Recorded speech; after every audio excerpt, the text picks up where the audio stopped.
Hello everyone, how are you today? It's the 14th of May 2026. Thursday. I'm hearing Thursday. I think it's Thursday. Hello.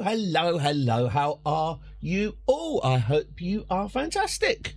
Exciting day. Well, by the way, exciting day yesterday. Do lower your expectations, okay? Get them really low. Exciting day yesterday.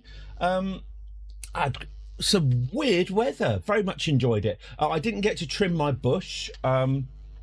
Shortly after the end of the stream, we had a couple of hailstorms, then a little bit of sunshine, and I reluctantly thought I'm going to have to get the shears out, get the axe out, and chop my bush down.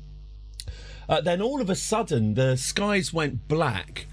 There was some torrential hail for about a minute, and then there was a lightning strike. I don't know where it hit, but it was forky and it was immediate.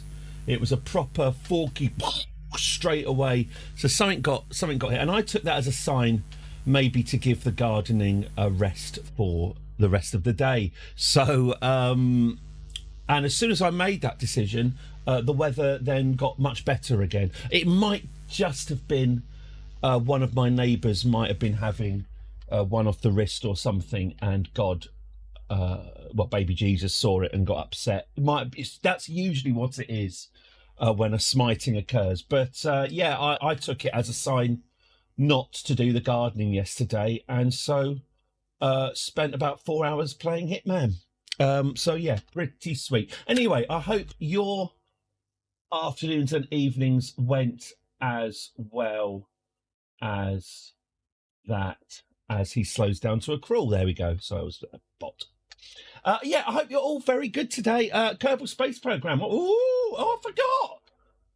Oh, brilliant. Sorry, I absolutely, totally forgot that I did a new overlay yesterday. Oh, right, I did that as well, apparently. That's all right. God, I've forgotten I did that. Well, I mean, I remember doing it. I'm not mad, but... okay, that looks all right, isn't it? The text down here is popping okay. Maybe I should have... Oh, you could do a bit more Oh, hello. Oh, gosh, you can see a bit of mine. There we go. He can do a bit of... He could do being a bit brighter, couldn't he? I haven't quite worked out what I'm going to do about the dead old kings behind me. I'll leave them here for the moment. And I've also got to think of some new games that we can play with Kerbal, because obviously by the way, when will Crusader Kings be back? When there's new DLC, I think. I'm hoping that conclave getting voted to become you can be a cardinal. You can be Ralph Fiennes in the Catholic Church. Whenever that new DLC gets released by Paradox, I will start a new game. It's a real shame, isn't it, that we've had to stop because too successful. But yeah, there you go. There's not really any way around it. Our empire was too vast for the game to, like was said. I think it's because someone told me, it's the active. So there's the illusion in that game. You've got a whole world full of characters. You've got thousands of characters, and I think the game does a really good job of giving you the illusion that they're all independent, that all the characters in the game are all independently making their own independent decision. But obviously that would be madness. So I think obviously what's happening most of the time is the characters are just following an algorithm of some sort, obviously. But they're following a simple algorithm, and then when they become active, when they become an active participant in the game, then the game they become more complicated. And I think that's just happened as we've expanded. The number of active characters has reached a tipping point where the calculations are just taking forever. Like I said, I'm going to stop going on about this, honestly, but my computer, I'm pretty sure my computer's blameless. I think it's just literally... I mean, if anyone out there has conquered the world in Crusader Kings and knows how to stop it grinding to a halt, then let me know. But we will return to Crusader Kings to play with the new DLC whenever that is and whatever that is. But for now, we are doing a career in Kerbal Space Program. This is day 2 of that career. Oh God, I haven't changed the thumbnail for YouTube. On YouTube, it's still going to say Eddie Plays. Okay, fine. I mean, if you're watching this on YouTube, you probably work that out for yourself. I should do that. Yes, so we are on day 2 of our Kerbal Space Program career. We have very limited ship parts, limited money, limited science. We are getting into orbit via baby steps. So we will press on with that very, very soon. Yesterday was a bit of a day 1. We're still on the grinding stage of the career. We're very much testing part, flying over bits of Kerbin and running tests. We are building up to an orbit, and obviously, ultimately, it'd be nice if by the end of today we had landed on the moon. We do these things not because they are easy, but because they are hard. So yes, it's my intention at the end of this ceremony. I'm trying to do a JFK impression. That's not good, is it? At the end of this stream, we will have a Kerbal on the moon. That's the goal for today. Hello, Space Ben. I hope you're ready for a nice space-based session. You have an orbital mechanics adjacent question. Excellent. Yeah, let's do it. Oh, I'm just about to Kerbal. I've updated the mod, so I've installed a mod manager for Kerbal.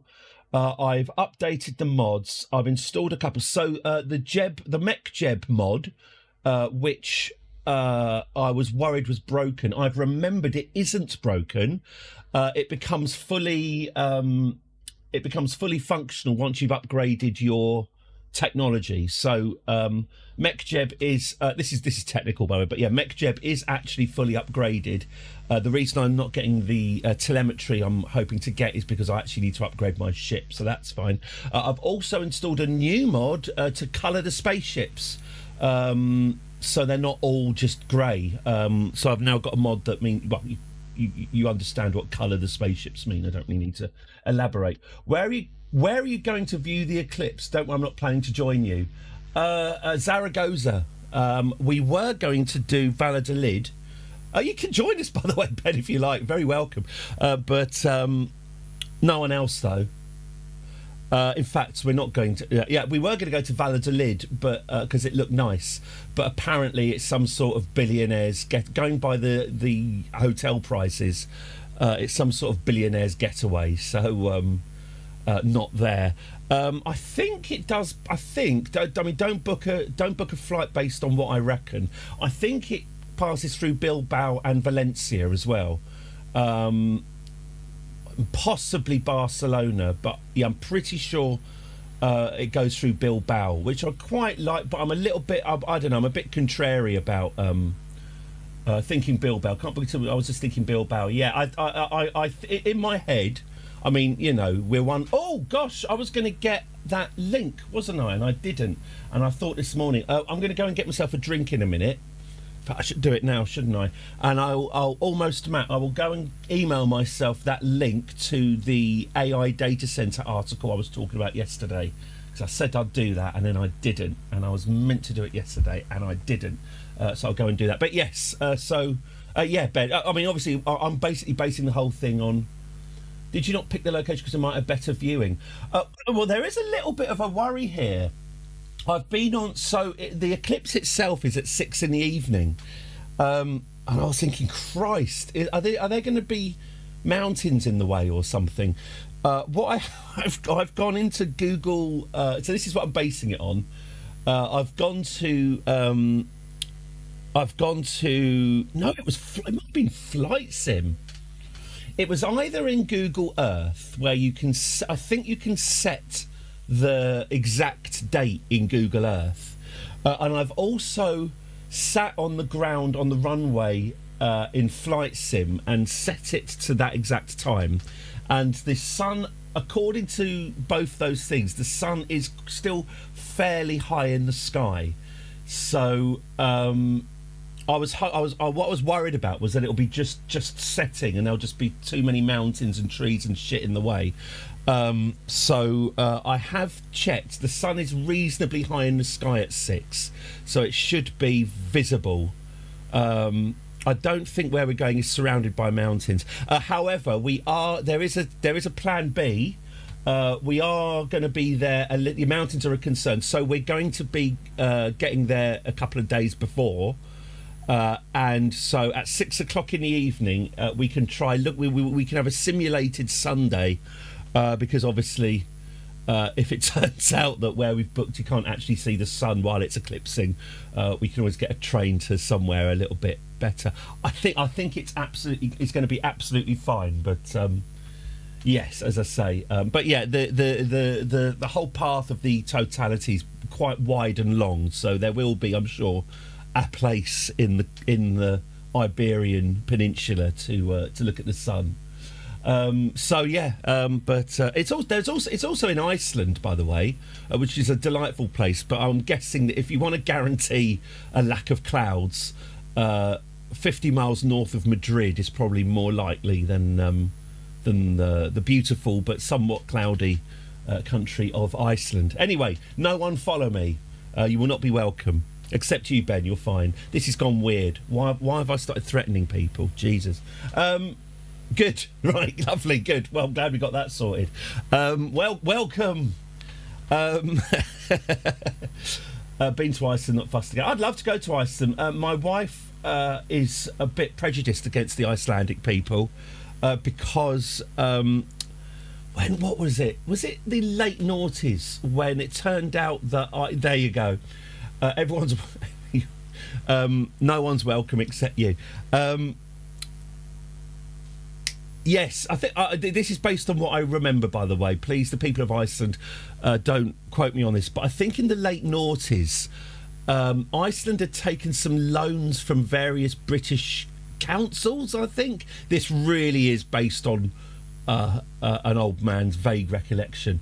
And the Icelandic economy crashed, and then they had a referendum about whether or not they should pay the English back their loans, and the referendum said no, we won't pay them back the loans, so they didn't. And that made my wife kind of permanently furious at the Icelandic people. You can't have a referendum on a loan. So yeah, that I think that was about the same time as the Icelandic volcano went off and grounded one of our holidays. So unfortunately, everyone has a prejudice, and my wife does seem to have a prejudice against the people of Iceland, which, if you've got to have one, it's as good as any other. I went to Iceland to see the Northern Lights, saw a chemtrail that went green in camera. Yeah, I mean, as I've said before, I have technically seen the Northern Lights, but all I can remember is seeing a German man's arse, because, well, there were the Northern Lights there and a German man's arse there. And no matter how much you try and concentrate on one, your eyes will always be drawn. This a once-in-a-lifetime celestial display, or a German man's pale, spotty arse. Unfortunately, the eyes will wander where they wander. Have you mentioned you worked with utter imbeciles? You have mentioned that, but if you've got another, as an unemployed person, I would love to hear more about that. I'm going to ignore what it says about the cats. There's no cats here. It's a lie. I'm going to be just going to get myself a drink of water, and I'm going to email myself that link. So stay there.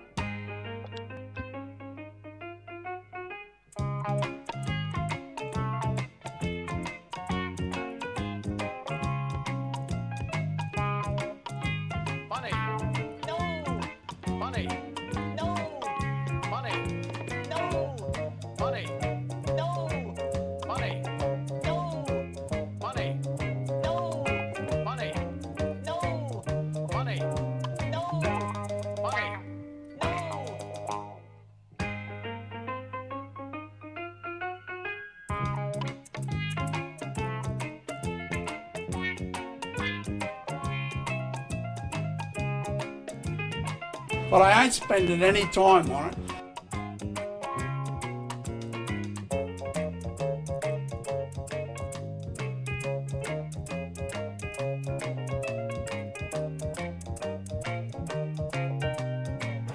Crucifixion is good.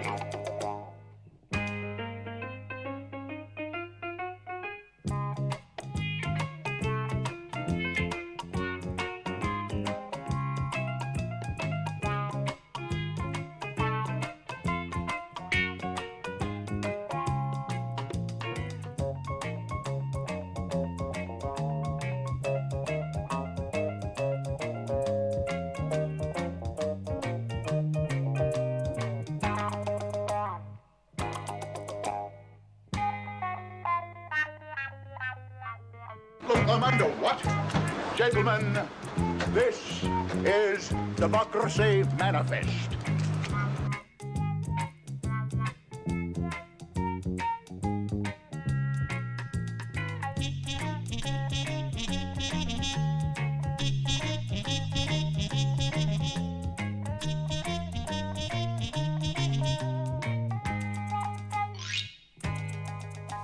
An ology?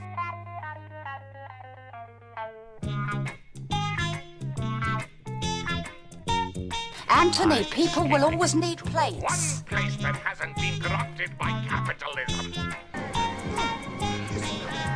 Space!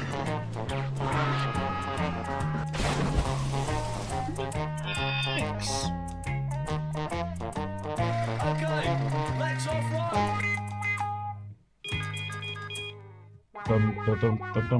I'm not ready. Have another one. Meal. Meow. Meal. Meow. La, la, You la. can drink your week 11 drink now, or you can wait until later. I think this is the end. Money. I think this is where the song ends. But it is. Money. No. Money.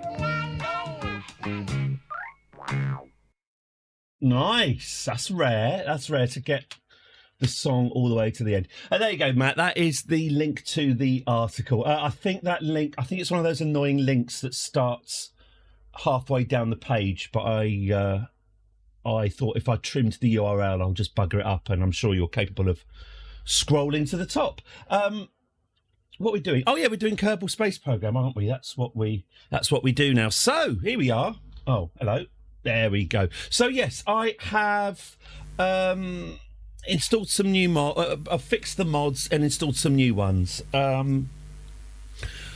Yeah, I've got. If you've got any ideas how I can kind of fun this up a little bit, I should have put more thought into this possibly yesterday than I have. But we've got channel points. Oh, by the way, I'm going to cheer myself up tomorrow. I've been putting it off and putting it off and putting it off. I'm going to get. We're going to watch Noel Edmonds tomorrow. I properly want to watch Deal or No Deal now. We've been away from it for long enough, and I want to get back to it, so we'll do that. Name a spaceship. Yeah, I know. The problem.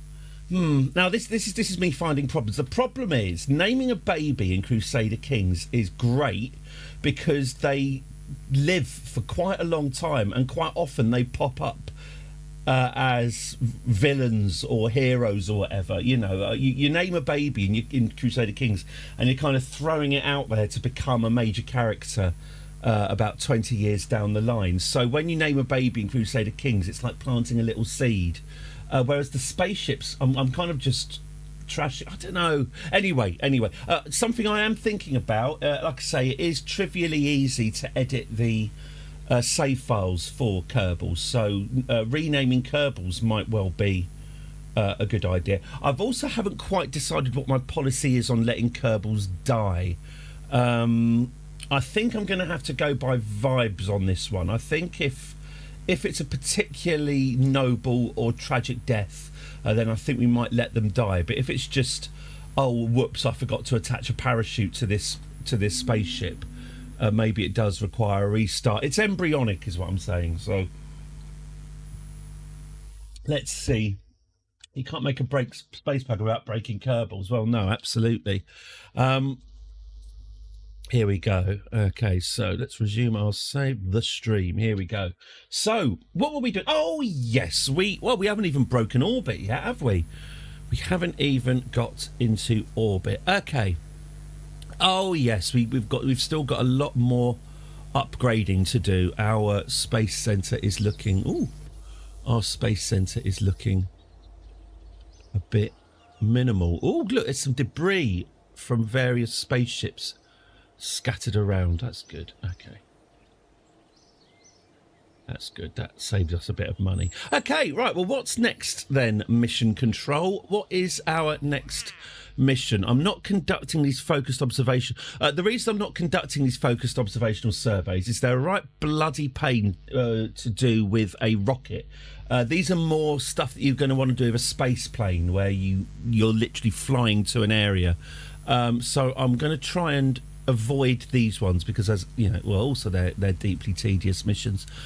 Test the basic jet engine in flight over Kerbal. Altitude of 1,000 to 3,000 meters.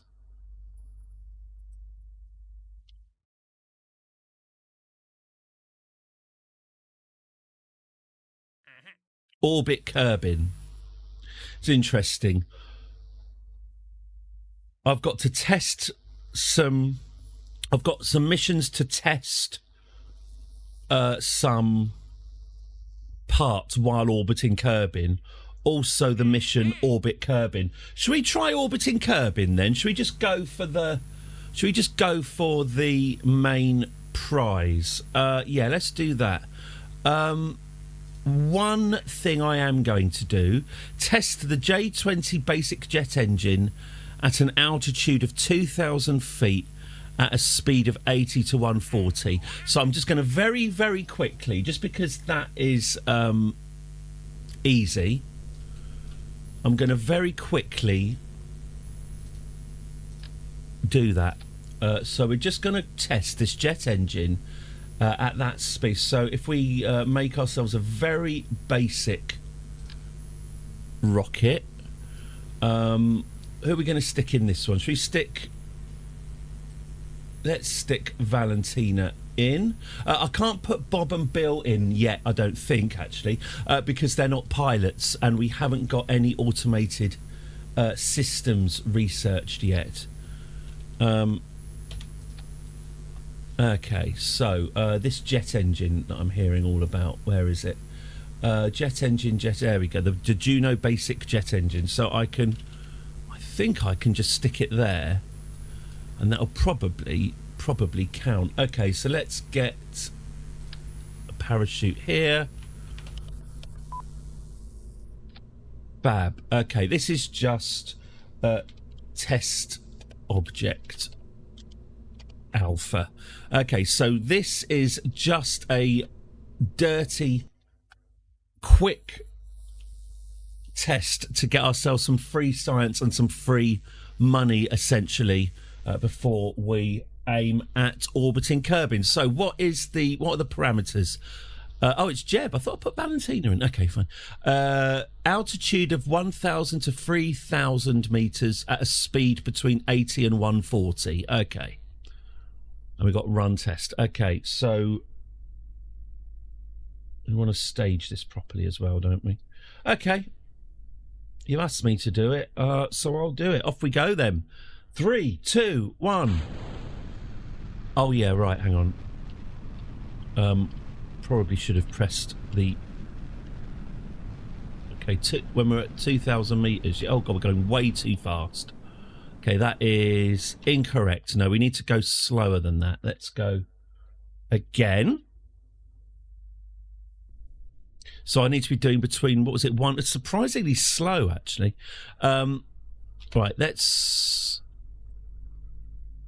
do a better job. Okay, so if we get our test ready here. Now, what were the parameters again? So we're going to go straight up, are we? 2,000 meters altitude. We should be doing a speed between 80 and 140. Okay, well, let's activate the engine, but throttle it up rather than go for a full blast off. There we go. Right, so that's going quite slowly. That's all right.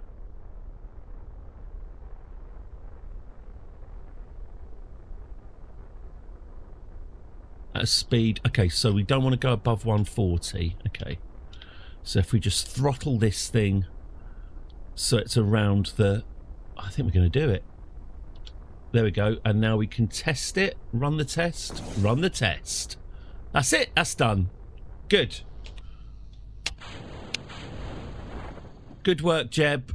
That's all we needed. Excellent. Right, that is our... That's just got us a little bit of science that we can now use for orbiting Kerbin. That's it, Jeb. Yeah, you land face first. That's it.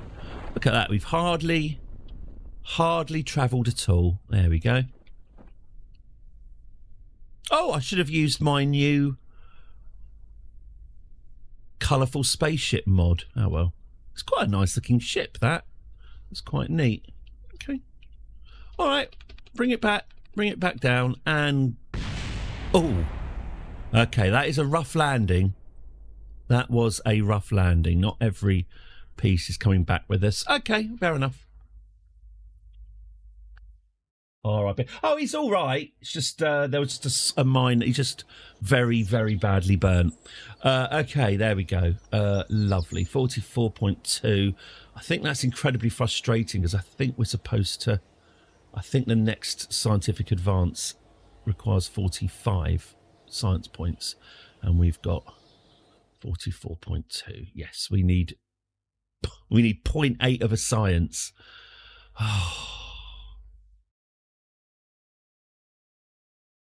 That's quite frustrating. I need 0.8 of a science.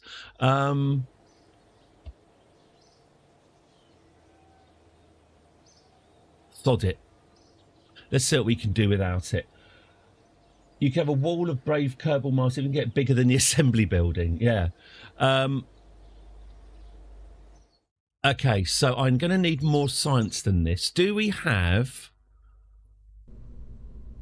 any science experiments that we've not yet? Ah, we do. We do. A barometer. Okay, brilliant. This is fine. This is what we can do. Okay, so we'll launch this. We'll launch this again. Oh, actually, we don't even need to launch it. This contains experimental... Oh, right. Okay, fine. We don't even need to launch this. All we need to do is have this sit on the launch pad. We've got a new barometer instrument, you see, so we've got some new science. We'll just sit it on the launch pad, log the pressure data, and then recover the vessel. That hopefully will give us enough science to take us to the next level. Yay, we got 3 science out of that, more than we needed. Okay, good.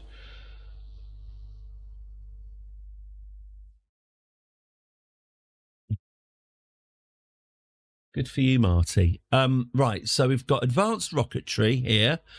Oh, yeah, actually, that is... Advanced rocketry is probably going to do it. General construction. Oh,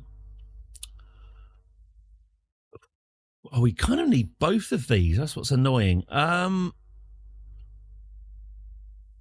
Marty. I hope you are very well.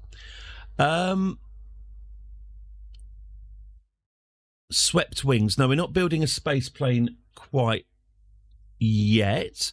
No, we don't need different types of fin. Do we want... Oh, do we want...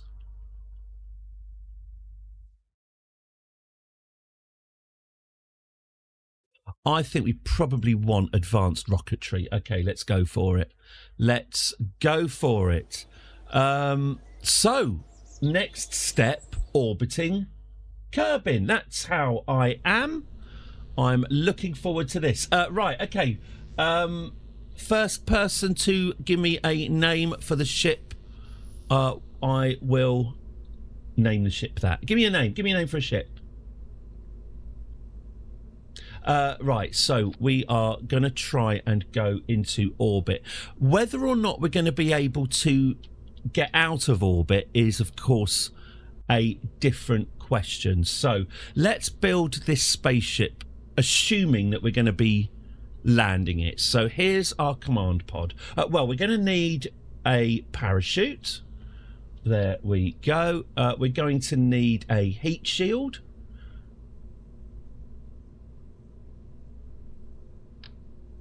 There's our heat shield. We're going to need... I did parachutes, didn't I? Yeah. We're going to need... we're going to need to then decouple. So we're doing this backwards. So this will be the last thing that touches down onto Kerbin. We now need to give this a good coupling. And we've got a fuel tank here. Okay, that's quite cool. So if we get a little fuel tank here, and we'll get our upper stage engine, the Terrier. There we go. Now, when we're actually out of the atmosphere, this is where my Kerbal engineer comes in useful. So this is what the spaceship is going to look like when it's in the upper atmosphere after we've shed the lot. So much like in real life, you've got different types of engines in Kerbal. You've got inefficient engines that pack a punch, your giant massive boosters that burn through a vast amount of fuel but will kick you into orbit. Yes, Space Ben, I agree. Space Ben, have you got a name for this ship? No channel points required, just a name. Untitled spacecraft isn't quite cutting it. Yes, so you have big inefficient engines that blast you off the surface, and you've got very efficient engines that pack very little punch at all. USS Scrambled Eggs, thank you very much. One. And you've got very fuel efficient engines that consume very little fuel but are useless in the lower atmosphere. Your upper stage engines, if you will. So this is one of those. If this wouldn't even lift us off the ground, but when we are when we're in orbit, it will do us just fine. And we can see how fine it will do us by looking at the Kerbal engineer here, S2. So this is stage 2, stage 1, stage 0. Stage 0 is deploying parachutes. Stage 1 is separating the booster from the capsule. Stage 2 is activating the engine, and we can see here we're going to have 56 seconds burn time. Doon, doon, doon, doon. Scrambled eggs, yeah. Oh, the scrambled eggs. 2.1. Oh, by the way, so what does this mean? TWR. This is surprisingly useful. A TWR of hang on. What does TWR stand for? Let's pretend I've explained what TWR stand for. Basically, it's how much oomph your rockets have versus the inertia of your craft. So a TWR of 1 will mean that your rocket will stay on the launch pad. A TWR of 1.01 means that your rocket will it means that your thrust is ever so slightly outdoing your inertia. So any value above 1 means that your rocket will move.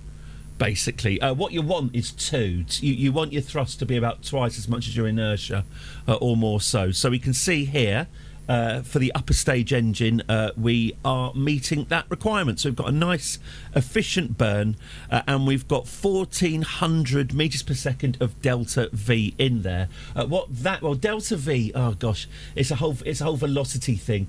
It's how much your velocity has changed since the last velocity. On a very simple, basic, not entirely accurate level, if you've got 1500 meters per second delta V, theoretically that will get you from 0 to 1500 meters per second in 56 seconds. That's not actually true because of how velocity and inertia and stuff works, but that's the general rule of thumb. You've got, so this engine in as long as it's in the upper atmosphere, will have 1,500 metres per second of oomph inside it. So that's me explaining what these numbers are. Obviously, mass here is at the moment we've got a 3-ton. We've got a 3-ton ship. Once we jettison the engines, that actually more than half of the mass is taken up by this engine so far. So you can see here in the engineer redux how the state of the craft changes with each stage. Actually, there you go. Right, so that's what I'm looking at when I'm looking at Kerbal Engineer. Right, should we get this? Oh, that was a lovely colour. Oh, that's a nice headlock, sir. Let's get this coloured in, shall we? Bob Ross Paints. Okay, open recolouring GUI. Now, I haven't quite... Oh, brass metal. Oh, I do quite like a brass... You know what? I'm going to go with brass, I think. The second detail could be... gold. No. Silver metallic. Yeah. And that detail could be black. Yeah, okay. Now, can I... Oh, I can store this pattern. Okay, I can store the colour. Okay, store the pattern. All right. This is me. I've not really used this new mod that much, so I'm not entirely sure. Load pattern. Oh, brilliant. Good. You can store patterns. That's good. Small truss. Okay.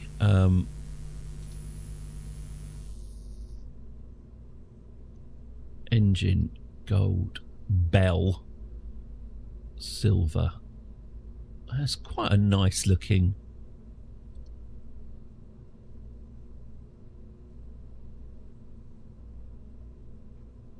That's quite a nice looking ship, isn't it? A little bit brassy. Okay, lovely. The USS Scrambled Eggs one. So that is... Oh, shit bollocks. Sorry, beg your pardon. One sec. Let me just go to the recolouring GUI and store colour and store pattern. Okay, excellent. So there's our upper stage. We need to get this, but this is what will be in orbit. We need to get this into orbit using our meagre resources. So we'll make it a nice stage. Okay, that's the colour you're going with, is it? Now, can we load colour and load pattern? No. How do I make that not red then?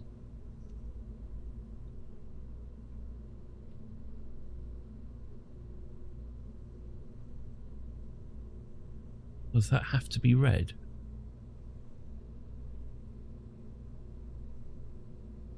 Okay, we've got red. We've got weird, bright red fairing. That's okay. That's okay. That's okay. Right, fine.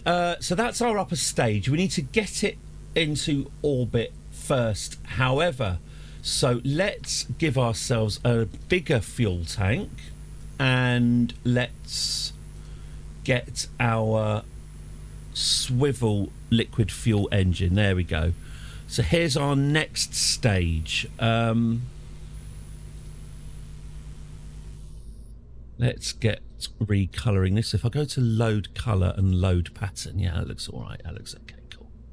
That's nice. So now we've got our upper stage engine or middle stage engine, our swivel liquid fuel. It is a less efficient engine than this one, but it does pack more of a punch.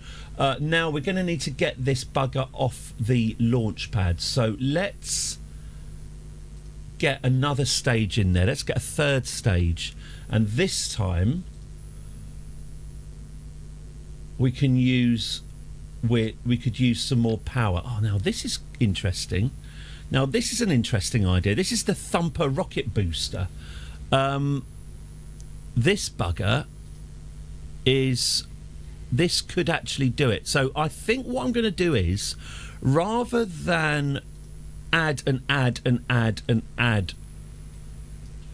it does look a bit like a dildo, doesn't it? A luxury dildo. Still.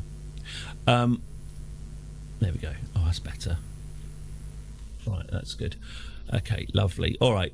So that is this is a 3-stage rocket. Then we've got the booster down here, the solid fuel booster. It's an unthrottled engine. It's just raw power. Then once that drops off, we'll then kick in the middle engine, the swivel engine, and then we've got our upper stage engine here. Now this might be enough to get us into orbit. You think matte looks better than metallic for this era of technology? Yeah, I like to say it does have a slightly something about making it shiny just makes it look a little bit, you know, lubricated. Whether or not this is going to get us out of orbit as well as into orbit remains to be seen. We don't have any automatic pilot at the moment, so this will need to be piloted by someone, maybe Jeb. So let's get our winglets on, shall we? 1, 2, 3. We've got triple winglets here. Triple winglets here. There we go. Okay, well that's looking like a rocket ship, isn't it? We should probably add some science instruments to it, I would have thought. Ooh, science. If we're going to be taking some readings, it would be good to get some free science. So we've got a thermometer, some mystery goo, a barometer, the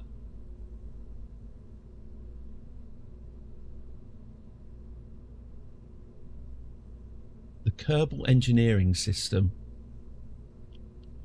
You know what? I can't remember if I need that to get trajectory information. I'll just stick it on anyway. Also, lights. Gosh, have we got batteries? We don't have batteries. Okay, well, if we don't have batteries, we can't really put lights on it, so it's going to be quite a dark journey. Okay, well, I think the USS Scrambled Eggs 1 is ready. Well, we call it a test launch, but since we don't have, as I say, as we don't have an autopilot at the moment, Jeb will volunteer to test it. So we've got, I'm just going to check now, we've got a parachute, yes. We've got a heat shield, yes. Our staging is thus. We fire. I can also look at our engineer here. So, yes, our booster has a TWR rating of 2. Remember, we're looking for, well, above 1 is fine. Ideally, we're looking for above 2. So that's ideal. That's going to burn for 42 seconds. And then we're going to get another 30 seconds burn on our middle engine.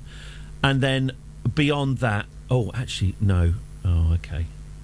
I'm not sure this has got quite enough oomph to make it into orbit. But you know what, Jeb? You do at least have a parachute. So I think, Jeb, we are ready to go. Okay, let's do it. The USS Scrambled Eggs 1 is being rolled onto the launch pad. So its mission, oh dear, oh dear, oh dear.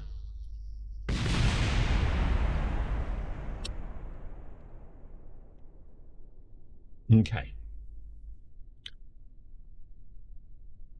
Let me just I hope that wasn't live. Let me just revert it to launch. Maybe hitting the stability controls will stop it toppling over.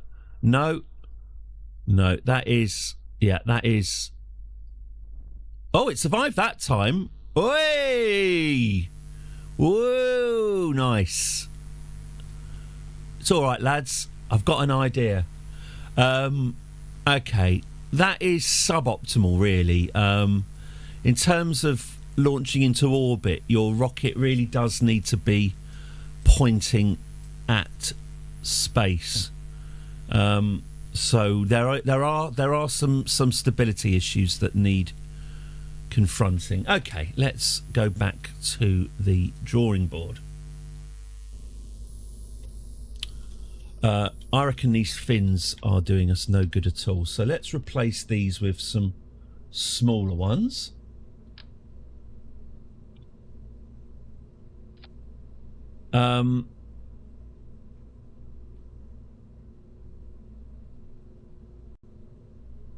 Maybe that'll be enough. Try that, Jeb. No, it's fine. It's probably fine.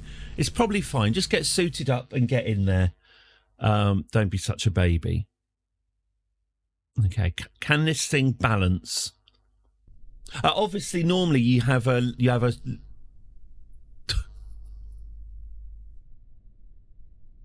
Way, it's tough. Way, it is a tough ship. I'll give him. Let's have a look at his view from the inside. How is it? What are the instruments saying, Jeb? Yeah, that's not ideal, is it? That's not great. Okay, all right. So we do have. I'll admit it. We've got some stability issues. Can't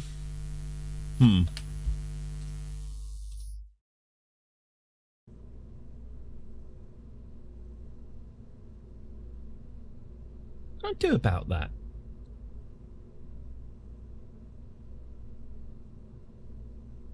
What it is, I'll tell you what the problem is. I just needed to research. I just needed to research. Hello, Crow Grey. I hope you're very well today. I needed to research the launch clamp thing, but I haven't got the money or the science to do that. So I might have to improvise. I might have to make my own improvised feet for this thing to stand up. Okay, so let's do that. Let's create 1, 2, 3. Let's create 3 feet here so it can stay. It is Kerbal time. It's long overdue. Here we go. So hang on, there we go. No. There we go. Now, I don't know if that's going to work. This isn't going forward. This isn't really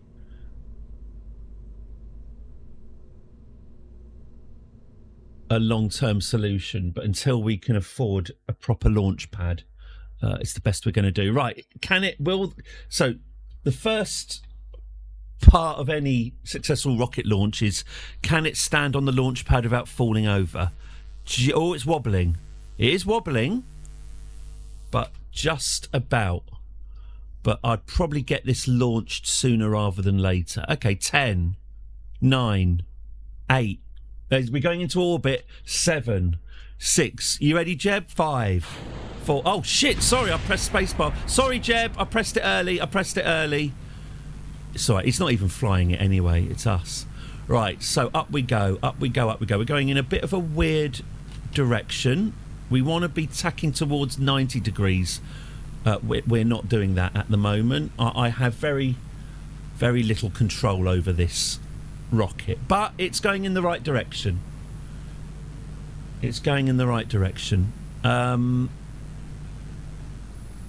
Okay.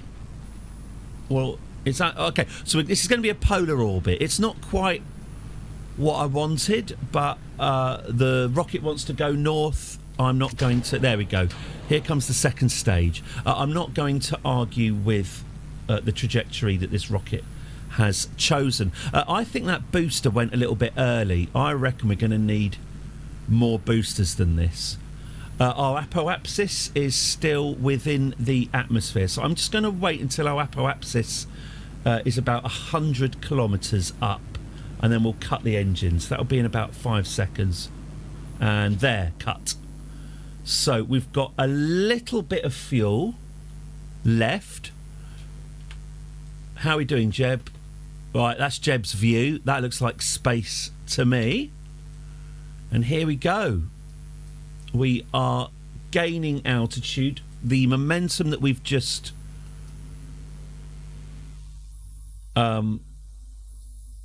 given ourselves. There's the space center right there.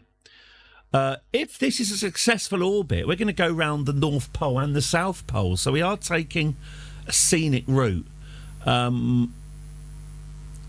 Obviously, doing a polar orbit does require more delta V than doing a nice easterly orbit.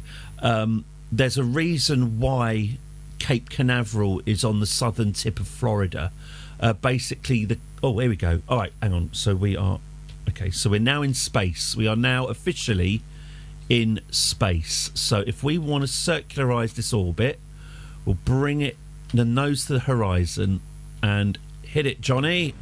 Okay. Okay, now we're going to lose... We're just going to detach now this second stage. We're now on that very small, very humble rocket. We've not got much fuel in it, so let's see what it can do. I suspect Jeb is going to get trapped in orbit. I don't think this has quite enough juice to see us through, but let's have a look. I might be wrong. So I'm now looking at my periapsis. We'll be in orbit when this is a positive figure. It's currently... We'll nose this down a little bit. It's currently minus 400. Yes, it is You Only Live Twice that starts with the spaceship theft. Yes, it's all been conducted from the volcano to get the Chinese and the Russians and the Americans shooting at each other. Okay. We might just make this, you know. Okay. We're not going to make this. We don't quite have enough zhuzh. We need just one more fuel tank, I think. One more fuel tank and we'll make it into orbit. So I'm just doing a little bit of science here. I've stopped the burn. Because if I burn any more, I can get us into orbit, but I don't think I'm going to be able to get him down again. So, Jeb, congratulations. You are in a suborbital trajectory. Oh, there's my... Brilliant. There it is. There it is. There's my telemetry. Oh, good. My telemetry's here. You can tell it's a mod because it's written on top of... the actual stuff. Here we go. Right, so altitude. We've got an... Okay, actually, altitude doesn't make any difference. There's our vertical speed. So we're currently now dropping at 20,000 metres per second. So we've reached our perigee. We are now actually heading back down. We haven't quite made a stable orbit, but we have travelled far. Our horizontal speed is about 2,001. Oh, we can see it here, actually. Our orbital speed is about 2,100 metres per second. We need that higher. We need that to be about 2,500 in order to be in orbit. Let's have a look at our trajectory so you can see what we're doing. Here we are. So we've taken off. We're at our perigee now. And as you can see... We're just going to come all the way round. Where are we going? Oh, we might actually... Oh, we are. We're going to land in the Antarctic. Now, that's exciting. That's exciting. Well, we should actually be able to get some science from there. So, at the moment... Oh, actually, the Arctic... Oh, no. Oh, no. Oh, Mrs. No. Sorry, the North Pole. The North Pole we are heading to. So we are currently heading... suborbitally towards the North Pole. So this is about where we're going to be landing. I do have a visual mod on at the moment. There's a graphical mod on, which is why we're getting this rather nice sort of atmospheric effect here. This is a slightly prettified version of Kerbal. I've not got too many mods, about half a dozen. Obviously, this game's got a really active modding community, especially now that KSP2 is dead. Okay, so we are... The atmosphere, by the way, starts at 70,000 metres. So we're due to hit the atmosphere fairly soon. How are you doing, Jeb? Not much of a view for you. Let's roll the craft, Jeb, so we can... There you go. There you go. Now, that's a nice view. That's a lovely view. You enjoy that because that's where we're heading. We are heading down. Okay. Oh, actually, Jeb, can I have a crew report while you're here for the science? We're very much in space right now. The sky seems to be mostly below us. Excellent. Well, you can transmit that. Oh, we forgot. Okay, we did forget to add a. Well, I say we.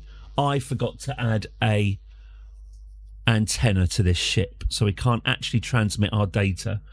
Jeb's going to have to hand the data over in person. Okay, well, we're now approaching the North Pole.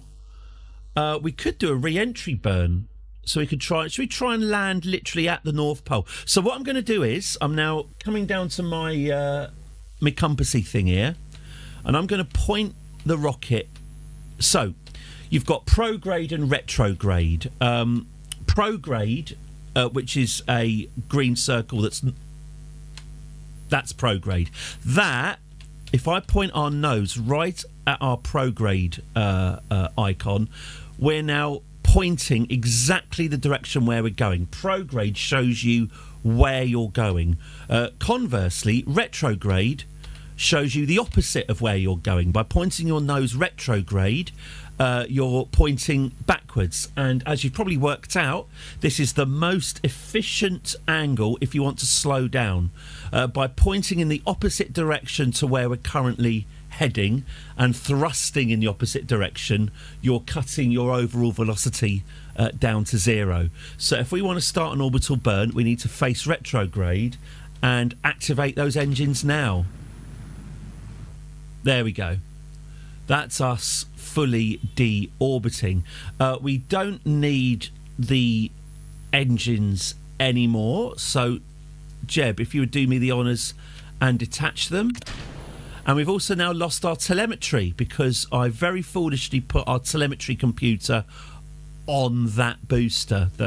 So our computer is now currently heading away from our craft and will burn up in the atmosphere. As I say, lessons have been learnt. But we are now in the atmosphere above the North Pole, heading very much down. Jeb is now very much a passenger of physics. The only thing he's currently doing 2,000 meters per second. The only thing that's going to slow him down now is the atmosphere. So it's going to get hot. And we can see the heat shield is already...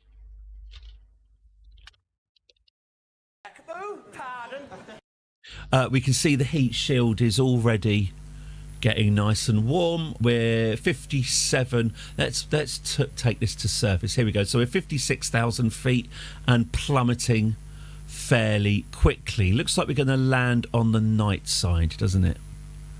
Okay, I believe we're, due to the weird camera angle, the strange way it's rotating, I think we're right above the North Pole now. Freezing cold, of course, except inside the capsule where Jeb is baking gently. We're still doing we're still going very, very fast. 2,000 meters per second is not survivable, so I'm hoping that as the atmosphere thickens, his speed will come down. Yeah, we can see the speed is coming down now, but so is our altitude. We don't want our altitude to run out before our speed does. Anyway, Jeb, I hope this isn't an open channel. Jeb, you'll be fine. You'll probably be fine. Okay, so things are... How's it looking inside the capsule, Jeb? Ooh, okay. All right, well, good luck with that. Okay, speed is now coming down fairly... a bit quickly. Oh, let's get ourselves... We want ourselves to be fully aimed retrograde to be maximally inefficient. Hello. Hello. How are you? That's my cat, by the way. You haven't brought anything in? No, good. Okay, we're at 25,000 feet. We're travelling at 1,600 metres per second. We are slowing down. He's pulling 3 or 4 Gs now. We are slowing down quickly. 20,000 metres above. We have annoyingly just bypassed the polar ice caps. I think we're going to land in the tundra. Our speed has now dropped right down, so I'm anticipating this is going to be all right. We're approaching the speed that we need to deploy the parachute, so that's excellent. In fact, our parachute can be extended now, so why don't we speed up time and take this down to, should we say, 4,000 metres? And then, there we go, 3,000. Deploy the parachute, Jeb.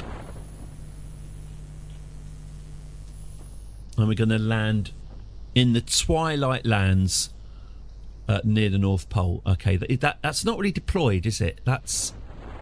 come on. Come on, please, please, please deploy more than that. All right, there we go. There we go. Now he's drifting down. Excellent. Well, that was not a successful mission. We did not complete all of our objectives, but we did get some excellent science out of it, and we now know that one more fuel tank should be enough to get us into orbit. I'm going to feed my cat while we wait for Jeb to land.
Move on, Matt. Oh.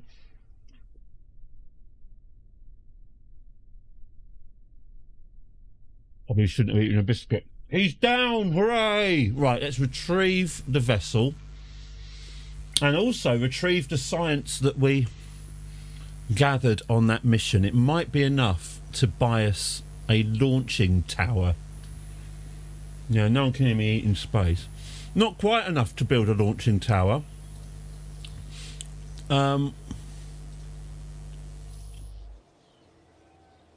we won't.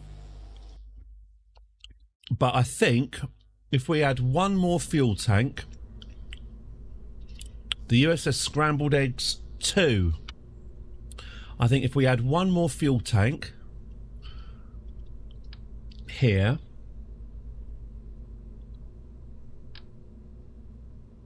just a little one maybe, just a little one there, and I think maybe we could even be extra cheeky and add an extra one there, just a little bit more fuel.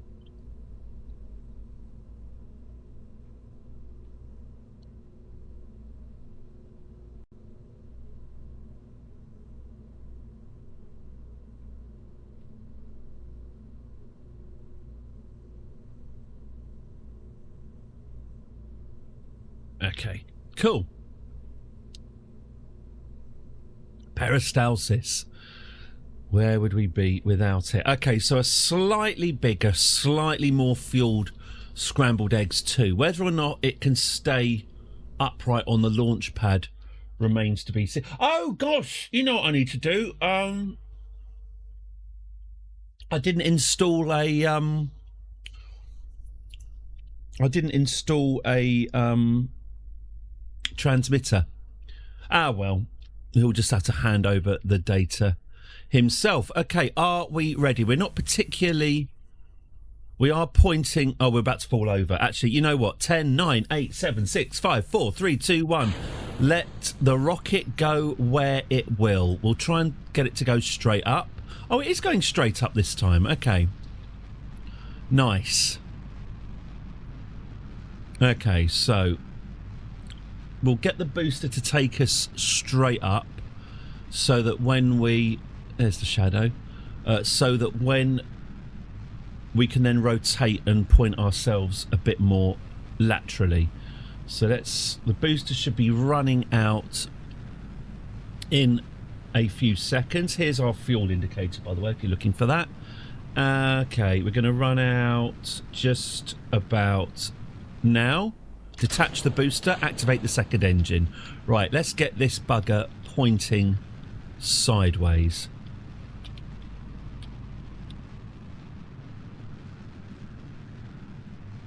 Something like that. Sort of 90 degrees. So here we go. We are now... this is what I need to work on. So I'm definitely getting Darth Vader in there.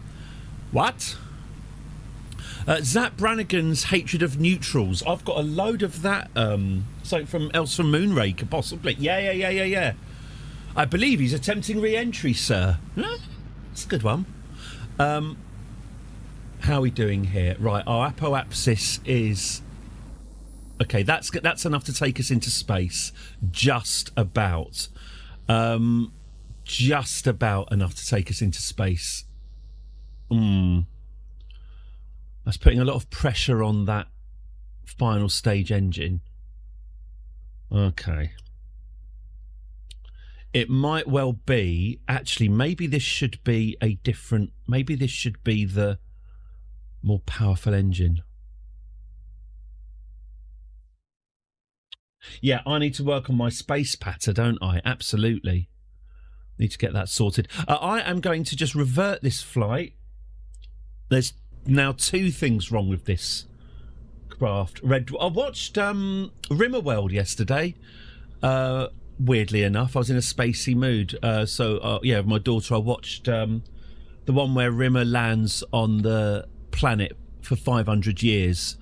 So he tries to create... What's it? He tries to create a woman to keep him company. Of course, I was left with a terrible ethical dilemma, as she was cloned from my genetic material that would technically make her my sister.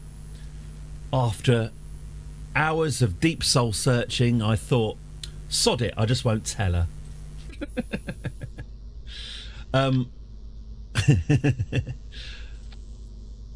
We want to see the original Rimmer. I am he.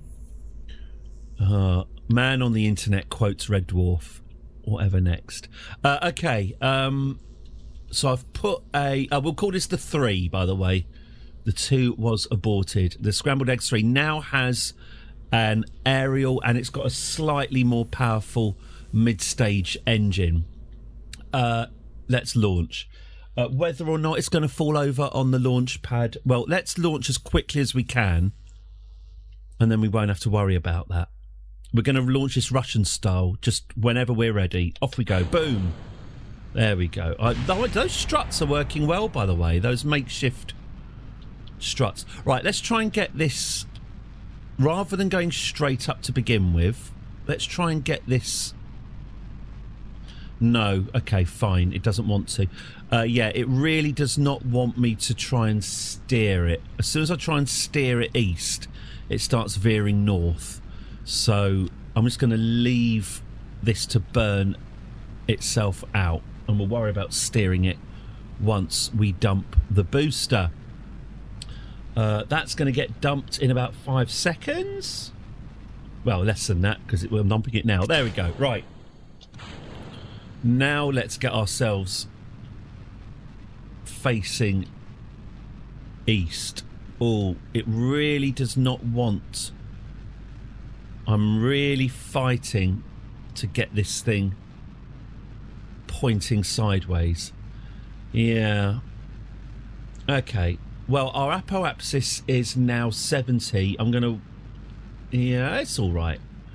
90... 100... Oh, come on. 100. Okay. So, not quite the trajectory I was after. I was hoping we'd be a little bit more 45 degrees than this, but we are heading into space. Our apoapsis is currently predicted to be around 100,000 metres. Space starts at 70,000. So that gives us a nice chunky margin. You're right, Jeb.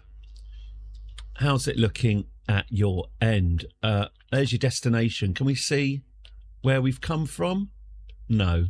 Have a good old look at the galaxy. Okay. Yeah, I need some space patter. You are absolutely right. Okay.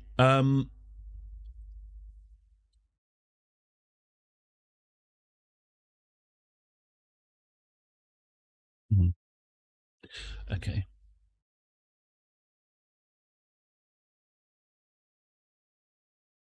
As I say, we'll come back to CK3 when the new DLC drops, because obviously what I was actually really scared of happening was the DLC dropping midway through the game, and then it would spoil our game. Little did I know our game would be spoilt by too much success.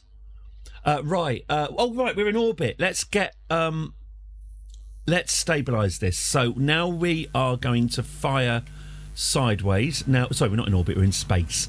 Now we need to get this orbit circularised. So you can see here, this is our current trajectory, and you can see for yourself, actually that's the end of our engine. Let's get rid of that engine and let's fire this one. So you can see for yourself here how our orbit is circularising. As we head directly sideways, our orbit is becoming less parabolic and more circular. Our periapsis height is currently minus, so once this figure has reached 0, technically we're in orbit. Really, we want this figure to reach 70,000 metres, because then that means the lowest point in our orbit is still space. Anyway, let's continue this burn. We've got plenty of fuel, so I think we're going to make it. I think we're going to be all right. Periapsis is at minus 300. Our orbit is getting more and more circular. Let's pitch down just a little. Okay, periapsis height, it's about to meet up. Here we go. 3, 2, 1. There we go. We now have officially a circular orbit. And that's it. We're in. That's it. We've cut the engines. And we are now in orbit of Kerbal. What have we got here? We've got world's first milestones. We've entered orbit. Completion reward, completion reward, completion reward. Orbit Kerbal. Orbit's all goal achieved. There we go. We didn't tell the recovery team that you'd be staying in space, so they're still looking. We're not staying in space. We are going to re-enter. Okay, so we are now, as I say, we are now in orbit. We want to deorbit. Ideally, we want to deorbit right over the space centre. So, can we set up manoeuvre nodes? No. All right. We're going to have to eyeball this. We're going to have to go in on vibes. So, we want to put Jeb down near the space centre. How are you doing, Jeb? What's the view like? Nice. Can I see what's going on in your... Oh, it's just the... Oh, I see. Oh, I see. Oh, that's very nice. Good. And over here... Oh. That's a good view, mate. That's a good view. You have done well. Okay. So, we haven't got any figures to work with, so we're going to want to deorbit. So the most efficient way of deorbiting is to make your burn at the opposite side of the orbit that you want, if you see what I mean. So I want to land here. We should do our burn here. Obviously, the farthest away you are from the bit that you want to happen, These aren't technical terms. You won't find these terms with NASA, only with me. If you're as far away from the bit where you want it to happen,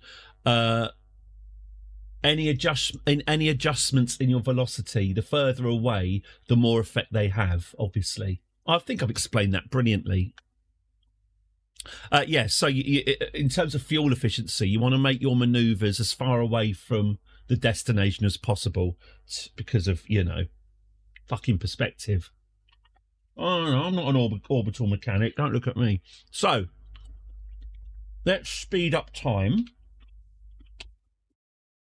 Jeb can have a few minutes to himself, and we'll get Jeb onto the night side of Kerbal, and then we'll look at doing our deorbital berm.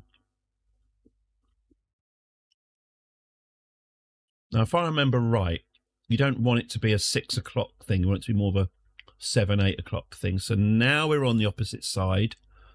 Now we're not. And I think about now. Okay. So here we are. A few minutes later, here we are on the night side of Kerbal. We want to land on the opposite side of the planet. There's the moon. We will be going to the moon. Not because it is easy, but because it is hard. But for now, let's get Jeb home. So, how do we get him home? Very, very simple. We point retrograde. We point the craft in the opposite direction to where it's going. So the nose is pointing backwards. The engine is pointing forwards. And we activate the burn. Boom.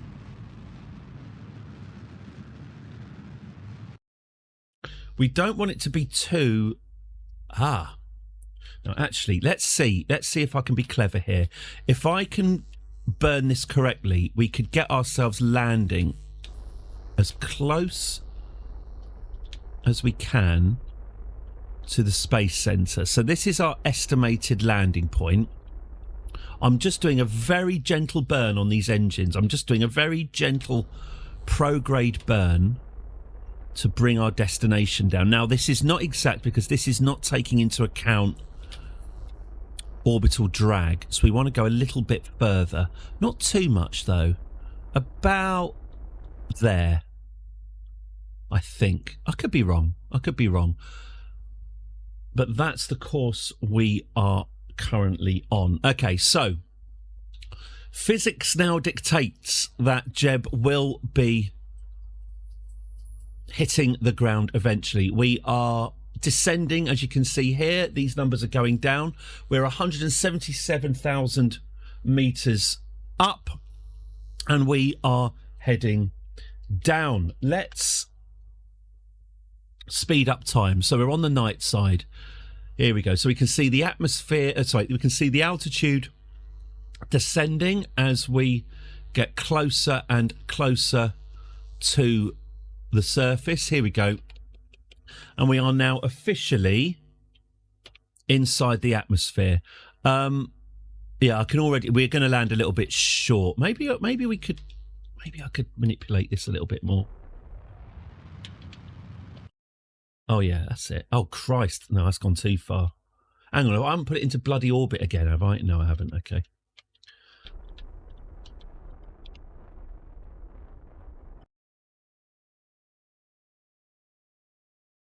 Okay. Non-suspension of disbelief physics. Yeah, it's all your... Babylon 5 had the same thing with its fighters. Look, he's absolutely... Where is he? He's absolutely delighted about how things are going. So I'm hoping that I've been enough of a smart ass to get this thing splashing down as close to the base centre as possible. Me? Oh, right, yeah. Am I slightly... He's just underneath me, isn't he? Hang on, if I just do that. Yeah, there we go. There we go. There's the two of us. Indistinguishable. Oh, here we go. Right, so we're heating up. Okay.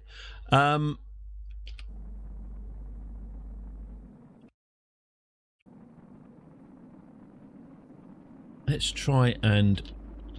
Let's burn off the rest of this fuel, shall we? Okay, there we go. Oh, shit, bollocks. Okay, that's bad. Jettison.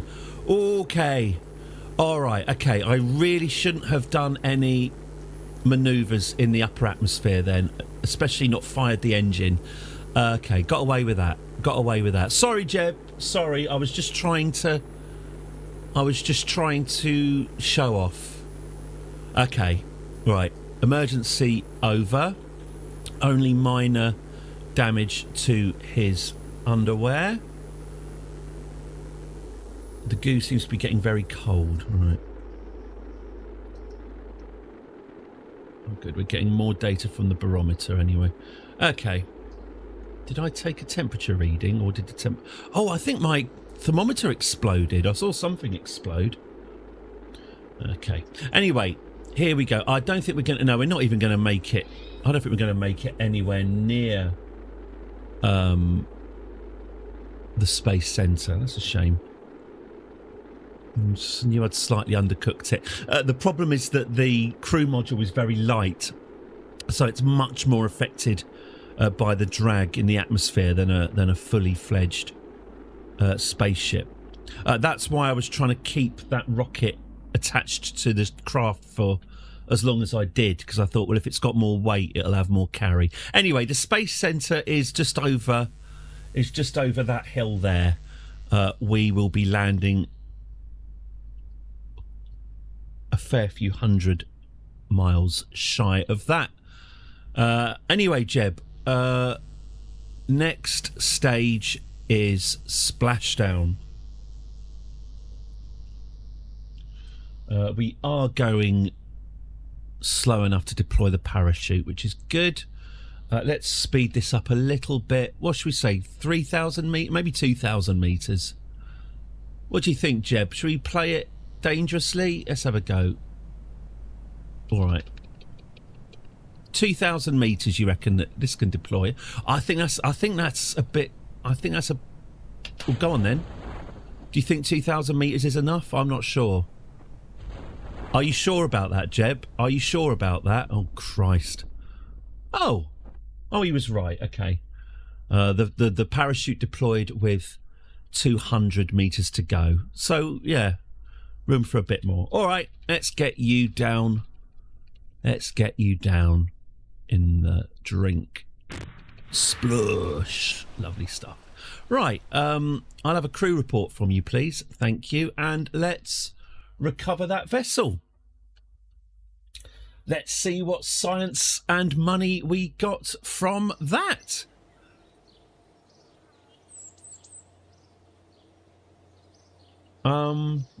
Science 76. That's good. See that nice. To him. Okay, fantastic news. Well, we've got loads of science then. So, well, I say loads. We can do one bit of science. Well, let's try and get some dignity and get ourselves a launch arm. Right. So we have now gone into orbit. Hooray! One successful orbit. What have we got here then? Ferry 4 tourists to their destination and back. Suborbital spaceflight, suborbital spaceflight, suborbital spaceflight. So there are 4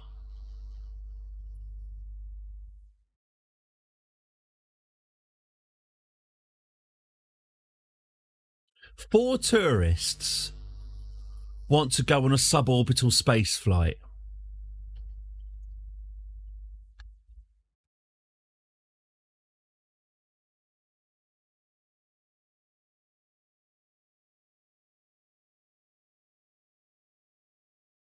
Okay.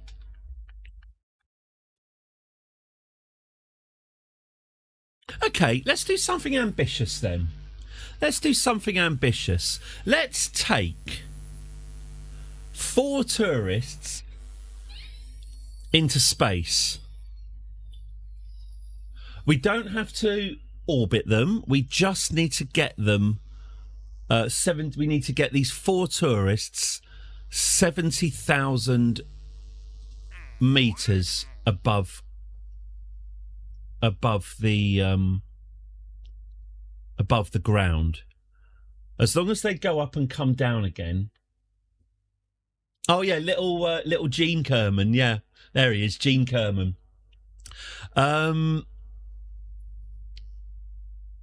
We want to escape the thud liquid fuel engine.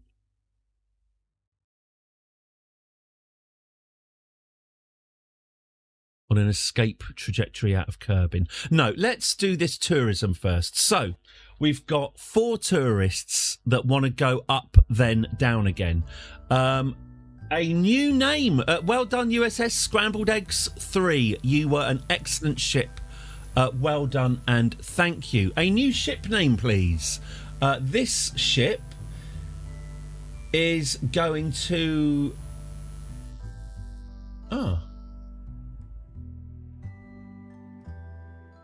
this ship is going to take a pilot and 4 tourists up, then down again. The good ship Lollipop. It's a good ship. HMS Lollipop 1. Good ship. Okay, so enjoy your meeting. So we'll say that this is Jeb's command pod here. Now, we're going to need to take people with us. So let's get a heat shield here. And a and a parachute. Okay, there we go. There's one heat shield and one parachute. We will need, I guess we're going to need communication. We'll get some communication here. Do we have any batteries yet? Are we not? Have we evolved the ability to make batteries? No, but we do have the Kerbal engineering system. Okay, so we've got our we've got our telemetry at least. Okay, we don't have any batteries. Interesting. Okay, so let's get this coupled. Let's get this coupled thusly. Okay, so there's our Jeb pod. Now,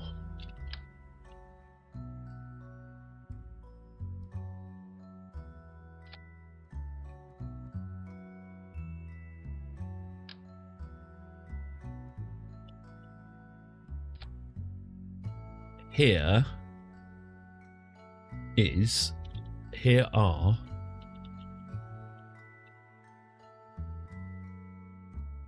we get this.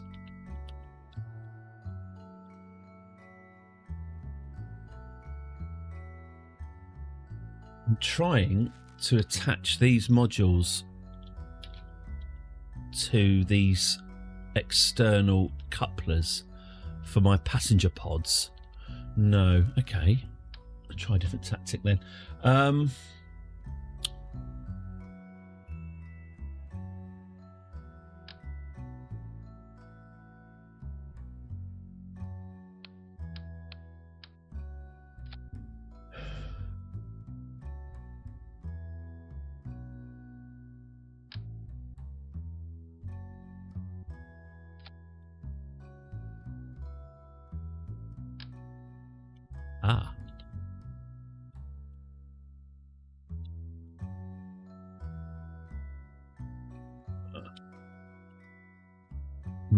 That's a shame. I know what I want to do, and I know I can do it, but let's have another go. Okay, coupling. What if we did it? Red, you say? Okay, fine. What about this?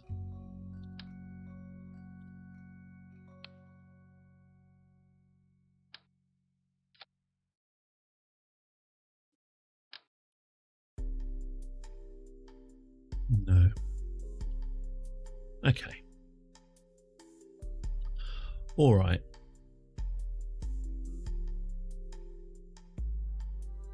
Okay, that's not working. What I'm trying to create, what I'm trying to do, I'm trying to create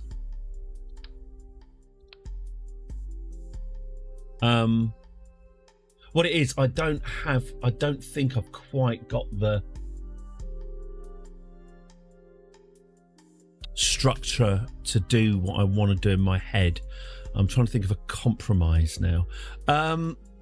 Okay, why don't we do this then? Why don't we get another pod here? Yeah, right, okay. Why don't we do this? Let's get another heat shield here. That's right, and we'll get you there. Now we have a double pod. So that's one for Jeb, one for a passenger. And this will need parachutes. One parachute should be fine. Okay. And then maybe we can then get a much smaller coupler. No.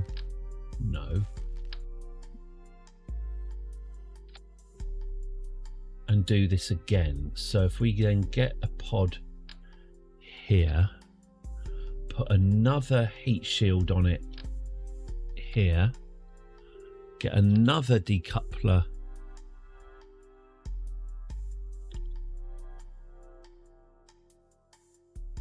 here. This might well be a colossal folly to try something this elaborate at this stage. I should probably be keeping it simple, but I'm kind of interested to see if this will work. 1, 2, 3. Okay, we're going to need another. Bit of structure. Okay, so we'll stick you there, and then we'll get another heat shield.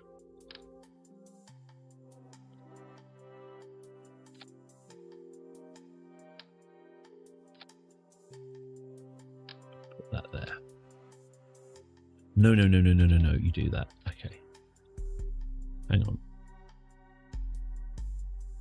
No, we do it this way, don't we? We get rid of that heat shield.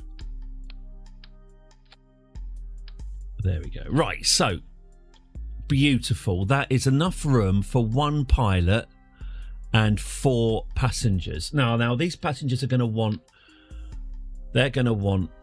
parachutes, aren't they? So we'll try and furnish them with these. Okay, beautiful stuff. Well, that is, who wouldn't want to journey with this into space? Right, so let's get some struts on here. Let's try and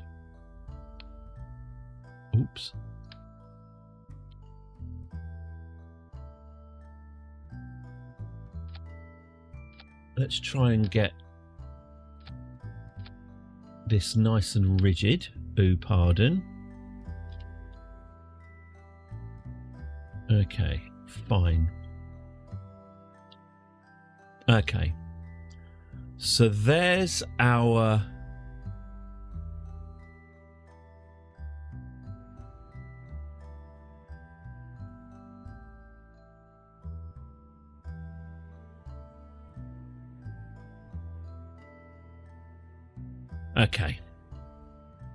so there's our little stack of Kerbals. We're going to stack them all on top of each other and launch this into space. So there's our crew module.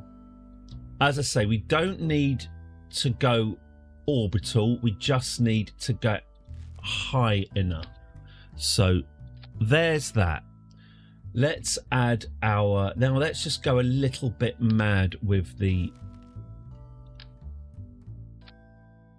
engines.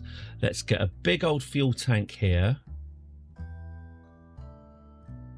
the Reliant engine here, and then we will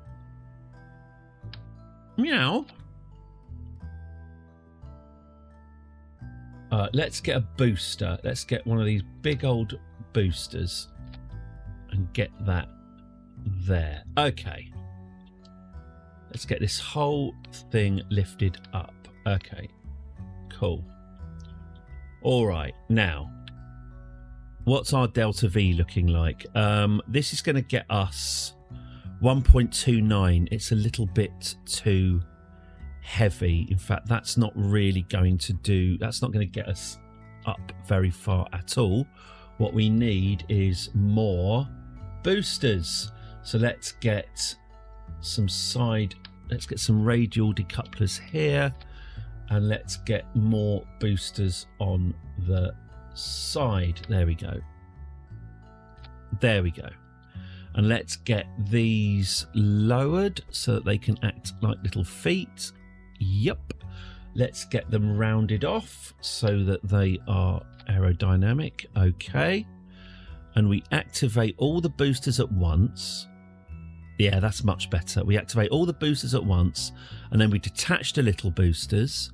Then we detach the big booster, and then we activate that middle engine, and then hopefully we can deploy.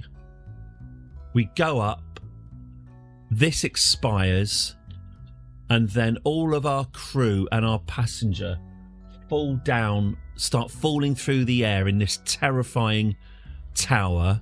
I really don't know if it will burn up, but what will happen is when we're at the right height, I hope, we can activate our parachutes and then separate all of these modules at once.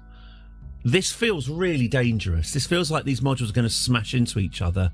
Well, we'll find out, won't we? We'll find out. So the idea is to launch this up into space, straight up, come back down, activate the parachutes, and then split it all up, and then they can all land separately.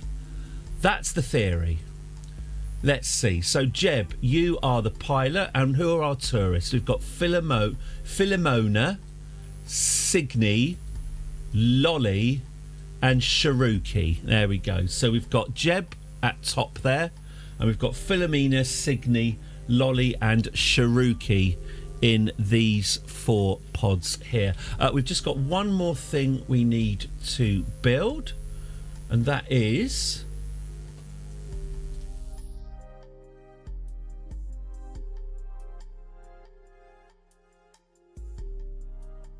Here it is. We've got our launch arm. To do it. So I'll do it. I'll do it.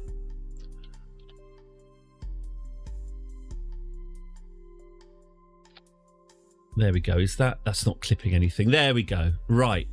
The HMS Lollipop 1. Cool.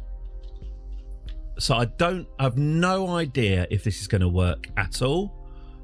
But let's give it a go. Okay, right. So let's save and let's launch.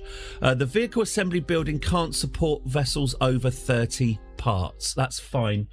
We just need to upgrade our vehicle assembly building. I hope we've got enough money. Upgrade. Yes, we do have enough money. Good, good, good. Right. Can we open? There it is. Okay. So I take it I can launch it now. Yeah. Yeah. I've got to get rid of that name a baby thing. That's not relevant. In fact, let's get rid of it now, shall we? It's only going to cause confusion. You can't name a baby. CK3 will return with the new DLC. Welcome to Kerbal Space Program! ! There we go. Right. Right. Are we ready? Stability is activated. How are our crew doing? Here's Jeb's point of view. Jeb is pointing up. And this is what the passengers can see. The passengers are in exactly the same module as Jeb. They don't have their own special passenger compartment. They are all equal. This terrifying stacked flesh tower is now going to be launched. Right, on 10, 9, 8, 7, 6, 5, 4, 3, 2, 1. Oh, I forgot to put fins on, didn't I? I forgot to put stability fins on. Okay, this might... Okay, I just hope they can't hear me. I hope this isn't an open channel. Did he say they forgot to put stability fins on? Mm-hmm. Yeah, this might topple. Right, anyway, here we're going to lose our little boosters now. Goodbye, little boosters. Have a good journey. Our main booster is... Actually, this is pretty good. This might actually be enough just to get us into space by itself. Not quite, not quite. Let's lose this booster and activate the next engine. There we go. So, yeah, we are still... Hope Katy Perry's on board. Yeah, this is basically a Jeff flight. This isn't a proper space flight. This is just going up and down again. Very much like one of Jeff's. Okay, let's cut that engine. Yeah, this is literally the tourism Katy Perry flight. In fact, I think Signe Kerman... I suspect that Signe Kerman is the Kerbin poptress, pop staress and comedienne. Sorry. What a prick. Okay, so they've got enough momentum to be heading up.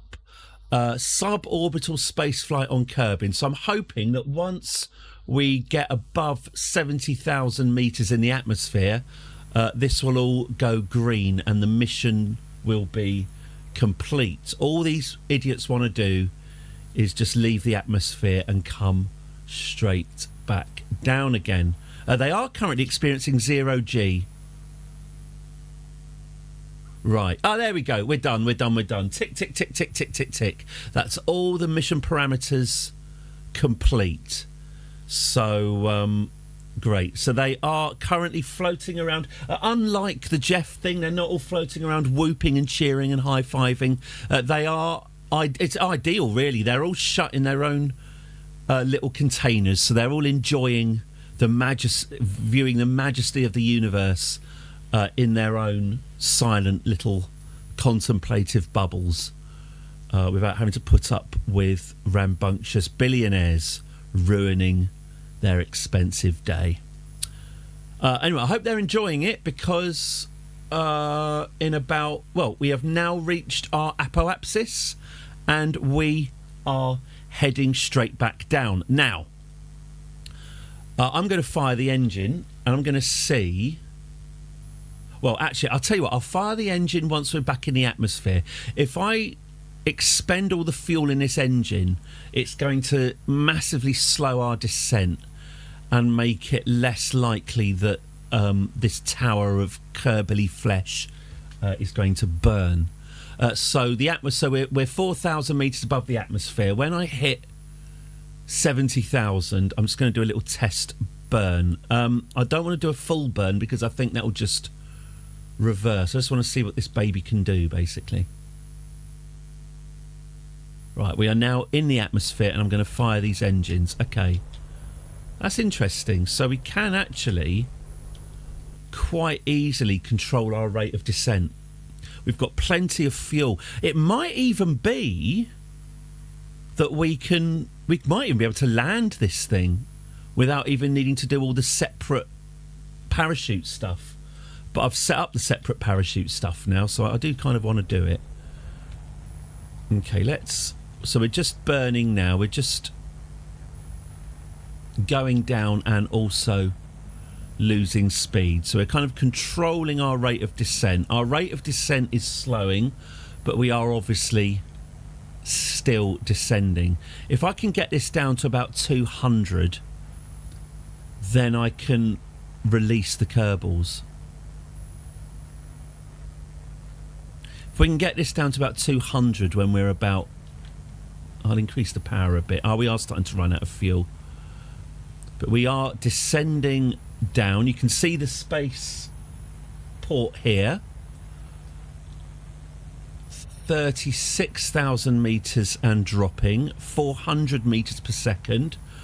We are running low on fuel. We've not got too much to go, but we have... This is a leisurely descent. Here we go. I think that's it for our fuel. So let's ditch the engine. There it goes. And I'm hoping, in fact, should we just do it now? Should we deploy the whole thing now? Oh, God, we're going to hit the engine. We're going to hit the engine. Okay, we need that engine to get past us before we deploy. Oh, shit. We need to get... Okay, that needs to go past us and not hurt us. Eee, we haven't thought this through. Okay, all right. Where are we? Okay, so let's activate the parachutes. Oh, the parachutes aren't going to be able to activate because I didn't put drogue parachutes on. Okay, this is bad. Everyone separate. Oh, God. Oh, God. Oh, God. Oh, God. Oh, God. Are we going to... Is he... Oh, God. Okay, I think this is a disaster. I think all of these Kerbins are going to die. Yeah, that parachute is not deploying. I should have put drogue chutes on. There goes Jeb. Oh, those ones worked. Oh, so some of them worked and some of them didn't. Okay, a mixed... Oh, hang on. Did all my passengers survive except Jeb? Hang on. That's Sharuki. That's Philemoni. That's Signy. And that's Lolly. The Lady Perry. So they all survived except for Jeb. That's it. That's the end of Jeb then. He sacrificed himself so that Lolly, Signy, Philemoni and Sharuki could have some really kicking Instagram posts. Yeah, here they go. It is a dark day, isn't it? Our 4 tourists survived, but our chief pilot did not. The champagne and the high fives and the laughing is going to ring pretty hollow when they find out what's happened. Oh, well, I suppose I should be happy at least that the contract is complete. It was possibly... Yeah, we're going to need a Jeb statue for his sacrifice. It is possibly unwise that we in no way tested this crew retrieval system before launching with 5 Kerbal beings on board. Well, you know, as Prime Minister and COVID pioneer Boris Johnson said, them's the breaks. Right, okay. Well, let's speed up time and let's recover these tourists. I'll just check that they're not going to smash their brains out on the floor. No. There you go, Signy. Yeah, there we go. There comes the others just falling there. Anyone else? It's like that McDonald's McNuggets advert. Okay, are they all landed? You're landed. You've just landed, having a bit of a roll. You're landed. And what about you? You are also landed. Okay, well, mission successful, I guess.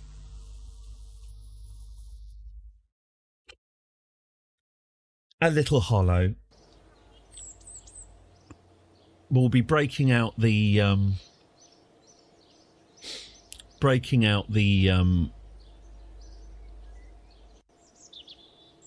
Prosecco rather than the champagne. Have I got a load of stranded Kerbals around here? Yeah, I do. The lollipop ship landed. Oh, here we go. Lollipop ship. Okay. Recover the lollipop ship. Yes. Recover the lollipop ship. Yes. And recover. What do you mean landed at Kerbin?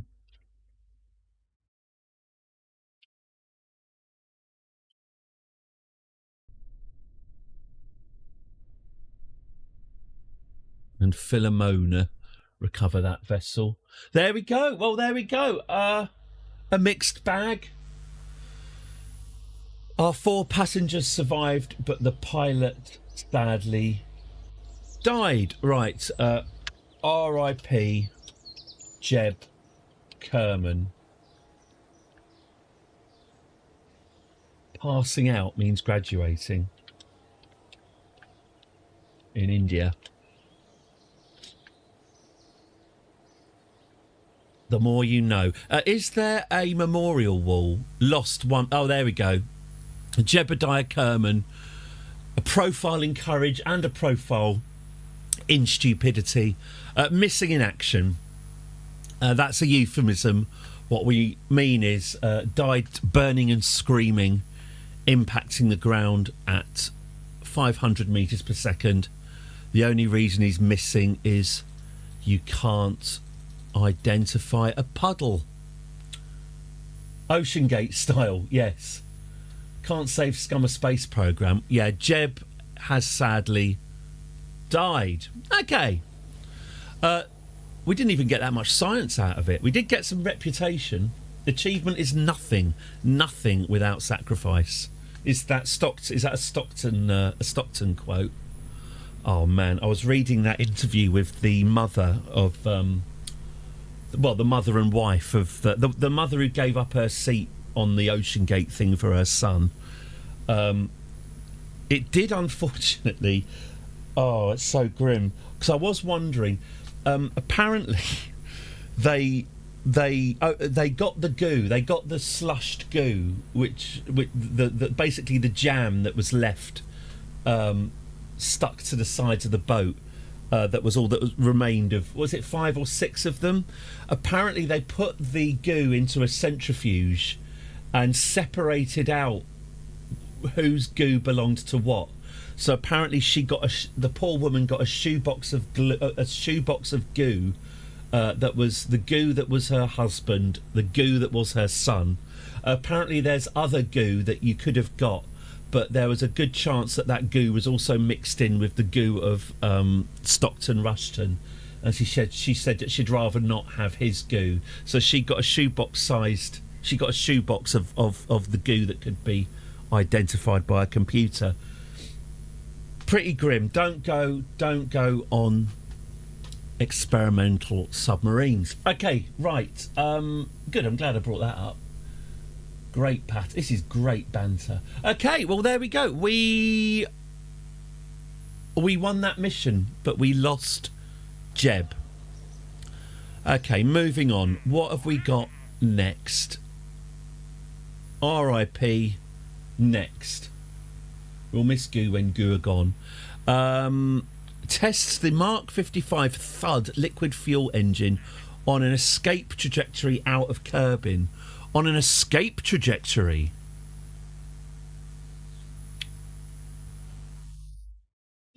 Well, the escape trajectory is not that big a deal. We can do an escape trajectory. It's the coming back that's going to be more difficult. So maybe not. Test the kickback solid fuel booster in flight over Kerbin. What does that mean? Test it flying between 43 and 47 at a speed of 170 to 240. All right. Or we could explore the moon. Fly by the moon, gather scientific data from the moon, return to Kerbin with a flyby of the moon. That's a bit more like it, isn't it? That's a bit more like it. Flying around the moon and getting data from the moon. We choose to do these things not because they are easy, but because they are hard. Okay. I've accepted the mission to fly around the moon. We can also test some more decouplers orbiting Kerbin. Now, it's possible...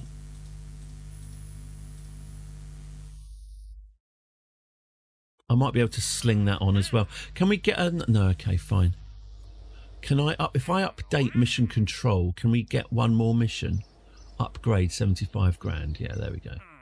Can I get one more mission out of this? There we go. Okay. All right, so I've got 3 missions. I've got to test a couple of decouplers while in orbit of Kerbin. That's fine. And we are also going to try and go around the moon. Can I have a name for this ambitious Artemis-style mission? The Mark 1 command pod will be using that. Okay, Valentina, you're up.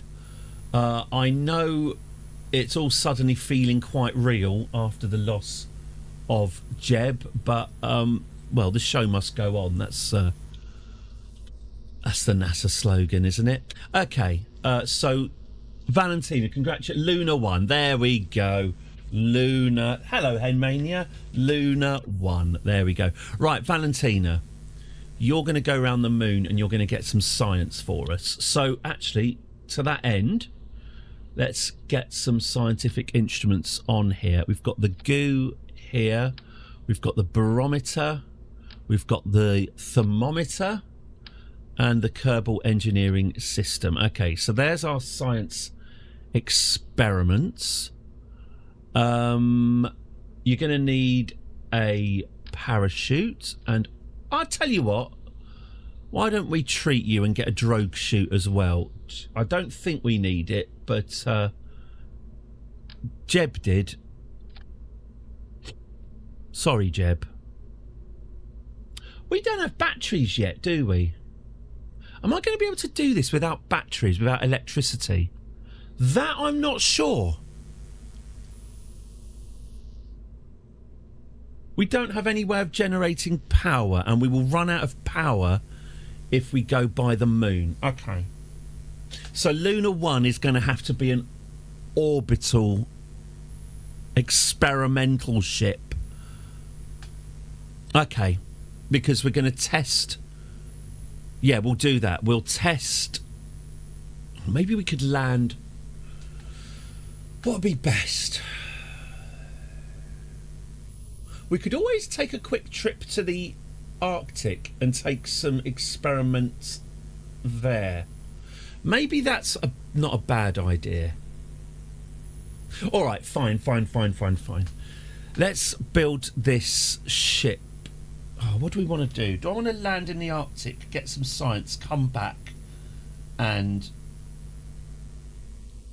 research the electrical systems? Yeah, I think that is what I want to do. Okay, so this is what we're going to do. I don't think we're able to get around the moon without batteries and electrical equipment. I need to earn science to unlock those.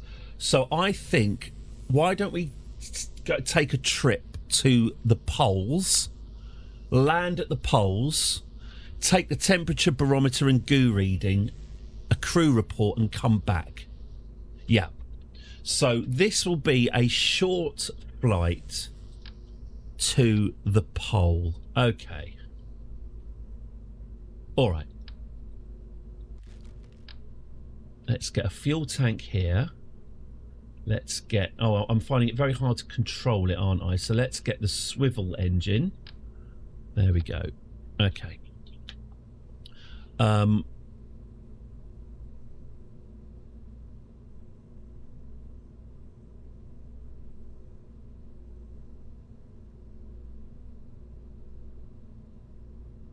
There we go. A nice brass bit for that.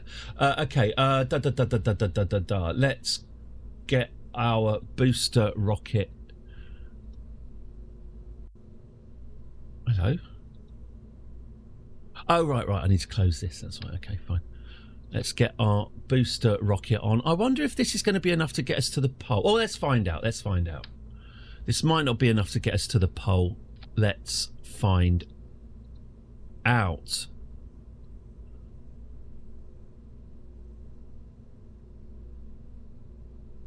There we go.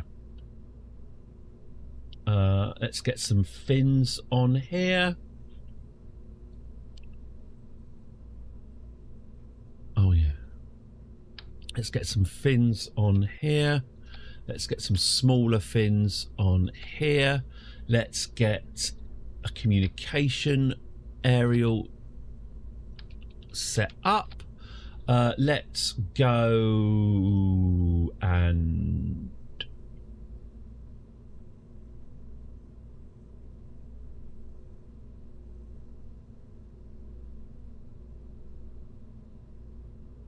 oh, let's have that as well. Thank you very much. Okay, okay, so we can take this to We can take this to the poles. Okay, right, fine. So this is our mission to land at the North Pole. Okay, let's see if this can get to the North Pole or if it's slightly underpowered. Let's go. So this is a purely research-based mission. We're just going to try and land on the polar ice cap, take some... Oh, I like that. It's just sort of hanging there. That's sort of lacking in dignity a bit, isn't it? Blimey. You can be liquefied on death if you want. Yeah. I want to be... I've said this before. I want to be plopped into the sea like a great big poo. As a pescatarian, I would quite like a chance to just give something back to the fishes, if at all possible. Okay, so let's get this thing heading north, shall we? I'm pushing as hard as I can on this heading due north. Okay.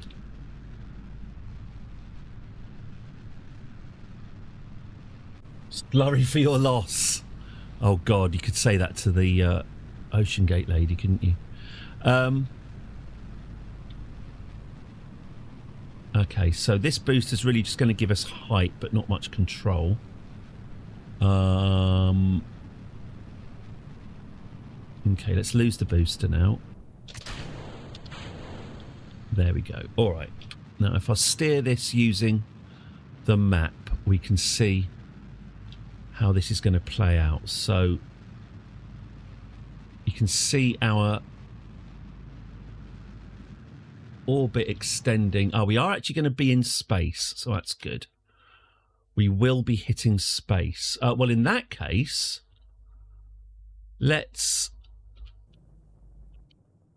get into space and then do our re-entry maneuver from there. Okay, so we're heading up, uppity, uppity, up. We're heading north and we're aiming to land in the Arctic. We're quite close to the border of space. Another 8,000 meters to go and we will be out of the atmosphere. And then we can get this leveled off. Okay. So I'm activating the engines again.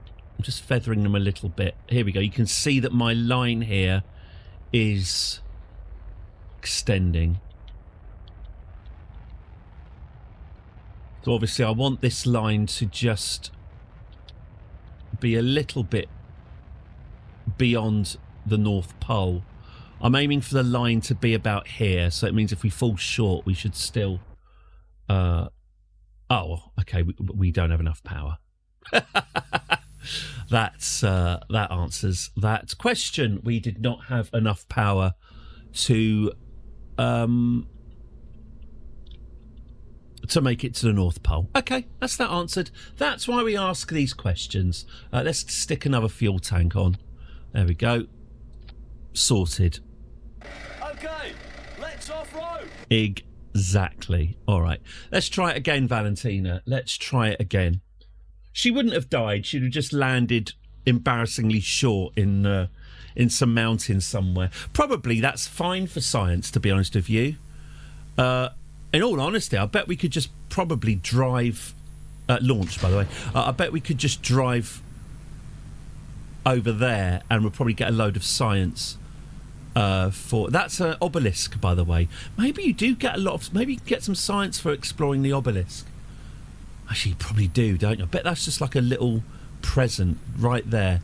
Maybe we should take someone there to investigate the obelisk and we'll get some science out of it. Anyway, okay, fine. We are committed to this bit now. So with more fuel on board, this vaguely threatening looking missile is heading towards the North Pole. Let's dump the booster. Oh, and that's your stability. Quite quite useless. Okay. All right, we lost stability. You know what? Actually, let's do that again. I think let's point the booster straight up this time. Let's not try and preempt the orbit. Let's just get it straight up, out of the atmosphere, no fuss. Off we go. Straight up. Let's get as much height as we can from this initial boost, and then we'll orientate ourselves afterwards.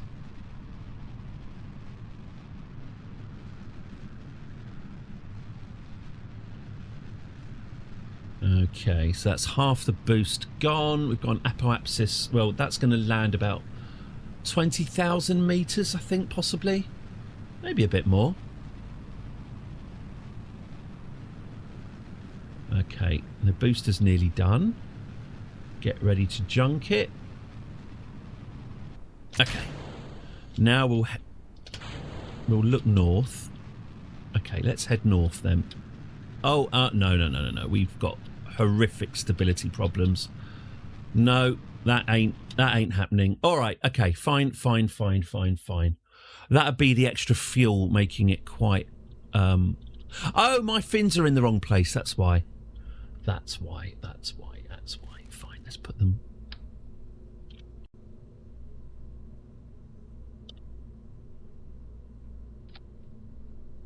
That'll do. Right, let's try again.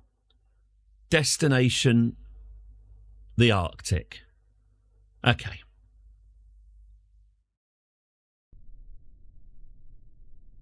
So, again, launch. Off we go. Maybe I will try and get a cheeky angle on this. Now I've got those extra fins.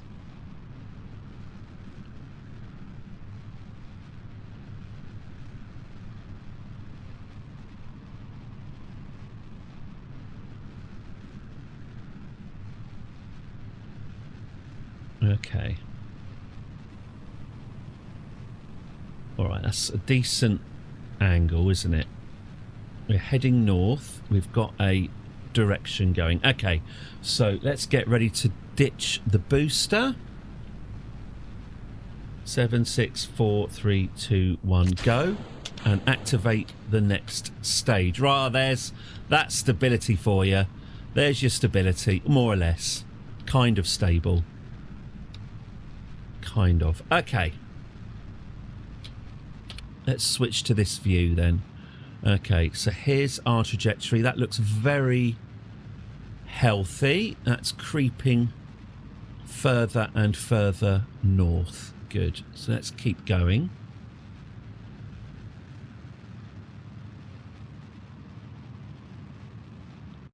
Right, so that's going to take us up to 100,000 meters. So I've cut the engines.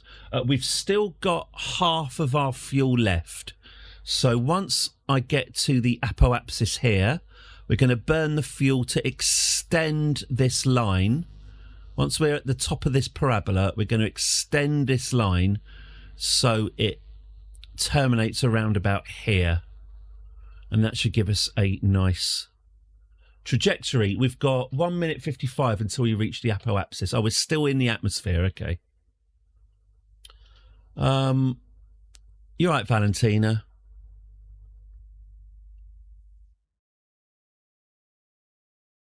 Okay, we are now officially in space. Atmospheric drag is no longer a consideration. Okay, let's get ourselves orientated. We're going to point it due north. Let's speed time up a little so we can get to... There we go. Okay, we've 20 seconds to go to our apoapsis. Let's fire these engines again. Okay.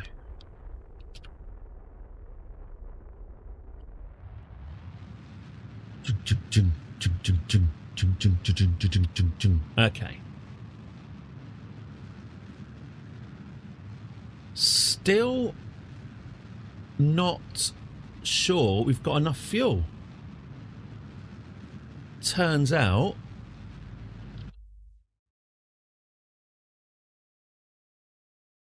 heading towards the North Pole is a lot more trouble than I anticipated. There we go. I've only achieved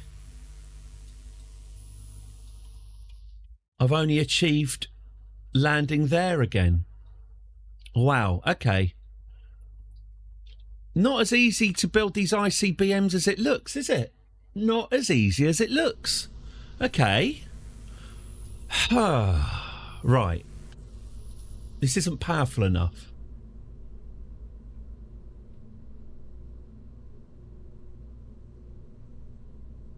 All right. Let's add another stage to it. This is getting excessive. Let's have an upper stage engine. Oh, hang on. Let's get our structure. This has become a lot more complicated. It feels at this point, if I went back to the drawing board, that might be a good idea, but we're too committed to this. Right, here is a nice low power, efficient upper stage engine.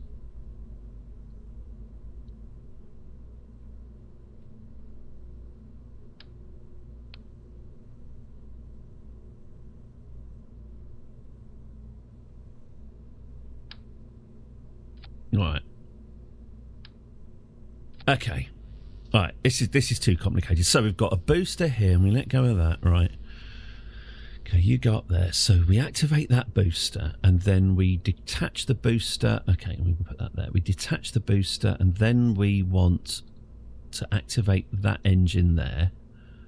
And then once that engine has expired, we then want to separate that engine and activate this one. Okay, so it goes booster, detach, middle engine activate, detach the middle engine, and then activate the little one. Okay. This is over-engineered, but hopefully it'll be enough. Okay. This time. You ready, Valentina? No, we don't run simulations. We just, we just build them and launch them and see what happens. Right, off we go. Up you go, Valentina. Right, so I'd like this to get into space more than I'd like it to go sideways, because once we're in space, then we can use our efficient engine, which is no use in the atmosphere. So let's get out of this atmosphere as quickly as possible. Obviously, we're getting a lot less oomph out of this booster than we used to, because the rocket is getting heavier and heavier. So we're actually going to jettison this booster only about 5,000. Yeah, only about 5,000 metres above the surface, which is quite low. Okay. Well, goodbye, booster. Hello, second stage engine.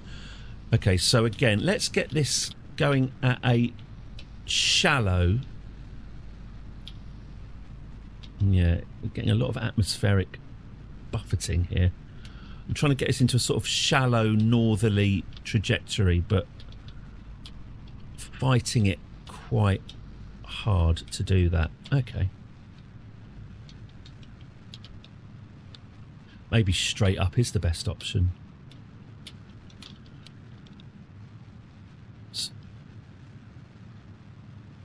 Paula Abdul warned us. Okay. So that is now at least in a nice, stable trajectory heading north. There we go. Let's let that burn out.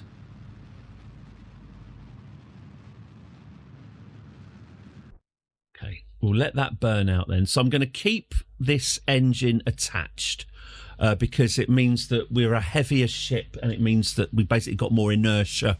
There's going to be, it's more efficient to be cruising heavy because we'll slow down less. That's physics. Right. So how's our... Right. See, that's not too bad. That's our trajectory that we're on already. So that's all right. That's all right. And now once we're in space, which will be now, now we can detach... Let's detach this stage. There we go. Now we've got this lovely, efficient engine we should be able to position ourselves nicely for a trip to the pole. So let's activate this engine. Here we go. Right, now.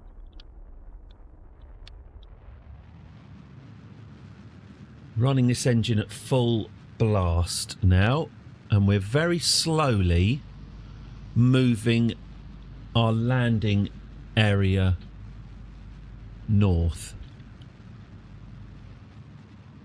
Here it comes. We've got plenty of fuel, so we're going to make it this time. Okay. Here it comes. So our landing area is now going to touch the ice caps. Like I said, I want to aim for the far side of the continent so we can fall and cut the engines. Okay. We're on course to land in the Arctic. Here we go. Let's have a look. Physics is going to take us there. I tell you what, we've only got a quarter of our fuel left, so maybe it wasn't as over. My missus wants to be freeze-dried. Freeze-dried and scattered in the garden would be quite nice. Yeah, I'm probably going to get burnt and chucked in the sea. But yeah, ideally, I would like to be. I'd like a whole James Bond funeral thing. I'd like my whole corpse to be splushed, weighted down and splushed in. Possibly with a little sign saying, dinner is served.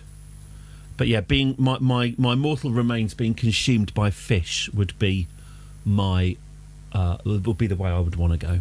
Well, I mean, not go that way, but it's how I'd like to be remembered.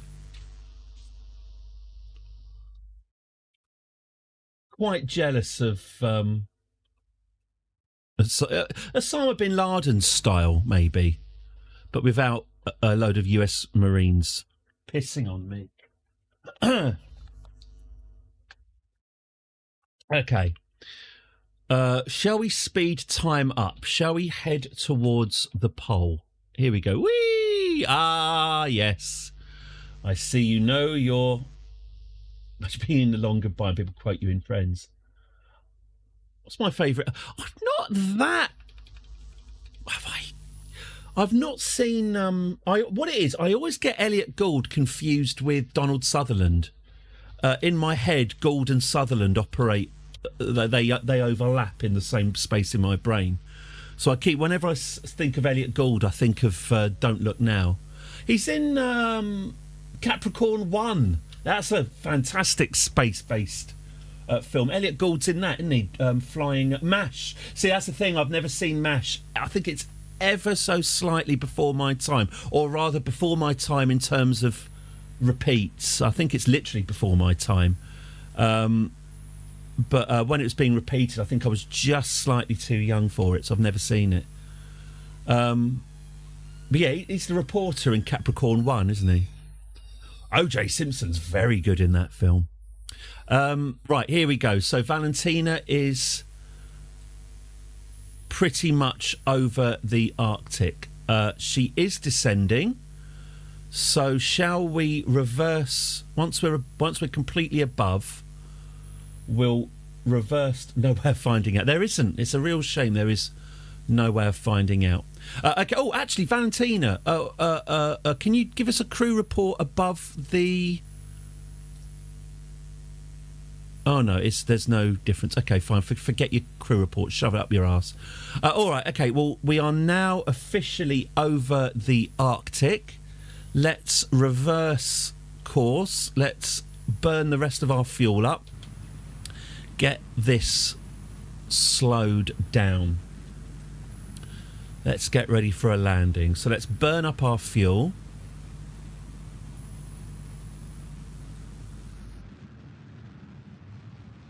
Let's jettison. Off you go. And now we will let physics do the rest. Plus the parachutes, which I definitely remembered to pack. Okay, we're now in the atmosphere. Valentina is heading towards the Arctic wastelands. Our booster's still visible there. sort of hanging in the sky. That'll be burning up as well, obviously. Not booster, our engine. Goodbye, engine. Thanks.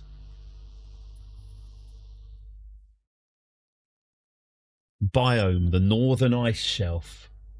Hello, cholera. Hello, hello, hello. I hope all is excellent with you. Things are hotting up here, aren't they, Valentina?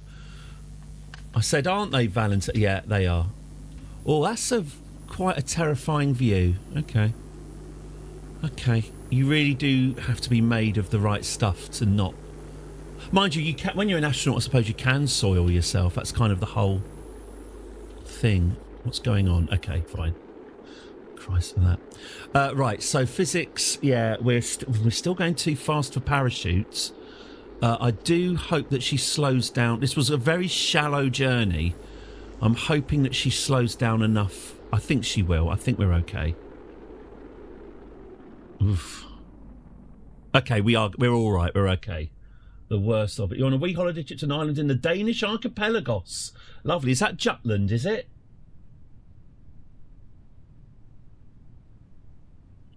I have a Danish friend who holidays in Jutland, and he is a big fan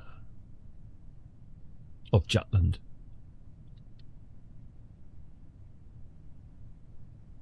Ardent. No, ardent means enthusiastic, doesn't it? He ardently proposed a cock-out Friday. It means horny. Does it? Isn't it a heraldry term? Oh, sorry, Valentina. Parachutes. Yeah, excellent idea, Valentina. What do you reckon? 2,000, 2.5. There we go. Just get them out. Get your parachutes out for the lads. Right, and so Valentina, with great dignity, lands in very slowly. Kaboom! That was the sound of the engines hitting the ground. Valentina arrives in the Arctic to do some science. Nice view of the moon there. We will be heading that way soon. I'm really hoping we can do an Artemis 2 by the end of the stream. Do stay tuned for that. Okay, Valentina, how are we doing? 100 metres. Oh, here she comes. Here she comes. Hopefully the scientific equipment will survive the landing. Oh, it did. I didn't think it would. Excellent. Okay. Well, take your goo. Observe the mystery goo. You observe the goo. Lovely. Take your barometer reading. Log your pressure data. Excellent. Log your temperature. Fantastic. We have a crew report, please, Valentina? Overwrite existing crew report. Absolutely do that. Yep. Can she EVA yet? Yes, she can. Fantastic. There she is. Hello, Valentina. Hello, hello, hello. Welcome. Welcome to the game. We now have the ability to walk around. Great. Valentina, hi. Hello, hi. Could you take a soil sample for me, please? Actually, remove your helmet as well. There we go. You don't need a helmet. You're still on Kerbal. Brilliant, brilliant, brilliant. I'll tell you what, love. Plant a flag first. Have you got a flag? All right, EVA report then. I don't think a spacesuit was necessary. No, but it looks cool. Can we have you taking samples? Oh, maybe she can't plant a flag or take samples yet. Have I not unlocked the ability to take soil samples? Clearly not.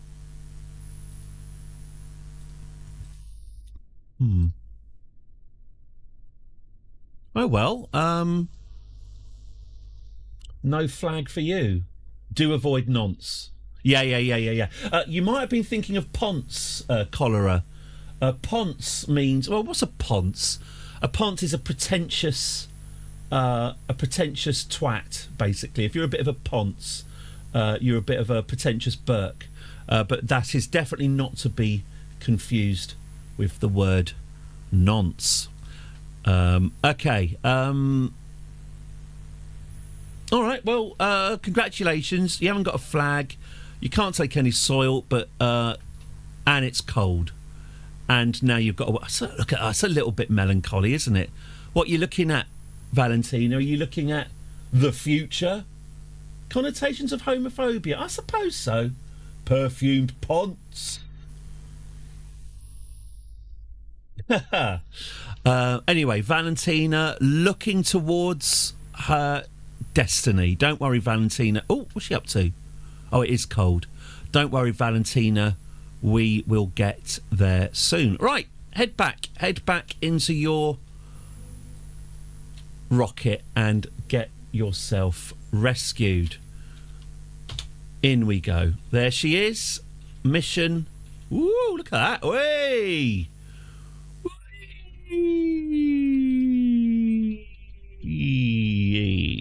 Mission complete. Yeah, you can say it's frigid out. People are going to know what you mean. But don't describe someone as frigid. They, you know what? They don't like it.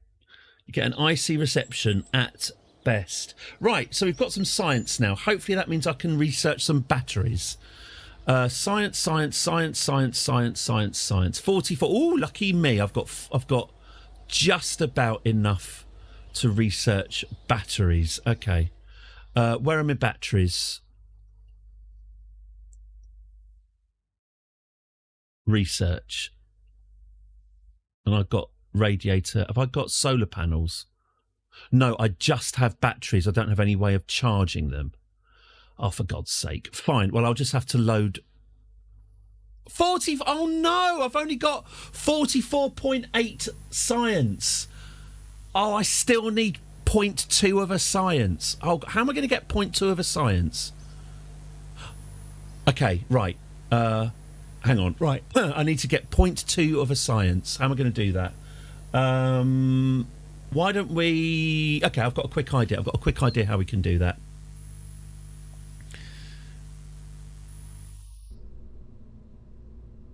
This is going to be... Well, it's pretty much the most pointless ship I've ever built, but let's have a go. Right, we'll need a tiny fuel tank and a tiny swivel engine. Yeah.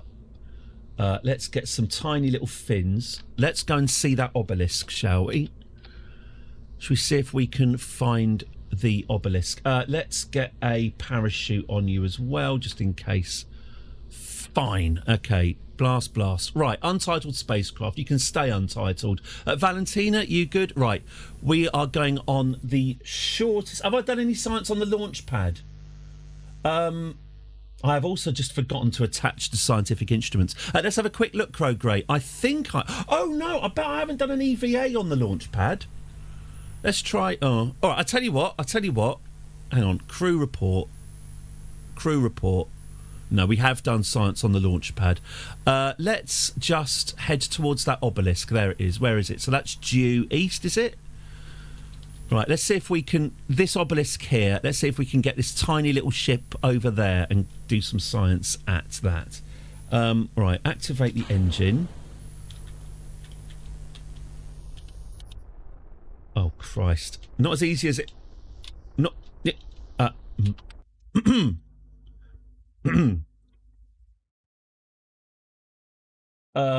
think it's a British word. It's good, it's good for a culture to have its own specific words for things like that. But clearly it's come up enough that it's necessary. Okay, so we are heading north. Okay. Right, here we go. This is more like it. Now we're heading in the right direction. Okay, and... Okay, pretty good. Okay, cut the engine and parachute. Whee! Okay, we slightly overshot it. Oh. Okay. I think she can EVA herself, can't she? Doesn't she cannot disembark while off Kerbin service. Astronaut complex upgrade required. Right, so she can EVA once the ship is on the ground, but she can't currently EVA. Oh, that's what I can do then. If I upgrade the astronaut complex, she'll be able to EVA in orbit, and then she'll be able to get a whole new load of science from that. Okay. Right, well, I'll do that next then. Right, Valentina. Yeah, you... Oh, God, I am so sorry. Oh, that doesn't look right, does it? I might have broken Valentina's back. Yeah, we should have... That trembling leg's not good, is it? Valentina? Valentina? Oh, dear. Oh, dear. Yeah. Note to self, build a ladder. Build a ladder. Okay. Valentina, are you all right? Are you all right? Yeah, that trembling leg is a bad... So, Valentina, are you... Oh, thank God. You all right? You okay? I'll take that as a yes. Okay. Well, I'm sorry that we've landed as far away from this obelisk as we have, but... Well, it's a bit of exercise for her, isn't it? I'll tell you what, I think her spine... It does look like her spine is realigned, so thank goodness for small mercies. Doesn't seem to be getting that much closer, does it? Still, you know, it's a day out. It's a day out of the office with some minor spinal injuries. Okay. If this doesn't work, by the way, if I don't get any meaningful science from this obelisk, well, one, we've had a look at it, and two, I'll upgrade the astronaut complex and she can do an EVA in orbit. Yeah, well, they do have the right stuff. I imagine, it looks like a deserted planet, but I'm imagining there's about 7 billion of them. These are the best of the best. Yeah, we really did overshoot that obelisk, didn't we? It doesn't look that far when you're in a spaceship, but when you're getting there on foot, how far away's... There you go. That's how far we've come. Keep going, Chief. Got another 10 seconds. Say something outrageous. She's running at 2 meters per second, which is in a full kit as well. Oh yeah, here we go. There's no way of finding out. What's the British Army word for why is there an obelisk anyway? There's an obelisk on every planet. The first obelisk is right next to the space centre, so you know that obelisks are a thing. But there's an obelisk hidden on every planet. I found some of them, but it's a bit of fun, isn't it? I don't think it's a Stargate. We'll try and touch it to see if it is a Stargate.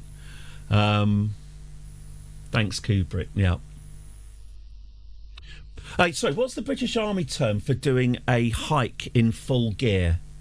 Is it a ruck?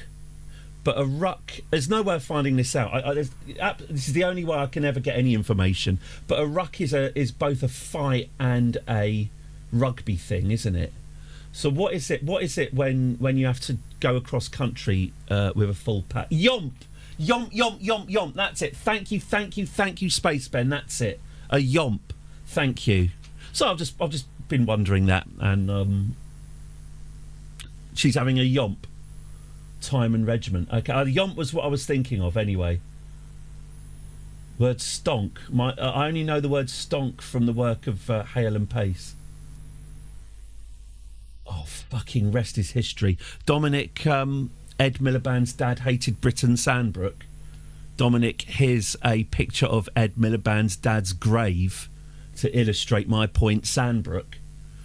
I don't forget these things, Dom. I don't forget. It's possible that the obelisk is also a memorial to the sacked... Oh, yeah. Royal Marines will have a... Yeah. Don't call them soldiers. Yeah, this might just be a I don't listen. I boycott Sam Brooke, which is a shame because there's quite a few YouTube videos with Sam Brooke's disgusting greasy fingers all over them that I think, I'd be quite interested in that. Right, here we go. We are at the Squad. The Squad Stargate. There we go. Possibly a memorial to the sacked programmers. But anyway, here we are. This is the Kerbin obelisk. There is an obelisk on every planet. Let's just try walking through it, shall we? No, good. Thank God it is not actually a Stargate. Climb? What, really? Oof. Oh, God. Unfortunately, her spine appears to have become misaligned again. Yeah, she really ought to get that. She really ought to get that. Oh, yes, Empire. I meant to. The problem is, yes. Of course, I'm the one most affected here. Slavery makes me feel sick. I hate documentaries about slavery. They just make me really fun. I know. I'm. It's more varied than it sounds. The Mao one. Yeah, actually, I don't know much about Mao. Oh God, we were watching. It was shit. We've started watching the Three Body Problem. People might very well love it. I watched the first episode and I thought it was toss, absolute toss. I was laughing at the dialogue all the way through. My wife, however, thought it was quite good, so I might have to carry on watching the Three Body Problem.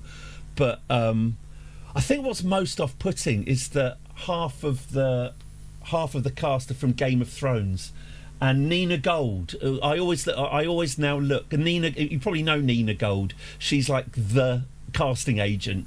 If there's a successful TV show, she's the one who did the casting for it.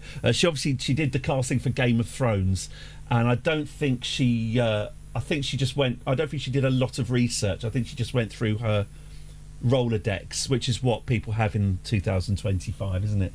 I think she went through her Rolodex and just went Sam Tarley, Sir Friendzone, and someone else. They were fine. Anyway, yeah, I hate the first episode of the Three Body Problem. I hate it. But I think I'm going to be having to watch more of it, so I'll let you know. I tell you what I've warmed to. This really is my hot heart, my fiery heart being called by a Fresh Island song. I'm actively enjoying Small Profits now. I've got over the twee. It's a bit like, don't say like dropping a tab. It's a bit like dropping a tab. I've a tab clear, that is the transparent cola imitation from the 80s. I've had to sort of get through the first nausea of the tweeness of the slightly ukulele soundtrack, the fact that every single character is sighing and useless. I've got through the initial nausea and panic of that, and I have now settled into just enjoying Small Profit. So yes, I tell you, it's got better now. The actual homunculi have arrived. So yes, I was wrong to say I didn't like Small Profits. Actually, I do quite like it, and I'm actively wanting to watch more. So that's what's going on my telly. Right, Valentina, do you need a paramedic? It's okay. No, she's all right. She's all right. She was just having a rest. Okay, can you do an EVA report for me? Report from Kerbin Shores. 2.4 science. That's all we needed. Thank you, Valentina. Thank you. You can't plant a flag. No. Okay. Well, just what's on the other side of the... I see. The other side of the monolith is just that. Okay. Well, I'm just going to take a quick screen grab because that's quite a cool image, isn't it? There we go. That's all right. Yeah, Empire. I'll have a look at that. At the moment, I'm wasting my life. I'm enjoying Fire and Blood, the history of House Targaryen, which is almost its format is almost exactly like a history podcast, except it's a load of bollocks. Obviously, it's all made up bollocks. But I'm really, really enjoying that. I haven't seen House of the Dragon, the series, but that's only based on Aegon II, isn't it? I've done my research. I'm still on King Jaehaerys. Yeah, anyway, I'm really enjoying Fire and Blood, the story of the Targaryen dynasty. It's very much like a podcast, but with absolutely zero need to remember anything. Right, okay, we've now got enough science for a battery, so let's do that. Oh, yes, I was going to upgrade my astronaut complex, wasn't I, so that they can go on an EVA. Upgrade that, yes, please. Actually, should we just upgrade... What else can we upgrade? Space plane hangar. Yeah. Oh, hang on. To upgrade the runway. Yeah, let's upgrade the runway. Let's upgrade... No, we can't upgrade R&D. We can't upgrade the tracking station. We can't upgrade... Oh, no, we are slightly running out of money. OK, well, we have at least created... we will be doing a space plane fairly soon because we need to do... We will be creating planes because we need to...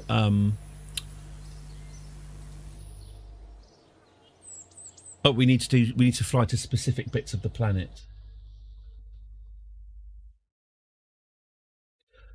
Toxic Avenger. I thought Peter Dinklage was great in that. I'm not a huge Marvel person. You know, I have my moments. I've seen a few of them. I very much enjoyed, more than I expected. I enjoyed. Is it X-Men: Days of Future Past? The one where it's got the chap who can stop time, and then it's got the oldie. It's got the Ian McKellens and the Sir Patchews meeting up with the younger crew, and then they have to travel back in time to Richard Nixon and Peter. Anyway, Peter Dinklage was the bad guy in that. I thought he was great. I thought he was great in that. I thought it was one of the best things in it. But yeah, X-Men: Days of Future Past with Richard Nixon and the time travel and the stopping things. I like that film. I'm not a big Marvel fan, but yeah, that was worth watching. That's a 4-star recommendation from me. I liked it more than that one with Jeff Goldblum that everyone loves. Is it Ragnarok? Yeah. There was... Yeah, anyway. Right, good. Batteries. Yeah, I've only ever seen the first Avengers film, which I liked the first Avengers film. I enjoyed it very much. I liked the shawarma... I like the shawarma patter, but I just haven't really ever felt any urge to watch any more. I used to get up when people used to say, oh, well, I've seen a bit of Star Wars. And you think, oh, why don't you watch more Star Wars? Star Wars is good. I'm now one of those people. The Bee Movie from 1984. Peter Dinklage is amazing in a unfairly forgotten low-budget Steve Buscemi film called Living in Oblivion. It's very funny. Steve Buscemi, I think they're student filmmakers. I really hate films about filmmaking. I think that it's a really wanky thing to... Luna 2, this is going to be. I think it's a really wanky thing. But it's a film about him trying to make... when he keeps on having nightmares and waking up. Oh, he's in Bruges, that's right. Yes, that's right. He has... it's 3 stories. He has 3 different nightmares. One of them's based on Brad Pitt, where the lead of his film is incredibly famous and vain and keeps on changing the plot, which is apparently directly based on working with Brad Pitt in the 90s. I'm sure Mr. Pitt is a delight now, but, you know, at his 90s zenith, apparently quite hard work. Anyway, Peter Dinklage is... in a dream sequence. He's filming a dream sequence. Can I find the clip? Because it's very, very funny. They're filming a dream sequence, and Peter Dinklage has been cast as the dwarf of the dream, wandering around and presenting a lady with an apple. But he's really pissed off about it. And he has this great rant about, what was it? Oh, it's a dream, so it must have a dwarf in it, because dwarves are weird. I'm a dwarf, and I never... Hang on.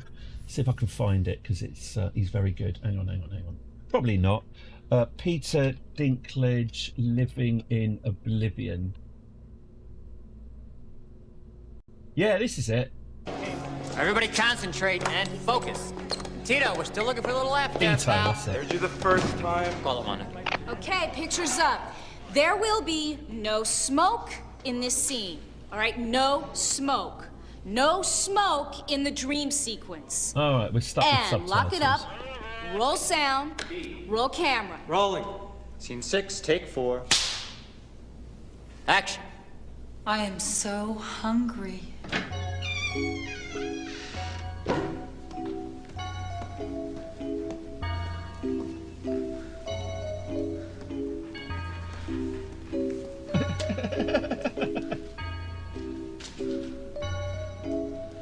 Mom!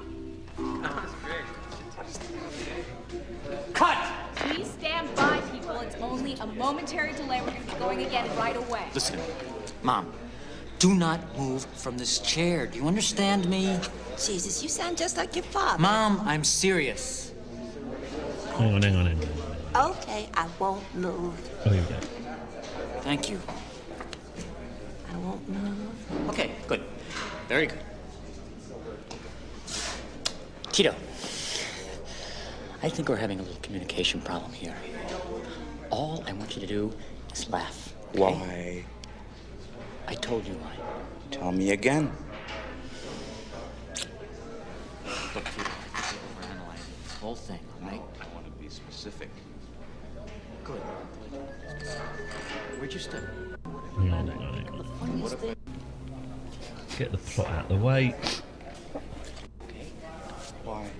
It's a 90s film, so there's men Tito, it's flying. not that big of a deal. It's a dream. Strange things happen in a dream. All I want you to do is laugh. Why is that such a problem for you? Why does it have to be a dwarf? What? Why does my character have to be a dwarf? It doesn't have to be a dwarf. Then why is he? Is that the only way you can make this a dream? Put a dwarf in it? No, Tito. Have you ever had a dream with a dwarf in it? Do you know anyone who's had a dream with a dwarf in it? No! I don't even have dreams with dwarves in them. The only place I've seen dwarves in dreams is in stupid movies like this. Oh, make it weird. Put a dwarf in it. Everyone will go, whoa, whoa, whoa. It must be a fucking dream. There's a fucking dwarf in it. Well, I'm sick of it. You can take this dream sequence and shove it up your ass. Anyway, that's where I first saw Dinklage. Anyway, the Angry Dream Dwarf. What I liked, incidentally, about that X-Men film, they don't mention his height at all. It's not. He's just an evil bastard. He happens to be short. Right, good. Okay, let's build the Lunar 2. Right, so this is the one that's going to go around the moon. All right then. Let's get a heat shield on. There we go. Let's get the coupler attached. Right, we're going to get some science, aren't we? So let's get our goo. Oh, that's some nice headlocks, sir. He was quite short of Buscemi, wasn't he? Yes. I see that you know your judo well. Good. Good one. Good one. Right, so we've got our temperature, our barometer, our goo. We've got the SC9000 Science Junior. We can get some fantastic science with that. Awesome. Okay. Oh, yeah. Let's add... Oh, actually, no. Let's get a slightly more powerful high gain antenna because we are heading to the moon. There we go. Can we have that aroused, please? Thank you. Well, in that case, if that's what it looks like when it's aroused, let's go...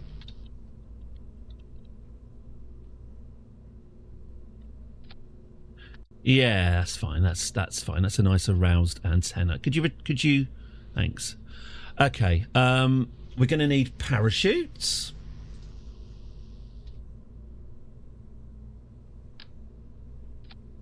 You're going to need a drogue parachute. There we go. Right, so we've got barometer. Right, lovely. I think I'm right in saying I can take the Science Junior, but I think she has to do an EVA before we dump the Science Junior. I think she has to do an EVA, grab the Science and go back in again.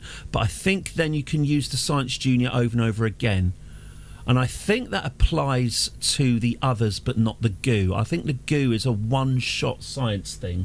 But I think you can EVA and reset these instruments. So we might be able to take quite a lot of science on this mission around the moon. Okay, so let's...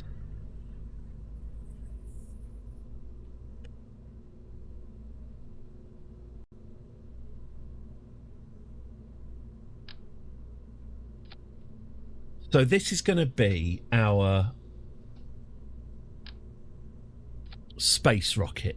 This is the one we're going to be using in space. We get 1200 delta V out of it. That doesn't seem a lot. Can we get more than that by any chance? Oh, actually, you know what? Let's properly stage this bugger. So we'll get 1200 delta V out of this. Then we'll get more out of this. And what will we get for that? We will get... So that's a total of 3000. That's not bad, actually. That's not bad. That might be enough. Might be enough. Okay. Let's say that it is. Why not? What's the worst that could happen? Okay, so then we'll couple with this. And we'll get more fuel tanks ready. What's this? Oh, I see. Oh, right. Right, okay, lovely. What do we want? We want the Reliant, don't we? Okay, so the Reliant will give us 25 seconds. That doesn't seem very long. Can we get more fuel than that? Can we double the fuel? Okay. 50 seconds. Yeah, that is looking decent. Okay, so this is the rocket that we will have when we are in space. So now we've got to space. One place that hasn't been corrupted by capitalism. The moon? Space! Ah, right. Let's...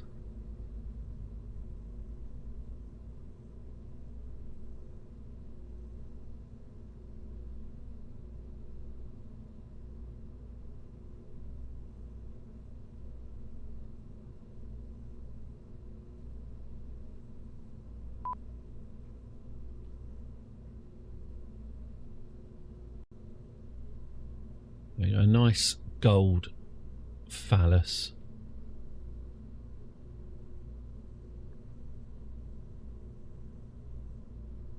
Great. God, it really does look dildo-y. Okay, lovely. So that's the rocket that we're going to be sending around the moon. We need to get that, however, into orbit. And I think for that, we should go with brute force. So let's add another decoupler down here. Let's get this big booster here. But what I'm also going to do is add some... In fact, I don't need them since they're all going to come off at the same time. What about another 3 here? And if we activate all of these at the same time... Is that going to get us off the ground? That's going to get us off the ground for 42 seconds. Maybe we need more boosters. Okay, so let's cap these off. That's very nice.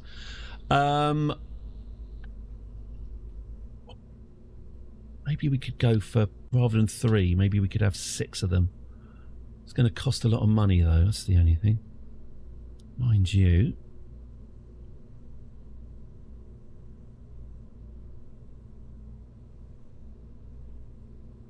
Mind you, it does look convincing. Okay. All right, let's strengthen this with struts. Let's strut it up. Let's get it secured. Let's get these attached there. Everything else should be basically all right. Okay. So I'm hoping that this is enough oomph to get it to the moon. Let's add some fins, shall we? And these are slightly wonky fins, so let's rotate these.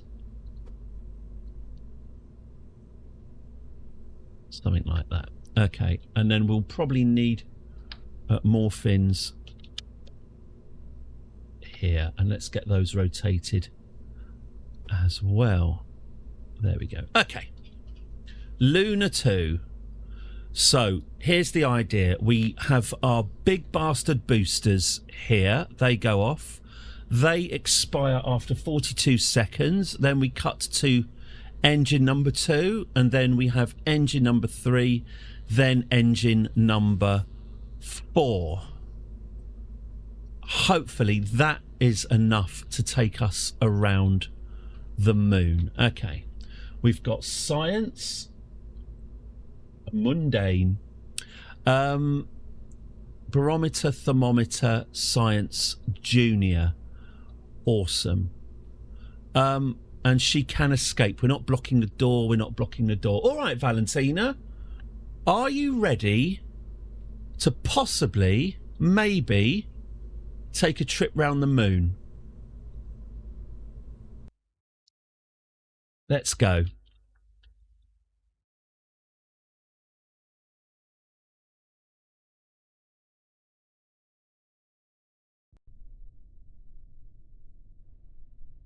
Okay, Valentina. Well, it's not fallen over yet. I did forget to do the to put the strut out, but that's okay. This is looking nice and stable. All right, good. Well, I guess the only way to go then, Valentina, is up. Full power. Thank you. 10, 9, 8, 7, 6, 5, 4, 3, 2, 1, and that's Luna 2 on its way around the moon, hopefully. Right, it is going up at a nice, brisk pace. That is heading out of the atmosphere nicely. Apoapsis is heading up nice. You can see here the apoapsis figure. This is going to get us, actually, these boosters should get us pretty much into space. In fact, they are going to do that. Wow, it's getting hot. Okay, well, possibly we're going too fast. We might have gone too far in a few places. Okay, fine. Right, well, we've nearly burnt Valentina to death by making it a bit too powerful, but it is absolutely, positively getting us up into space. There we go. So we're just going to let the momentum... Well, I'm not going to detach the boosters until we're actually in space because they can get a bit explodey. So we'll wait till we're out of the atmosphere and then we will dump them. 5, 4, 3, 2, 1. Right, we're now officially in space. Let's ditch the boosters. I forgot to put batteries on, didn't I? Literally researched batteries for this purpose, and then I didn't put any on. Okay.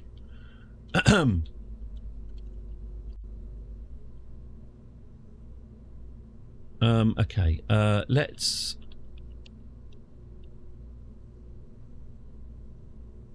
There we go. There's a whole ton of batteries there. Okay. Hopefully those batteries will have enough power to take us around the moon. Let's see if that affects Let's see if that affects the weight at all. Okay, Valentino, it's going to be fast. This is going to be fast and hot. No, pardon. But hopefully we can get you all the way up. 10, 9, 8, 7, 6, 5, 4, 3, 2, 1, go. So let's see this from Valentina's perspective. Yeah, that's the wide blue yonder pictured there.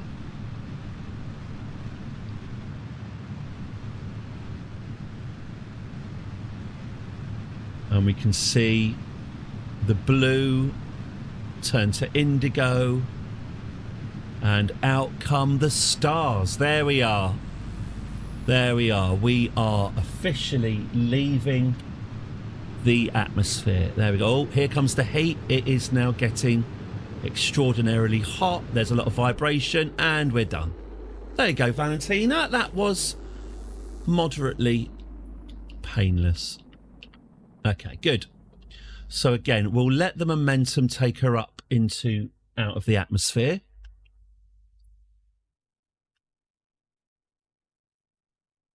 Those batteries look good. So once we're out of the atmosphere, we'll detach the boosters. There's the moon. I can see it. I can see it. So I hope we've got enough battery power to get there. Okay, so we are now out of the atmosphere. Now we can detach the boosters. Boosters detach. See you later. There we go.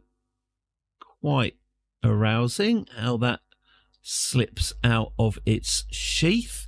Okay, let's get into orbit. So let's point the ship along the 90 degrees. We are still heading up, of course. We're going to reach a maximum height of 164, so we've still got plenty of time. Let's get this locked onto a nice 90 degree. Ready? Okay. And now it's time to circularize the orbit. So activate the engine. Boom. Goodbye, boosters. See you another time. They'll be heading straight back down. Okay.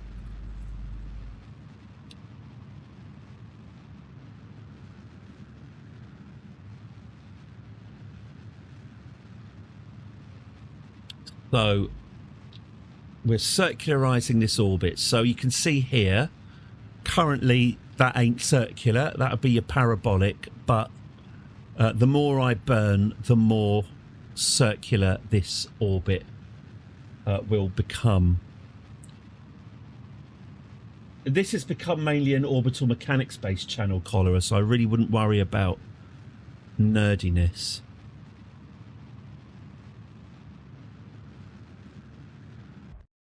Okay. Right, well, that engine's died. So now we're on to... We've only got 2 engines left. I'm really not that sure that we've got enough oomph to get round the moon, you know. Well, let's find out. If Valentina does become trapped in space, we might need to do a rescue mission. Anyway.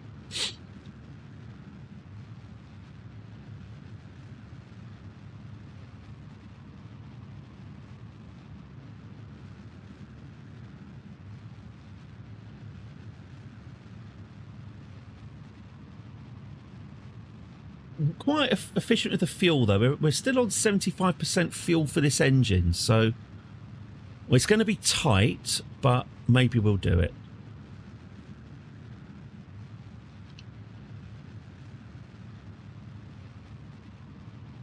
Periapsis is minus 170 and falling, minus 150. Yeah, it's going to use about half of our fuel, isn't it? 7, 6, 5, 4, 3, 2, 1.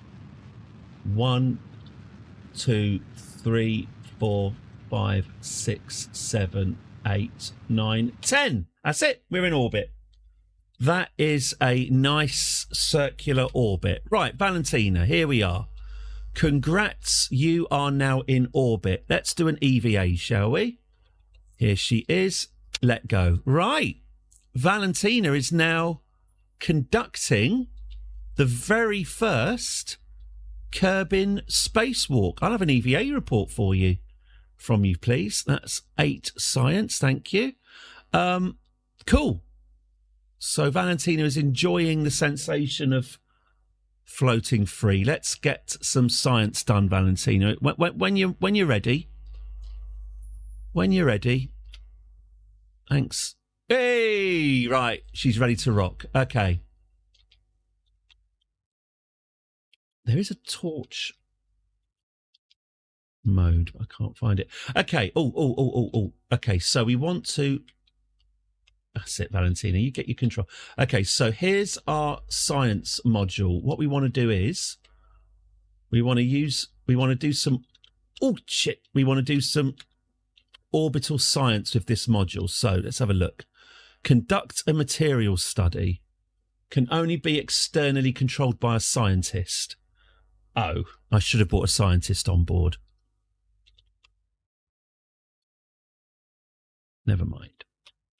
So does that mean we can only do one lot of science around the moon? Okay. Well, there's no point doing this EVA then, Valentina. You might as well just go straight for the moon. Okay. See if you can get back in by yourself. Grab. There we go. Board. There we go. Right. Good. EVA report has been added. Review. Can I store the data?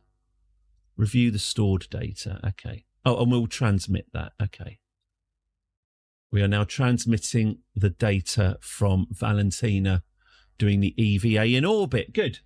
Right, now it's time to go to the moon, or at least to get past it. Ah, right, I haven't reviewed... Okay, I don't have... Okay. Right, this is a problem. I don't have any manoeuvre nodes. I haven't unlocked the ability to plan my next... What I would normally do here is click on the orbit here and plot my next burn. I haven't unlocked that. So we're going to have to busk it. We're going to have to get to the moon by eye and vibes. Okay, we can do this. We can do this. Okay. So, yeah, we're going to do this by gut instinct. So what I would think is we'll wait for her to make a full orbit, and I think come round to about here. The astronomical successor. I know a bit about Bluey. He worked on Pepper, Joe Bluey. Or it might have been Little Kingdom anyway. But he worked at the same companies that I did. Obviously learned a lot about how to make a charming preschool animation. Went to Australia and... or returned to Australia, I think, and met great success. Yeah, good for him, basically. He's hit the jackpot there. Congratulations. Whether or not there can even be another Bluey in this... Is television going to produce another kids show that's as big a hit as Bluey, or is that it? I don't know. But I know one thing for certain. The corporate, Hasbro, etc., they all want another Bluey, and they all think they know how to do it themselves. They're all pretty sure they've got the ability to do it. How hard could it be? But anyway, good for them. Good for Bluey. It's good that someone's succeeding in this economy. Right, so... As I say, we're going to get to the moon via vibes rather than calculations. So we need to be about the opposite side of the moon plus a bit. Okay. Maybe about here and here. Right. Okay. How are we doing? Nice stable orbit, all is good. So let's go prograde. I'm hoping Valentina's going to get herself trapped. I basically know that this is what's going to happen, but if I can pull this off, I'll be very, very, very smug. Okay, so Valentina, I think if you fire prograde from this point, I think we might hit the moon. So let's go full power. So we're now burning at full power to try and extend this orbit out. Now, I'm really not sure. I don't think this is anywhere near enough power. I don't think this is anywhere near enough. Yeah, this orbit is not expanding particularly fast, is it? So our apoapsis is now 1,000 kilometers, but the moon is further away than that. Yeah, okay. So you can see now I've done that burn, and we finished, by the way. That's the end of that engine. We're out of fuel. Let's detach that. So we've only got one engine left to get around the moon and back. 1197 Delta V. Well, should we see how far it can get? But I think this is going to be a scrubbed... Oh, maybe not. You know what? Maybe not. Look, here we go. Our orbit is getting wider. Hey, we might actually do this. Our orbit's getting almost there, almost there, almost there. Okay. Okay, that is not bad. That is not bad at all.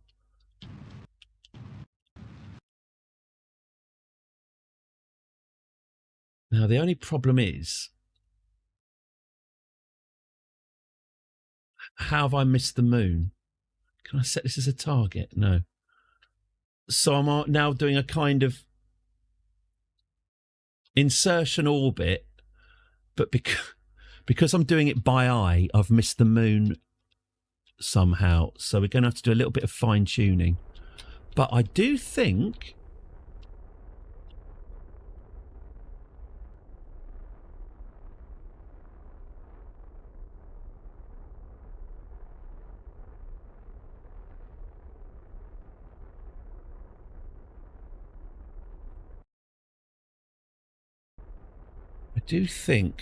we might have enough fuel if I can hit the orbit of the moon even a little bit, which I'm not. No.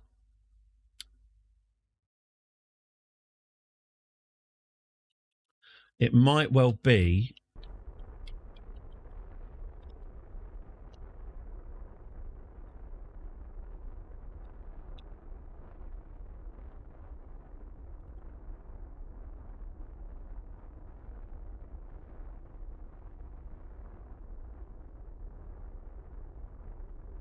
this is why you need a flight computer, isn't it?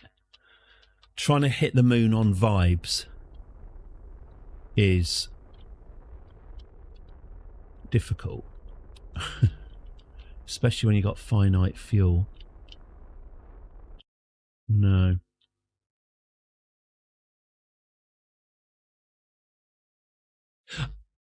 Really handy there's no junk in orbit. Yes, you do want to time your... if you want to be super efficient, you absolutely should time your takeoff so that it takes you in a nice, smooth trajectory. But since I don't actually have a flight computer to speak of, that's too fine an adjustment for these crude methods.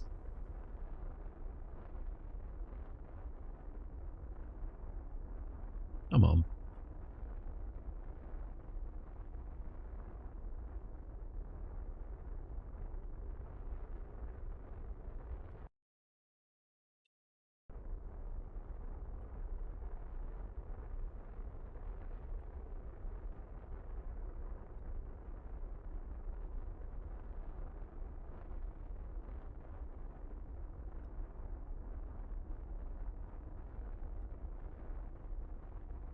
Alright, I may be about to scrub this mission. And it may be that we We have to return to Kerbal with our science and try and unlock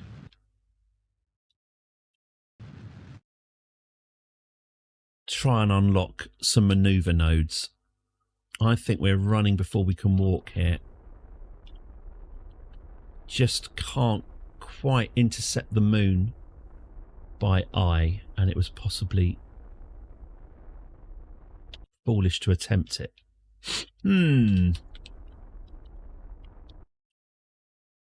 Yeah, we're properly running out of fuel now as well, so if I don't get it on this attempt, which I don't think I'm going to,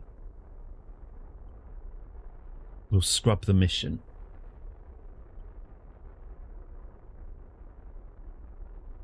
Okay, we are going to scrub the mission. Okay, fine. Lessons have been learnt. Let's get our science anyway. Conduct a materials study. There we go. 37 science for that one. That is quite a bit. Should we gather everything else as well? Let's gather our pressure data. Yup. Let's gather our temperature data. Great. Let's gather our goo data. Fantastic. Go. Right, we've got loads of science. Let's land. Let's scrub this mission and try and get back to Kerbin. I think she's trapped.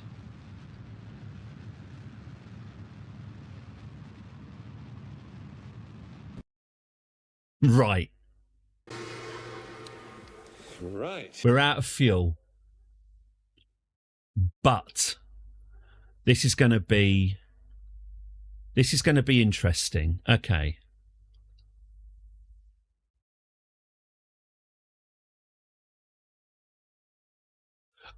We are now in an extremely elliptical orbit. We are going to brush Kerbin's atmosphere. But as you can see from our orbit here, God, we really did scrub it right at the last possible moment. It doesn't get much finer than this. We're going to have to do a couple of orbits to slow ourselves down in the atmosphere. We are literally going to be just brushing the top of the atmosphere. So we are in an orbit. It is a decaying orbit, and we're going to brush the atmosphere. This is going to get less and less further away, and eventually we will get caught by the atmosphere and fall back to Kerbin. However, oh God, take the SAS off. However, I'm going to try one last thing, by the way. I've done some science on this science thing. I'm going to have to jettison the science pod. Can I retrieve the data from it, or did we need a scientist? Collect data. Remove data. Oh, she can do that. Oh, she can do that. That's great. Okay, that's fine then. That's fine. And I guess she can collect the data from take data. Yeah. Take data. Yeah. Okay, fab. So she's literally carrying the scientific data. Great.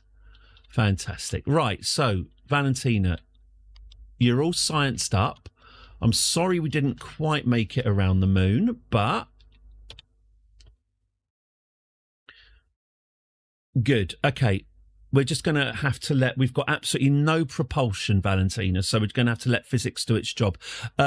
Detach, would you, the rest of the ship, because we need to be as light as possible. So, oh, actually, no, don't detach the ship, because we've still got our batteries attached. In fact, just don't do anything, Valentina. Just hold tight. You're going on a journey. Okay, so Valentina is now going to head out far away from Kerbin, reach an apoapsis at about 2,700 kilometres. In other words, here, she's coming out this far. So how far are we to the moon? There we go. We're kind of a quarter of the way to the moon. A quarter of the way there. We will come back with a better computer and we will get there. But this time, she's heading back to Kerbin. As you can see, we're now at this point of the orbit. So as she gets closer, she gets faster. Here we go. So we're getting closer to orbit. Now, the atmosphere starts at 70,000 metres. So where are we? 75, 74. So what we want to do here, we're just going to... the chat is less active. Yes, I need to find my Kerbal patter. The hold music to Enigma. What? Ooh, thunder. Bit of Elgar. Oh, good. Does that mean I don't have to chop up my bush again? If it's hailing. Right, we are now in the atmosphere. So... slower and drier in Kerbal. Yeah, I need to get this. The problem with Kerbal is it is a dry game, isn't it? There's a lot of physics and a lot of mechanics going on. Still, the viewing figures are all. Okay, so we are now currently brushing the atmosphere, and you can see here. Thank you very much, Space Ben. You can see here that our apoapsis is going down. Because we... oh, here we go. In fact, look, we're picking up heat here. So while we're inside the atmosphere, it's giving us a little bit of drag. You can actually see here... oh, maybe you can't. Look, 'cause I don't have a flight computer, do I? You can see... well, you would be able to see here that this orbit is getting slightly tighter. But... not this time, Valentina. You are now heading up again. So she's reached the lowest point that she's going to get. And she's now going up and escaping the atmosphere. But a very small amount of braking has been applied. This will be fine. Now, I'm thinking... hello, Gruppen. I hope you're very, very well. I hope you're excellent. I'm wondering... okay, so let's take this out on another... let's swing this out on another orbit, shall we? So out we go. And we're coming back again. Ready? Ready to come back? And here we come. Okay, so we're coming back for another trip through the upper atmosphere.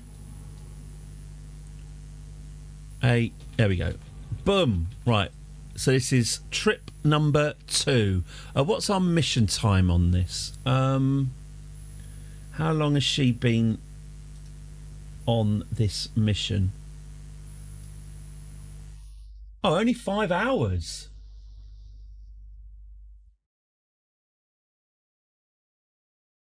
So our apoapsis is still going down. Well, this is going to take a while.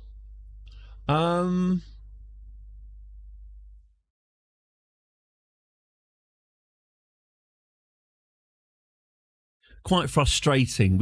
All we want to do is just get down onto this planet, but we simply don't have the minerals. I wonder, maybe I am better off. Maybe I'm a lot better off okay, let's detach. Let's make this craft much lighter.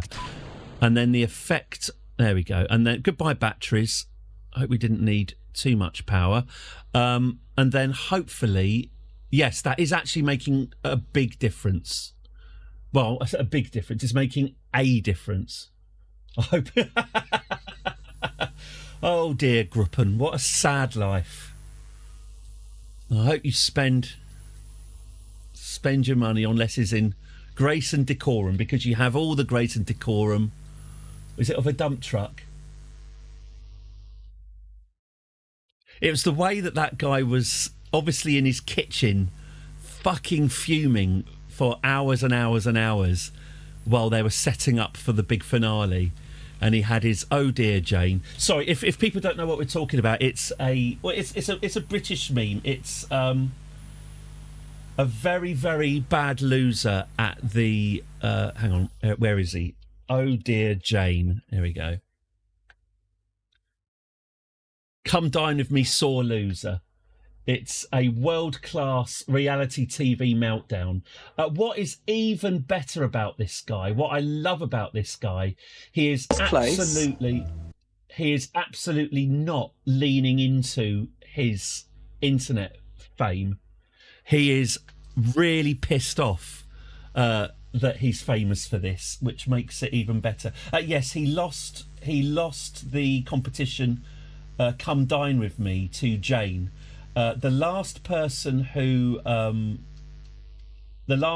to host, it's a competitive dinner party. It maybe this program only really works in Britain because the idea of going to someone's house and eating their food and being rude about it is possibly one of the least British things. We're all hard-coded to go, oh no, yes, that was lovely, that was very, very nice. We're not a people happy to criticise hospitality, which is why Come Dine With Me, where the entire point of it is to criticise the hospitality, is a hypnotic watch. Anyway, you have to read out who won, but it doesn't usually go like this. Is me. Oh. Hang on. This place is me. I don't know why you're shaking your head at me. You won, Jane. Oh my God. Enjoy the money. I hope it makes you very happy. Dear Lord, what a sad little life, Jane. You ruined my night completely so you could have the money, but I hope now you spend it on getting some lessons in grace and decorum, because you have all the grace of a reversing dump truck without any tyres on. I don't get it. Well, you wouldn't, let's be honest. There's nobody in there, love. So, Jane, take your money and get off my property. Get off my property. So, well done, Jane. Thanks.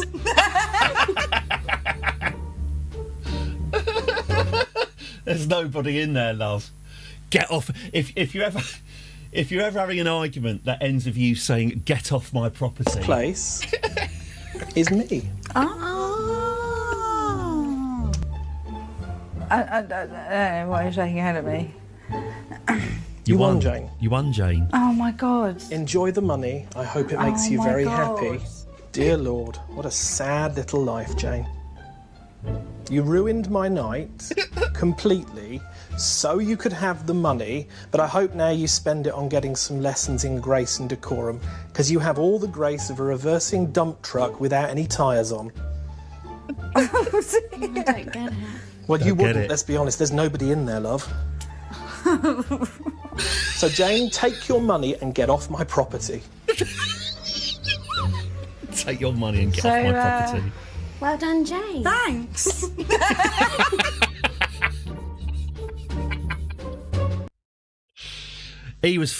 Hours he must have been preparing the dump truck line. This'll do it. This'll put her in her place.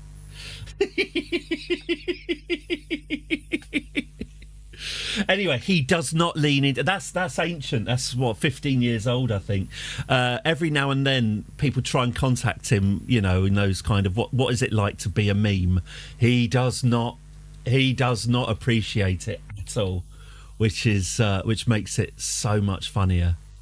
Once people get a sense of humour about themselves, it ruins it, but he does not. Right, so is this pass number 4, Valentina, of our aero braking? Okay, so we now have got a periapsis of 65,000 feet. I mean, I really do only have myself to blame for this being a slightly less than stellar performance. I could have just reset the mission, I guess, but this is a bit more pure. Anyway, Valentina's getting a good... she's getting her hours in. Yeah, that periapsis is really not going anywhere. Okay. So our apoapsis is going down. Believe it or not, this is a smaller oval, a very slightly smaller oval than it was. Our apoapsis is now below 2,500 kilometres. Lessons have been learned. When flying to the moon, why not try using a computer? Why not try pre-planning your trajectory rather than just going into space,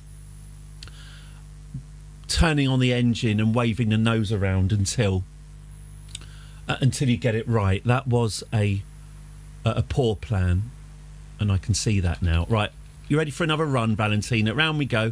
Round we go. Come on. Whee! And up. Oh, yeah, it's still quite far up, isn't it? And here we go. We're coming in for another pass. Yep. Come on. There we go. Right. Okay. Is this orbit number 5 or orbit number 6? The Aviva guy got to hear about Jane's sad little life. Oh dear. You ruin my night. Fourth place is me. Why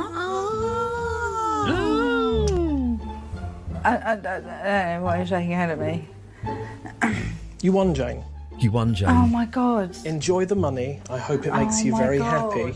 Dear Lord, what a sad little life, Jane. You ruined my night completely so you could have the money, but I hope now you spend it on getting some lessons in grace and decorum, because you have all the grace of a reversing dump truck without any tyres on. Zing! I don't get it. Well, you wouldn't, let's be honest. There's nobody in there, love. So, Jane, take your money and get off my property. So, well done, Jane. Thanks.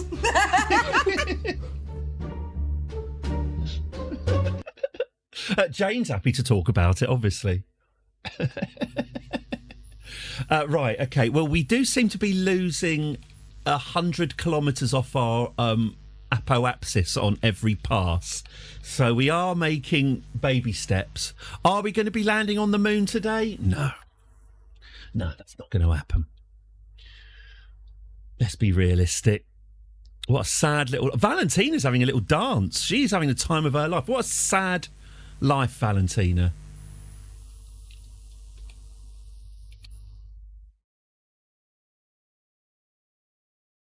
You've won your holiday in space. Okay, so this is orbital pass number 7 as we submit our physical bodies to the atmosphere. I would love to open a drogue chute, but again, I think we're going too fast. I think it would just incinerate. Okay, so our apoapsis is yet again going down. Maybe we've only got another 10 of these orbital passes to go until she's slowed down enough. Her sad little life.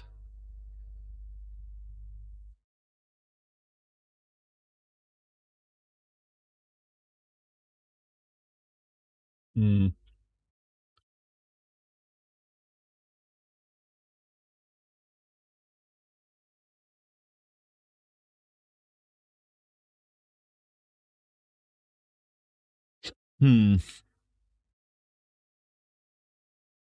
I'm committed to the bit now, that's the thing. I wonder if... Is it worth sending up...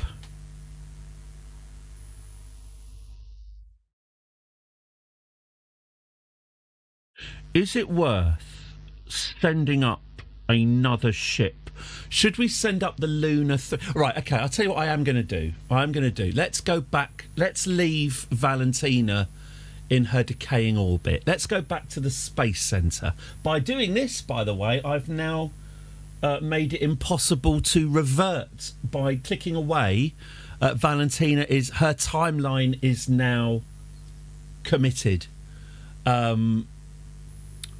She is... that's it now. She is now... In fact, let's have a look at the tracking station, shall we? I think it's the... Here we go. So there she is. She is now... This is now Valentina's life for the next few days. We shall try to keep tabs on her. Eventually, she's going to slow down enough to enter the atmosphere. Keep it orbiting until the space program is matured enough for a rescue mission. Yeah, I think you might be right, Space Ben. I think you might be absolutely right. Okay, so let's upgrade the tracking station. Can I at least do that? Yes, I can. Patched conics visible on the map. Okay, good. Patched conics visible in the map. Maneuver tool available. Gosh, so we do still need... Okay. So does that mean... Let's go back into Valentina's ship. So if my patched conics are there, does that mean I can do... Ah! Brilliant. Right, this is what we should have done before we left. You wouldn't get accidentally left in space in real life. No, that'd be ridiculous. So this is what I was after. Look, I can now add a manoeuvre node, and then we can plan. There you go. And then we could have planned to intercept the moon using this tool. In fact, oh, there you go. That's how you had done it. There we go. So if we had enough fuel, if we'd burnt our engines here, we would have found ourselves in orbit of the moon. We were very, very close. Never mind. We're committed to the bit. Okay, so we've now got... So maybe... Maybe we should do a rescue. We don't have to go very far, do we? We just need a lot of Delta V. And we need a second... Let's rescue her. Let's not... She's in a decaying orbit. Should we go and intercept her and get her? I think that's a nice idea, isn't it? The only problem is it's probably going to cost us quite a lot of money. But what is money? I'm going to admit something to you as well. I'm not entirely opposed to cheating. I'm going to try and stay within... But what I'm saying is I can...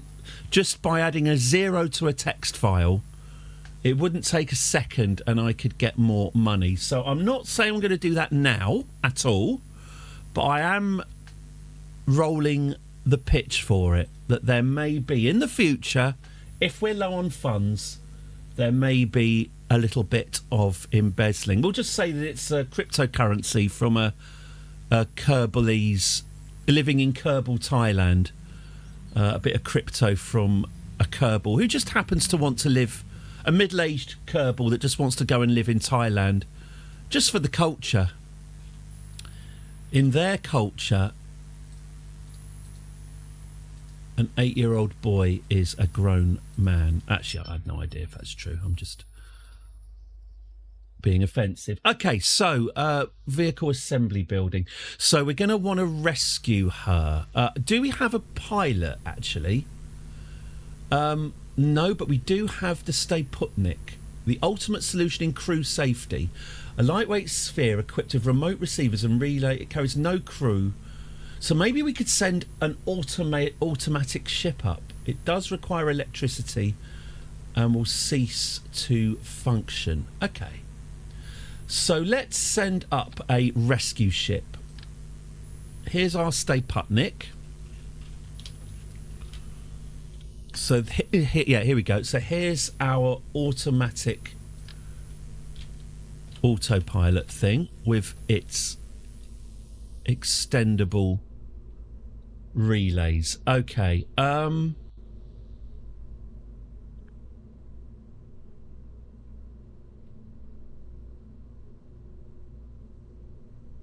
Yeah, that's fine. Okay, so let's get this equipped for descent. Let's get a drogue chute. Let's get a drogue chute here. Let's get a main chute here. We're going to need batteries. Let's get a lot of batteries. There we go. We're going to need a heat shield.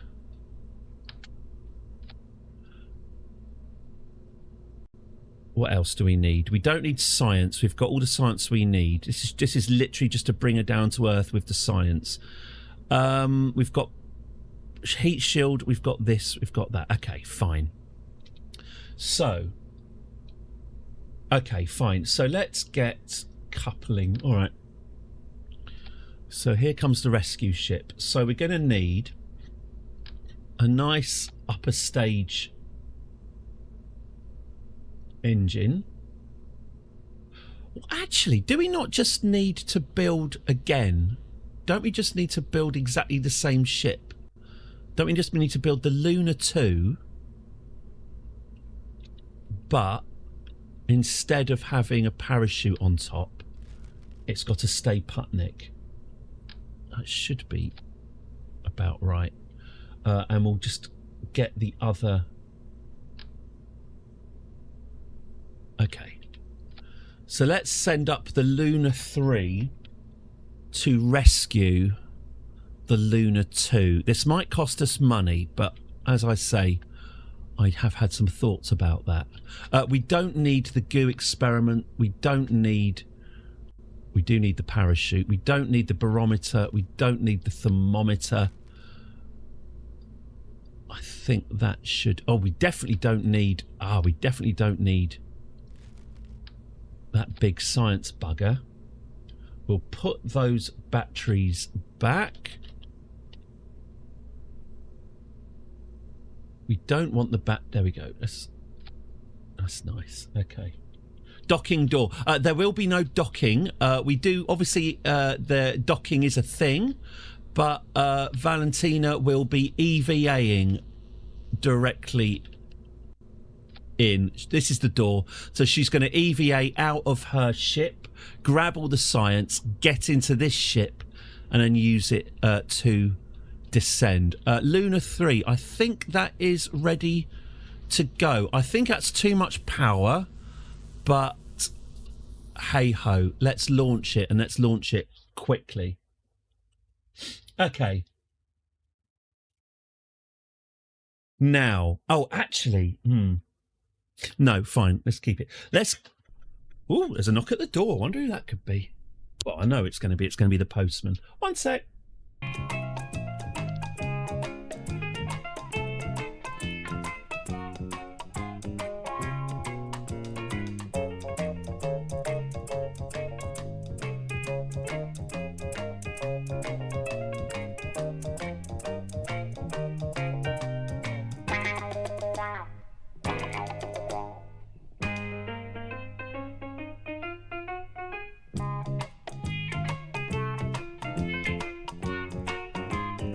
One, 2, 3, 4. Right, here we go. Oh, Jeb, no, mate. No. No. This is an uncrewed flight. We do not have room for... Hang on.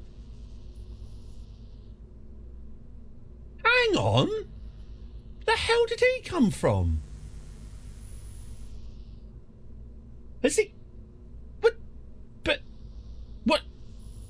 I didn't reload, did I? Has he come back? Jeb, the fuck? How... What? I thought he died.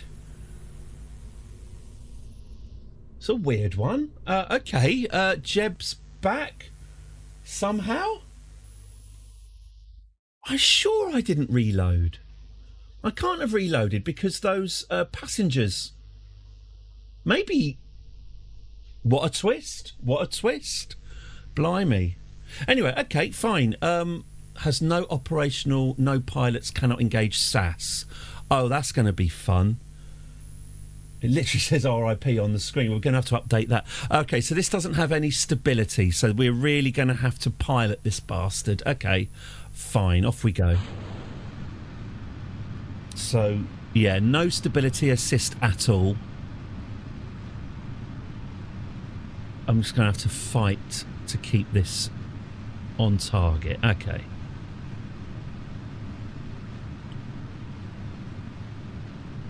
Oh shit! Here we go. Okay, here we. Okay. All right. It's getting us nice and high, at least. This is probably a way too expensive ship to be using for rescue, but well, we're getting near the end of the day, aren't we? And like I say. We can always get a loan. Okay, so the boosters are taking that up. We'll wait until we leave the atmosphere to eject the boosters. I'm aware that we've launched at night, which does make it a bit more difficult. I didn't want to wait till morning because I was a bit worried that something weird might happen with Valentina's orbit. Anyway, we'll get to her soon. Are we out in space yet? No, we're not out in space. The sun's going to come up. That'll be nice. We get to see a space sunrise as we get higher and higher. Right, lose the boosters and get ourselves orientated going east. Are we going to Are we chasing the sun? We might be chasing the sun. We don't have any stability assist, so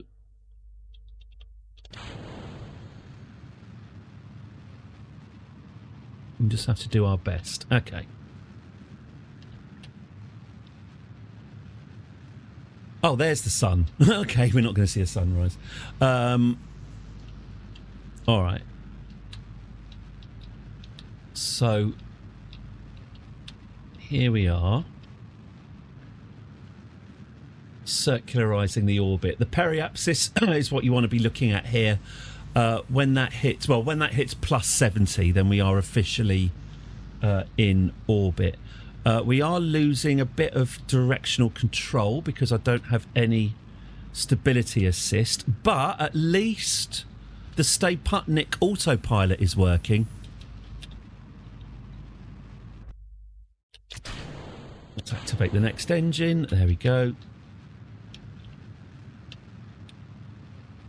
I'm still having to manually zhush this about.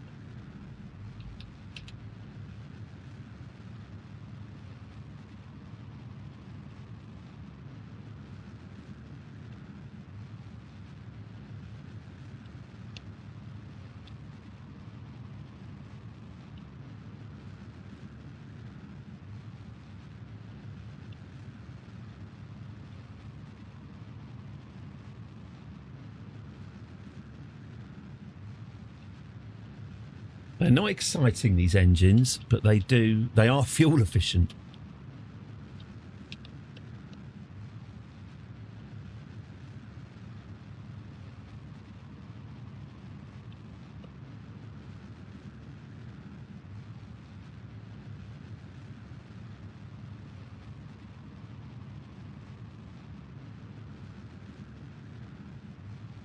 Okay, nearly in that orbit now. Nearly there. Nearly there.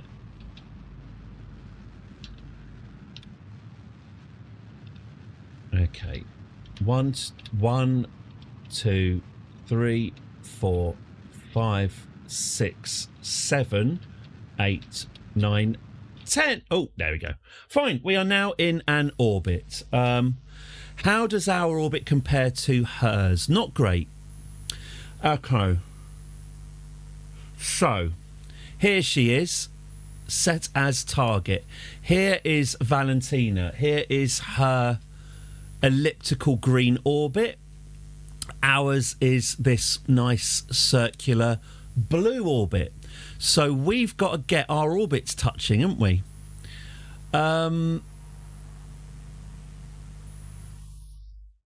Now, thankfully, I've actually got maneuver nodes to help me do this. So, 52 seconds, that's too soon. Let's put a maneuver node here where the two orbits intersect. Now, let's try. Let's see if we can get this matching up. So that's not too bad, actually. That's not too bad. So I'm just going to try and get these orbits to overlap as much as I can. The more similar your orbit is to the object that you're intercepting, the slower you're travelling. The slower your relative velocity. So the better you can match the orbit, the less braking we're going to have to do when we inevitably get closer. Right, so we can see here, I've quite cleverly made a second orbit. So this is Valentina's orbit here. This is our rescue ship. We're in a tighter orbit, which means that eventually she's going around here. Well, she's fast. Anyway, we will catch up with her. A few orbital turns, we will catch up with her. But what we need to do now, I've done this maneuver node here. Oh shit! Bollocks. Okay, fine. I've done this maneuver node here, as you can see. We're going to get to that maneuver node in 14 minutes, and we're going to need to spend quite a bit of fuel to match up with her. We can see here we're going to require 1,115 meters per second delta V. We're going to burn through engine number 4 and part way through engine number 2 to get there. Also, we've got no stability assist, as you can see, so that's going to be interesting. There is a cheat, and I use it a lot, and I'll be honest with you, you're going to see me using this quite a bit. If you speed up time, thusly, what up? There you go. That'll stop it spinning. Dirty Kerbal trick, but very, very useful. So this blue target here on the compass, that's telling me where I want my nose to be at the exact point where I fire my engines. So if I can keep my nose, and I'm speeding time up, so I have locked it, I keep my nose aligned to that target. In 12 minutes, 11 minutes, 10 minutes, 9, 8, 7, 6, 5, 4, 3, 2, 1. Right. In T minus... Right. 50. Okay, so when this is on about T minus 30 seconds, we've got a burn time of 60 seconds. We want to halve that burn time for the maneuver node. So in about 10 seconds time, I'm going to hit full power. 4, 3, 2, 1, burn. Right, we're off. Now I'm going to have to struggle to keep this straight.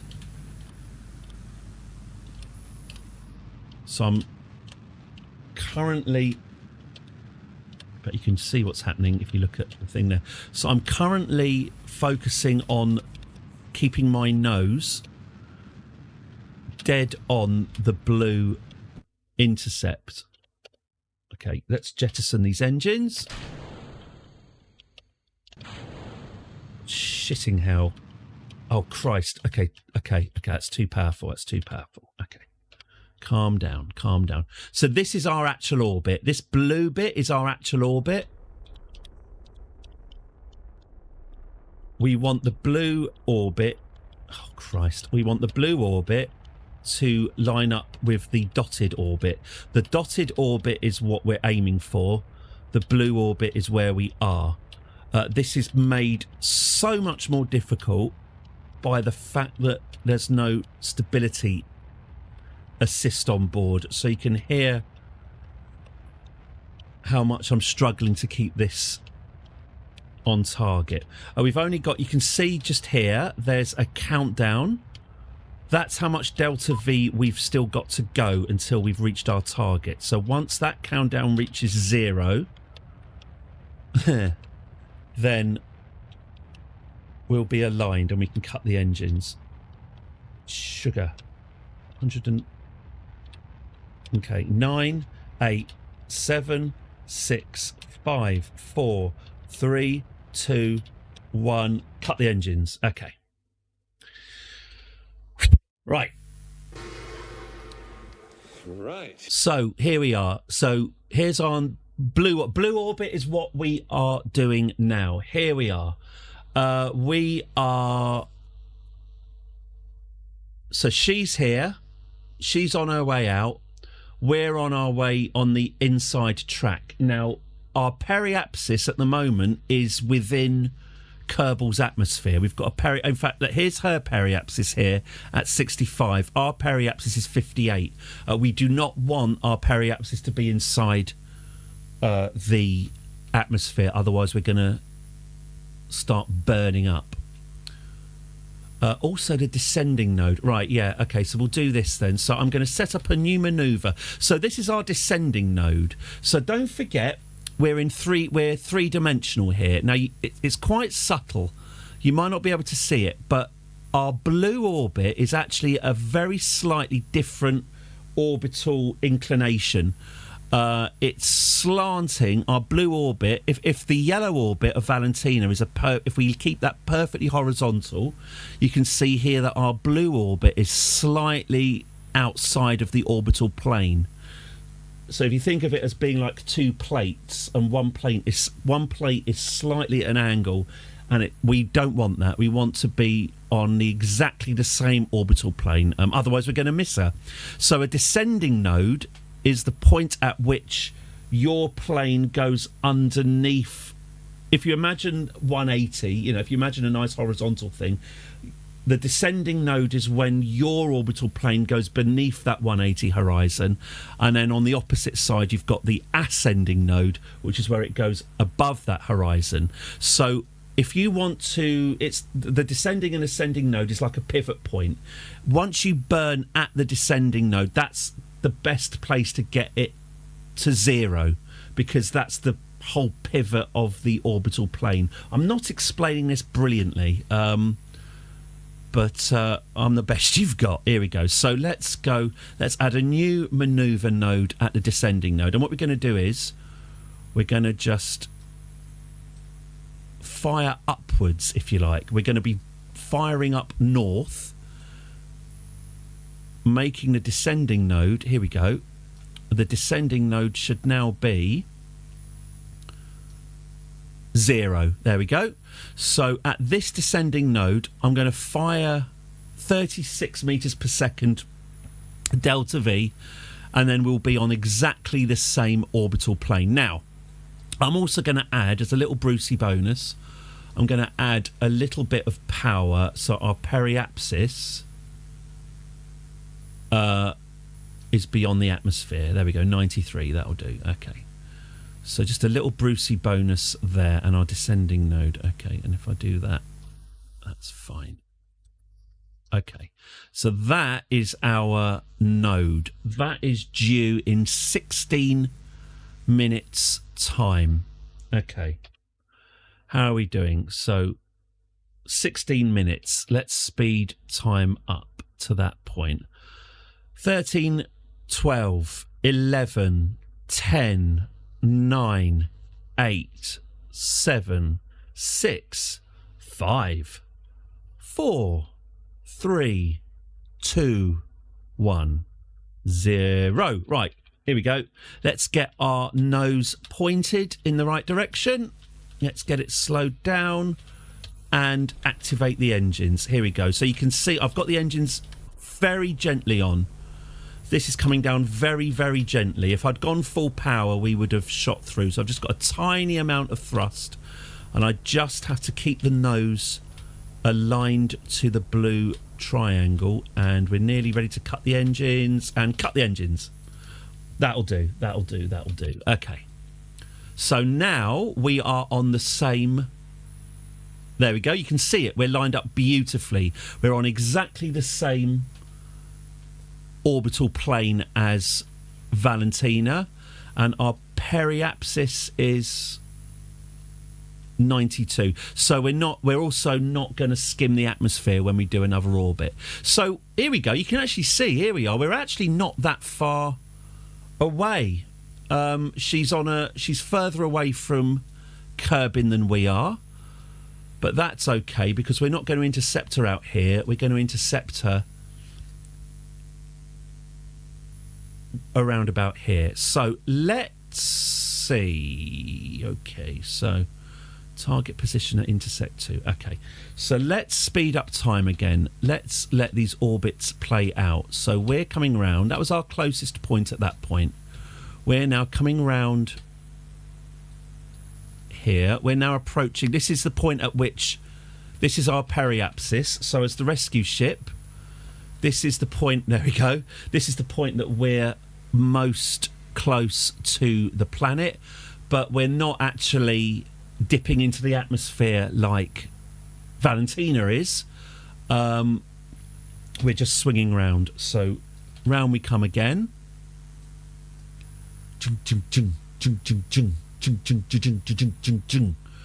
Okay, so round we come. We're on the inside track.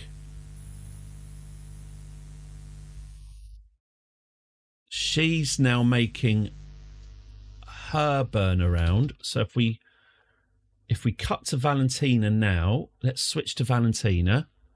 How's she doing? So she's still... Yeah, she's just about to enter the atmosphere again. You're invested. Yeah, oh, don't worry. The stream is staying on until we've got a resolution of Valentina. So Valentina's orbit is still decaying. This might need a recalculation on our part.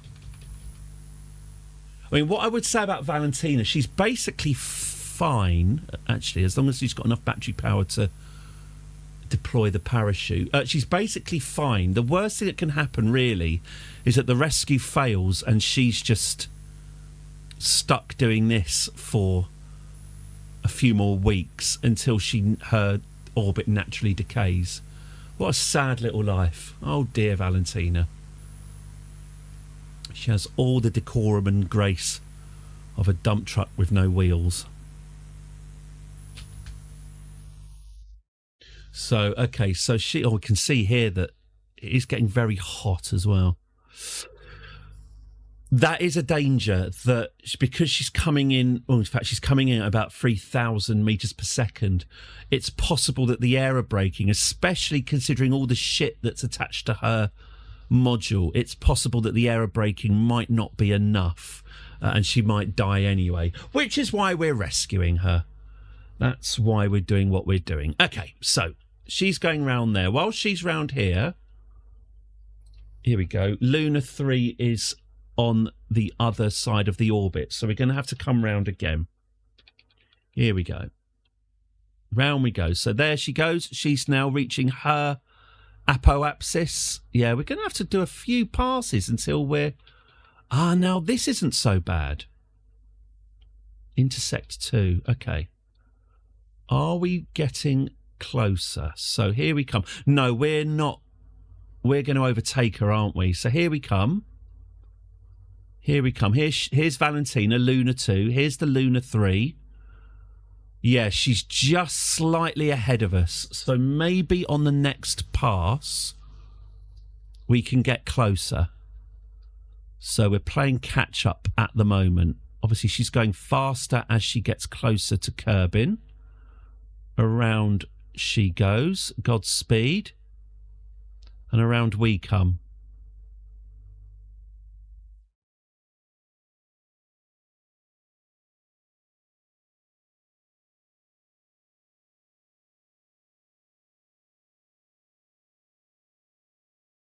And again,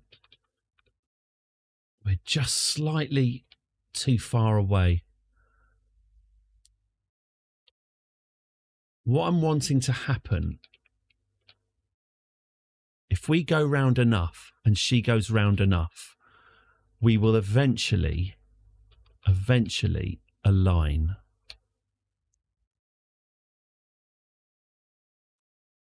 Eventually.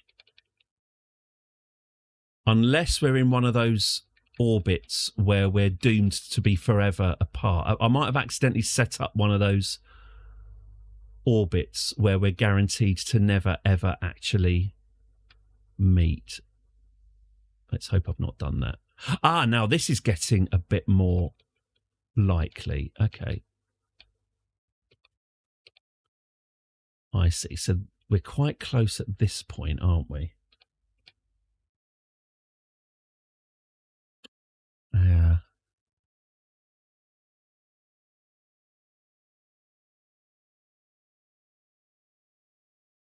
No, that's not... Oh, shit! Bollocks! Ah! What did I do? Well, I know what I did. I sped up time a lot. Right. Okay. I actually saw quite a good opportunity to intercept her there, but I pressed the wrong... got it! Right, here we are. Okay. This might be it. Yeah, this is it. Okay. Okay. Okay.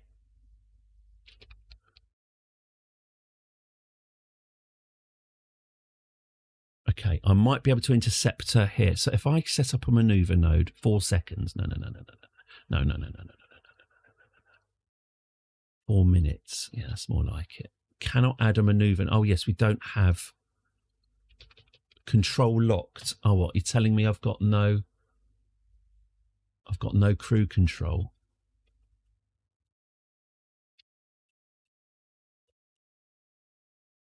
Is this because I've run out of power? Yeah, I've run out of electric charge.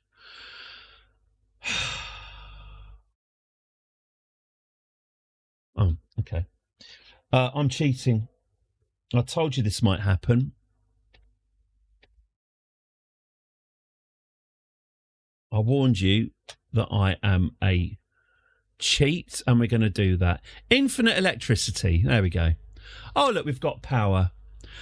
You might feel cheapened by what I've just done. I've got no regrets. If the game's going to give me batteries without giving me the ability to generate my own power, that's what's going to happen.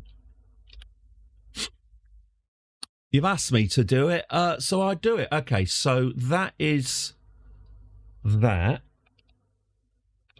Now, if I set up this maneuver node, I say, let them crash. He didn't half look like my grandfather, that guy.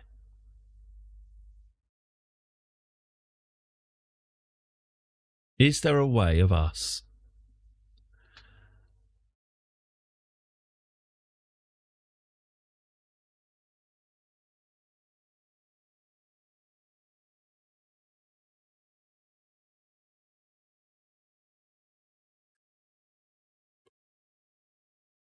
Okay, forget that.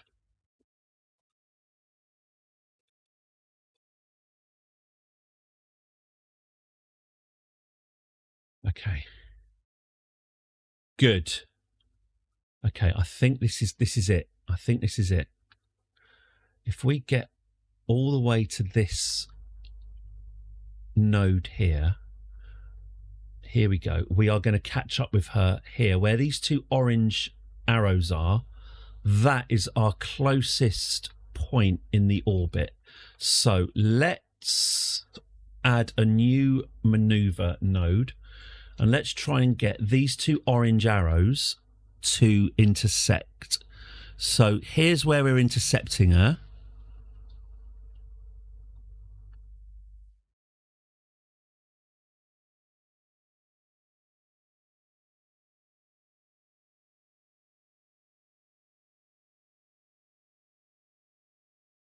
There.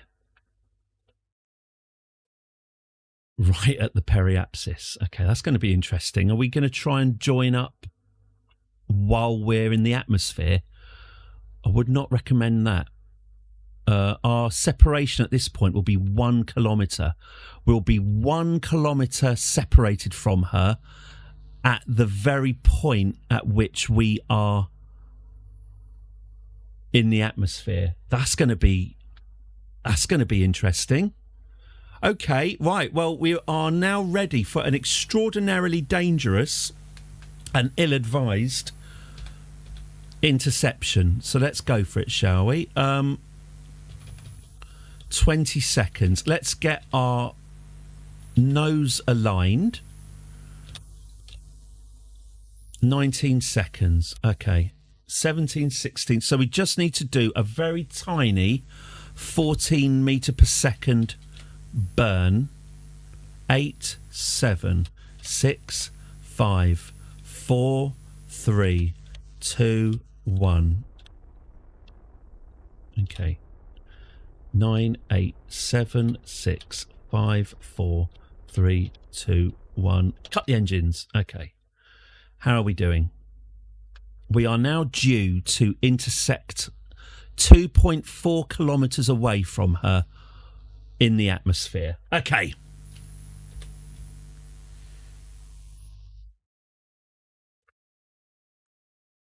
So we're on an interception course in the most dangerous possible way. We are ready to intercept her. Okay. Let's speed up time. So now we've adjusted our course. We are going to meet. Here we go. So here are the two ships getting closer and closer. Now I'm going to switch this to target mode. So this is no longer the speed. So obviously everything's relative. This is our speed relative to our target. So relative to Valentina, we are travelling at 500 metres per second towards her. As our orbits get more aligned, as our orbits get more similar, you can see our relative speed is also dropping. So as we get close, as our curves get more and more similar, our relative speed is dropping and dropping and dropping, and soon it's going to be manageable. Now, let's get back to exterior view, because we might be able to see her if we're very lucky. Where is the target? Let's point towards the target. Right, so she's that way. Can we see her yet? Maybe not. Oh, yeah, there she is. I just need to press F4. So there she is. She is 94 kilometres away and closing. Now, do I want to intercept? Intercepting her in the upper atmosphere really feels like a bad idea. It feels like we should intercept her before then. So I'm going to eyeball this.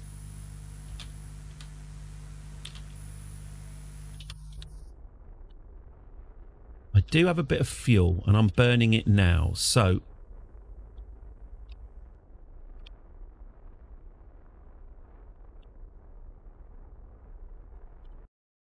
okay. So now having eyeballed that a little bit,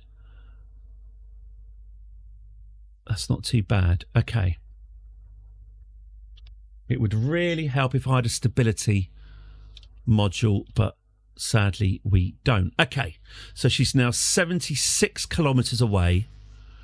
We are both, it's confusing because obviously we're all going round, we're all in circles. We're both heading towards her and curbing at the same time. This is quite high stakes. Okay, so we want to intercept her before she enters the atmosphere, because obviously she's not going to be able to get out of the ship while in the atmosphere.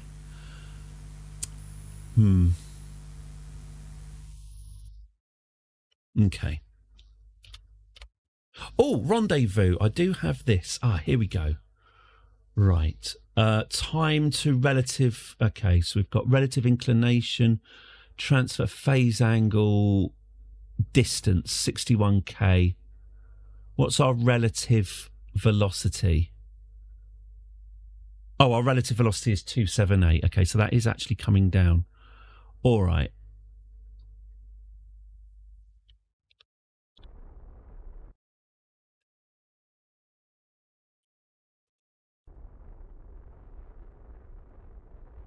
So I'm just firing the engine a bit. I'm now firing retrograde to try and keep our retrograde, trying to keep my green retrograde icon on top of the retro target. So this pink cross thing here, that's the opposite direction to where the target is, and this green icon is the opposite direction to where we're going. So by getting the opposite direction to where we're going aligned with the opposite direction to where the target is, we are in fact heading towards the target but facing away. I hope that's clear. The reason why I'm facing away from the target, by the way, rather than facing towards it, is I need to slow down. We are now 41 kilometres away from Valentina. We're getting bloody close to Kerbin as well. We're 41 kilometres away. And we're still at a very high speed. We're 38 kilometres away. We're starting to...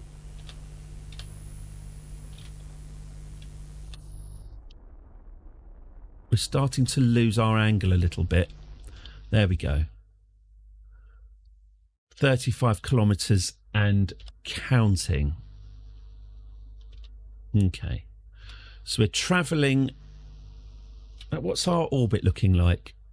Yeah, we're still aiming to intercept her. Maybe this is post-burn we're into. Maybe we are better off just doing it post-burn, you know.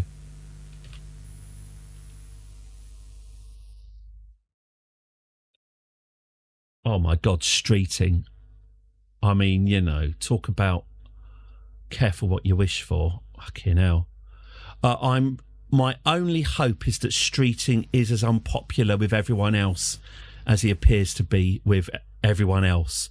It really is. I mean, I know obviously the media and the establishment can do I mean, Liz Truss became Prime Minister, you know, so anything is possible. But fuck me, they can't possibly think that wedge streeting is what the people of Britain are crying out for. Honestly, really. Him? The man is a turd.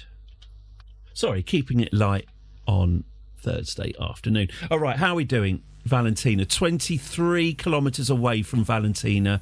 A relative... OK, we're going to go through the burn together, I think. Before we make any more interceptions, we're going to go through the atmosphere with Valentina. Hopefully we don't burn up. I mean, that is a possibility. So we're getting very close to the atmosphere now. We're 100,000 metres above the atmosphere. As I say, sorry, we're 100,000 metres above the surface. The atmosphere starts at... Oh, shit. The atmosphere starts at 70. So 17 kilometres away from Valentina. Well, almost within sight of her. Anyway, we're going to go through hell before we get there. Our relative speed, by the way, is a fairly leisurely 130 metres per second and falling. Obviously, ultimately, we want that relative speed to be 0. But for now, that is manageable. We've got 484 metres per second delta V in the tank. So theoretically, we've got about 3 times more fuel than we need. Although, obviously, that's not shit. That isn't actually counting deorbiting, is it? Okay. Well, we'll have to deal with that. It might be that the rescue ship also needs rescuing. That's not impossible. Right, so she's now 10 kilometres away, 9.9 kilometres away. This is the point usually when I would go towards her, but we are now about to enter the atmosphere. In fact, here we are. We are now entering the atmosphere. So there's no point us trying to do any manoeuvres. Here we go. There's no point us trying to do any manoeuvres while we're in the atmosphere because it's going to kind of randomise things. So here we are. We're now skating the atmosphere, and Valentina, I think, is going to come past us. She's 6 kilometres away. She will also, I think, be in the atmosphere about now as well. So we're both going through this together. I say going through this. Doesn't seem to be a lot of heat. Okay, so she's almost 4 kilometres away. We're still going down. We're 22 seconds away from being at our periapsis, and she is now going past us. She's going past us at 121 metres per second. Okay. So we've got the planet over here, and we've got Valentina over here. We are between Valentina. Here we go. We are between Valentina and the planet. She is going to go ahead of us, and we will need to intercept her. Okay. So she's now travelling away from us. So what we want to do is, let's go and find her.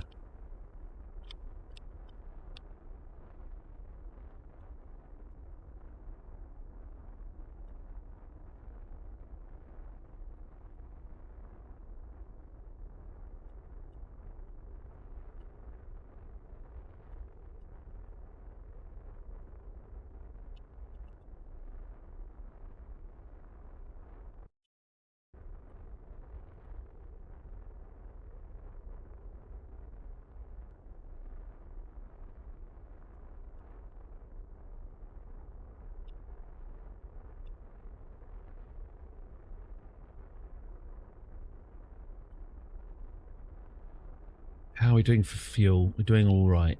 We're currently travelling towards her at a very sedate 20 metres per second. Okay, so we are now officially heading towards her. There's going to be variations, and we're going very, very slowly. So let's try and speed up a bit. 4.1 kilometres. Oh, shit! Sorry. Copy that, Houston. Okay, 3.8 kilometres. Let's try and get... Oh, we are getting low on fuel, and it is a worry. All right, so 3.5 kilometres, 3.4. Let's drift ourselves towards her then. 3.3, 3.2. Okay, let's turn this ship around. Let's face directly away from her, because the next manoeuvre we're going to be doing is slowing down. Okay, 40 metres per second. We are slightly off target. You can see that here. My green target is not quite lined up with my purple, so I'm going to push that. I'm just going to push that back. There we go. We're back on target. 2.1 kilometres. We are getting closer and closer. We're past the planet now. We are leaving. We're going up rather than down, so we don't have to worry about accidentally burning up in the atmosphere, which was some concern. Okay, we are now 1,000 metres away from her. Soon we should see her very, very soon. We can see that dot. There's the dot there. Here it comes. 8. She's coming actually at quite a rate. Let's slow this down even more, shall we? So we're slowing our rate with 26, 25, 24, 23, 22, 21, 20, 19, 18, 17, 16, 15, 14, 13, 12, 11, 10, 9, 8, 7, 6, 5, 4, 3, 2, 1. Right, that's it. We're now travelling towards her at less than 1 metre per second. Not bad. Let's... Oh, shit bollocks. Sorry, Valentina. Sorry. Oh, bloody hell. Stop. Okay, I pressed the wrong... Oh, shit. Okay. It's fine. Right. Unconventional methods, but we got there. Okay. Right. She's now 90 metres away. And we're travelling at 1 metre per second towards her. Okay, that's a bit more doable. Right, so with that in mind, it's over to Valentina. Let's switch. Right, Valentina. There we go. There it is. There's our rescue ship. We can see it right there. There it is, coming towards us very slowly. Valentina, EVA time. EVA. Take with you all of your science. Can she not do that? Oh, man, is she just going to leave all of her science behind? Oh, shit. Is that right? Board? Can she not take the science with her? Review stored data.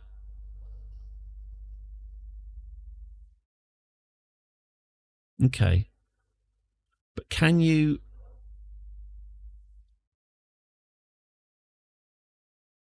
Review stored data. But can she grab the data from the outside and take it with her? I'm not sure she can, you know. Maybe we can't do that. Well, that is unfortunate.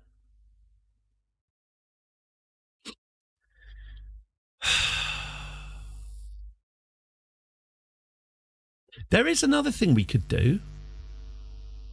We could use the rescue ship to just nudge her. We could literally push her out of orbit. That's coming right at us. What am I going to do? We can get more data. We can get data another time. It's okay. We can get data another time. Let's not try and be too... Oh, shit. Oh, God. Oh, Valentina, fuck's sake. That's it. Sorry. Okay. Right. Okay. Jetpack was... Right. So Valentina is now EVA'd from the old ship. I suspect she's left all that precious data in this module. I think it's a shame. I was thinking of maybe pushing this module into the atmosphere, but as I say, that's probably a bit too involved. Hey, look at that interception. That was a hell of an interception. Look, look at that.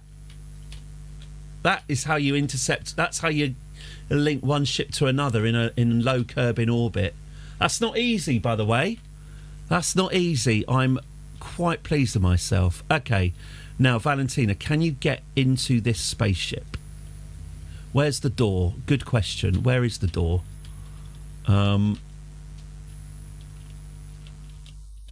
Where's the door? Grab and board. Ray, there we go. That is Valentina. Goodbye, Luna 2. Luna 2 will be continuing its orbit. It will be decaying. Oh, let's get rid of the target. Its orbit will be decaying. It will head back to Kerbin. But for now, Valentina, didn't put the door on. Valentina is in the rescue ship and is ready to return to the surface. So there's no time like the present. Let's deorbit. Okay. So I've not burnt all of the... Oh, yeah, we don't. Oh, we do. Oh, good. Now Valentina's in. We've actually got stability control, which is going to make a big difference. Okay, so... one last trip.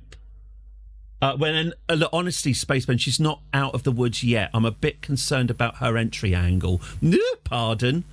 She is still coming in steep, which is why I've put her periapsis height. Her periapsis is at 34,000 metres rather than 0.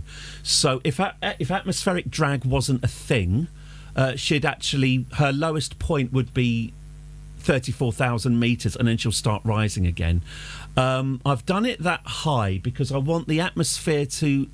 Well, I don't want her angle coming in to be too hard, otherwise she's just going to burn up. I'm not 100% sure I haven't done that already, to be honest with you, so we're not out of the woods yet. I have kept a bit of fuel in the tank because I think once we're in the atmosphere, it'll probably do us some good. It'll probably do us some good to fire those retros and just bleed off a few extra 100 bits. Anyway, here we go. Here's the re-entry. She is now in the atmosphere. She's now in the atmosphere. Let's fire those retro rockets. Let's get that fuel spent. Now let's detach the engine. Thank you, boys. And now she is at the mercy of Isaac Newton. She absolutely should land on this pass. Here we go.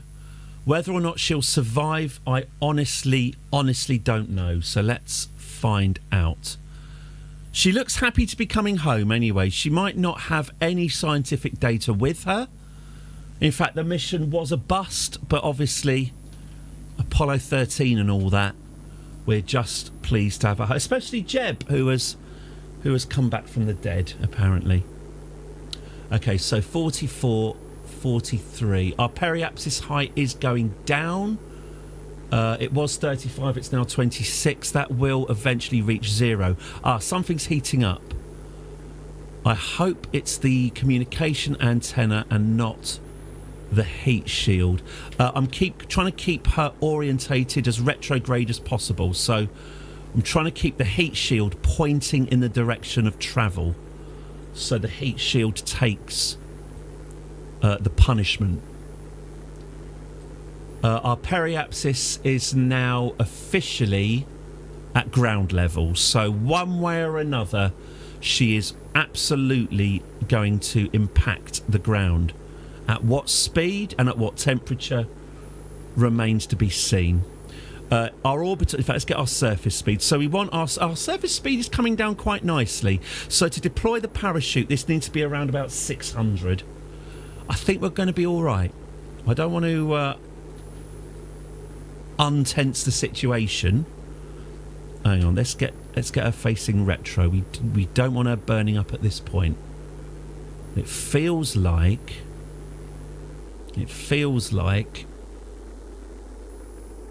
everything's cooling down. Yeah, as we get beneath 1,000 meters per second, the heat should dissipate. There it goes. There it goes. All right, well, she's not going to burn. We know that. She might still be smashed into jam. That said, the drogue parachute is ready. And in fact, that atmospheric braking has worked so well. We're already at normal parachute velocity. And we can probably showboat this a bit. We can probably deploy these parachutes at 3,000 meters again. Congratulations, Valentina. She's not out yet, but we're coming into land in the green fields. Where are we? Are we quite far? Oh, we're on the opposite side of the world to launch, but that's all right. I'm sure the Kerbals have a fine transit system. Okay, so I should keep an eye on the altimeter, really. We are 6,000 meters, 5,000 meters, 4,000 meters, 3,000 meters, 2,000. Activate the drogue and the full shoot, and we are slowing down to a very survivable, well, I'm not sure about 40 meters per second, but there we go. There we go. A very survivable. Well, I don't know. I still wouldn't like to be trapped in a capsule hitting the ground at 8 meters per second. That does sound quite fast, but that explosion was our engines. Oh, there they are. Oh, we just saw it just there. That was our engine section hitting the ground before us. That's what happens if you don't have parachutes. Right, let's speed this up now. Valentina's going to hit the ground at a relatively teeth-shattering 7 meters per second, but crucially survivable. I don't think she's got any science with her. We should have brought a scientist with us. Lessons have been learnt, but here we go. The last 100 meters, 8, 7, 6, 5, 4, 3, 20 meters, 10 meters. Oof.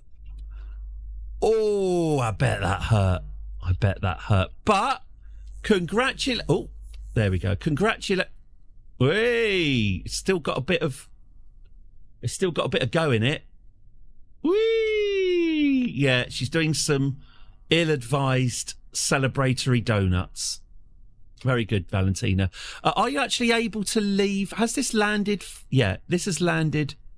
Yeah, it's actually landed hatch down, so she's actually unable to get out unless I can roll it. Hang on. Oh, there we go. Wait. There we go. We can roll it. Can you come out now? There she is. Oh, don't get crushed. Oh, Jesus. Oh, there goes her spine. Yeah, she got... Oh, God. And there goes the antenna. All right, well, she did crawl out of her ship, and it did roll on top of her, and it did snap her spine in 3 places, but we made it back. Excellent. Are you all right, Valentina? Can you... I'll tell you what, it would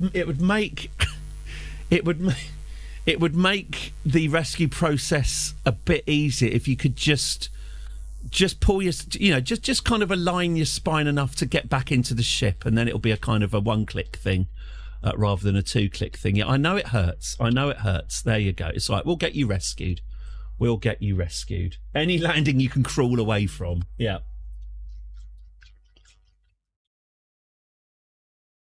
And did you bring any science with you, Valentina, or is all that delicious data still in orbit? We're going to have to send up the Luna 4 tomorrow, aren't we? Yeah, no science, unfortunately. The science was left behind.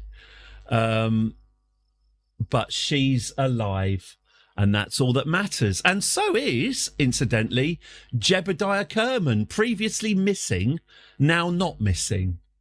I don't understand why, but I'm not going to question it. Anyway, there you go. Valentina Kerman failed in her mission to orbit the moon.